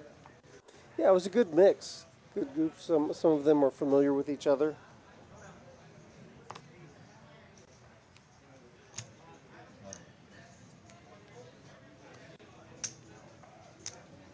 Oh. 6 folds. King queen versus 7 deuce. Nico was ready for it there. For sure.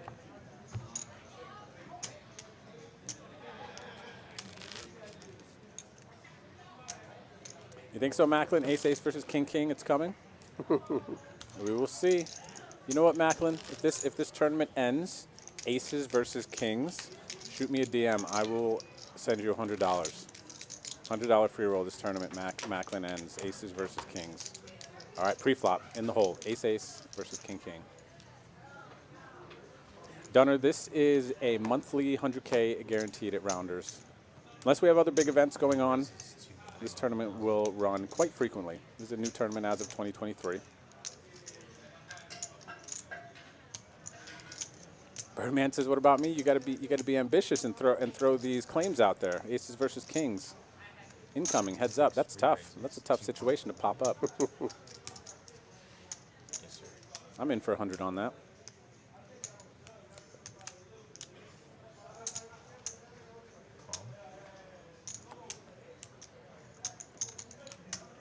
Nico's going to call the 3-bet with the 7-8.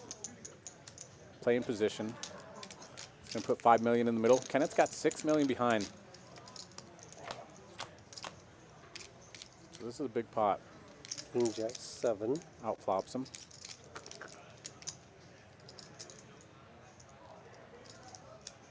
See how Kenneth wants to proceed. He did 3-bet pre-flop, so Kenneth can have aces, kings, ace-king, all the big hands. Decides to check. Seat 9 checks. Somebody said all in. I heard it. A pair of 7s. 3rd pair. Man. Nico's got ice in his veins. He does. Kenneth checked, and he just didn't believe that he would ever have a big hand there. Decided to just take it down. creeping up on that 4-1 chip lead. Time Traveler Poker says, I love streams. So great for the game. I try and support. Thank you so much. I appreciate your support. We appreciate your support. We are happy that you're here, happy that you're enjoying it. And I'd like to remind everyone else, please hit that thumbs up button, like us, subscribe to us, come back, hang with us more and more. 20 million to 6 million.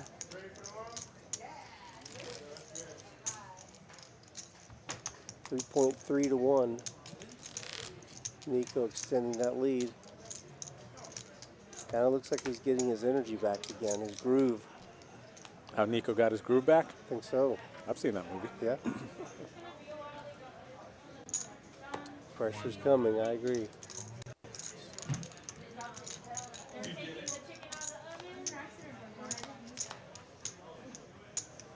Oops.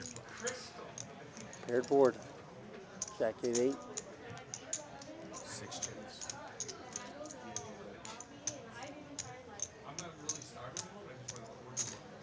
One bet 500.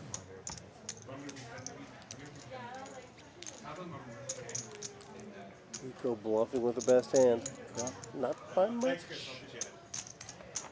Kenneth is looking for the double up. Just about down to 10 bigs. Nico's almost got a 4-1 chip lead now.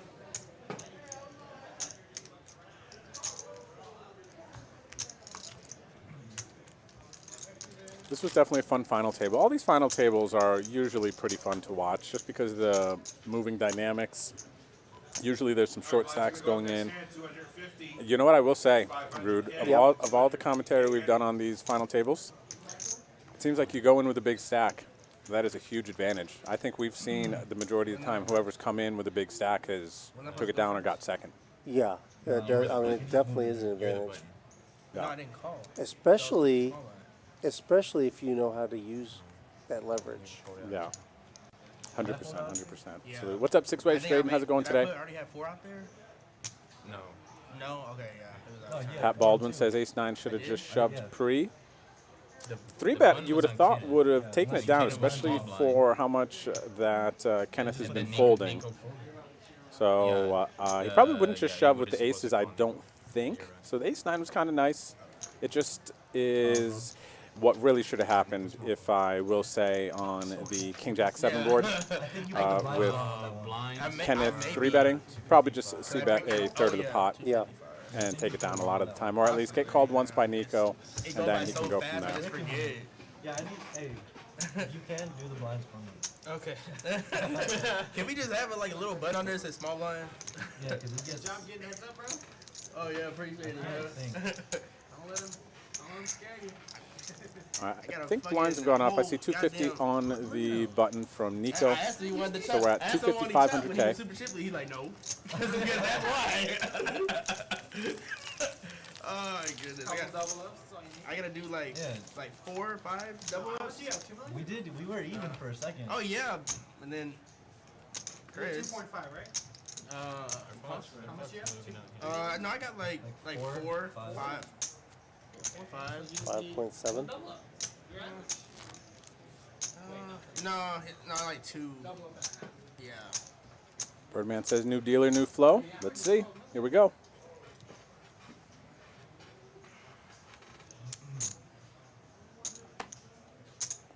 Nico on the button with the 7-3. Gonna make the call or raise. Ooh. 1.5.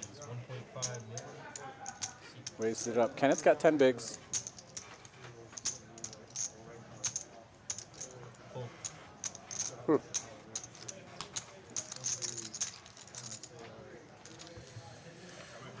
Very marginally hand. Very marginal. Can you break this down?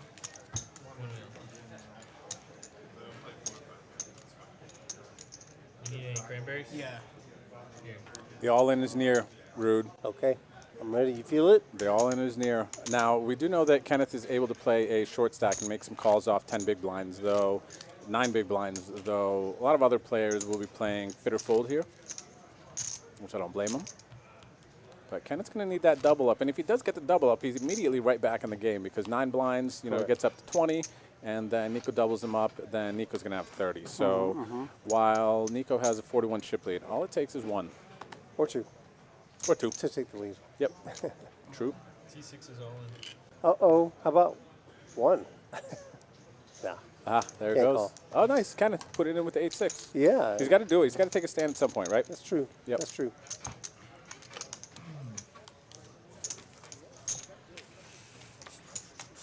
No resistance that time. That'd be a sick call just to say 1.7 deuce.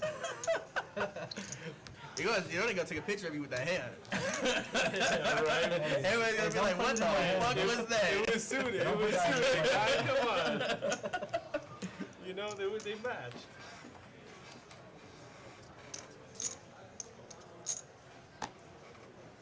Nico on the button with a king 4 offsuit. Raise 1.4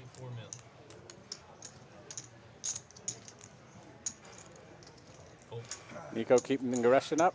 He's not getting too much resistance. You don't blame him, do you? No, not really. It just hasn't I did like to see that shove, though, from Kenneth. Yep. That was definitely a good sign. 100%.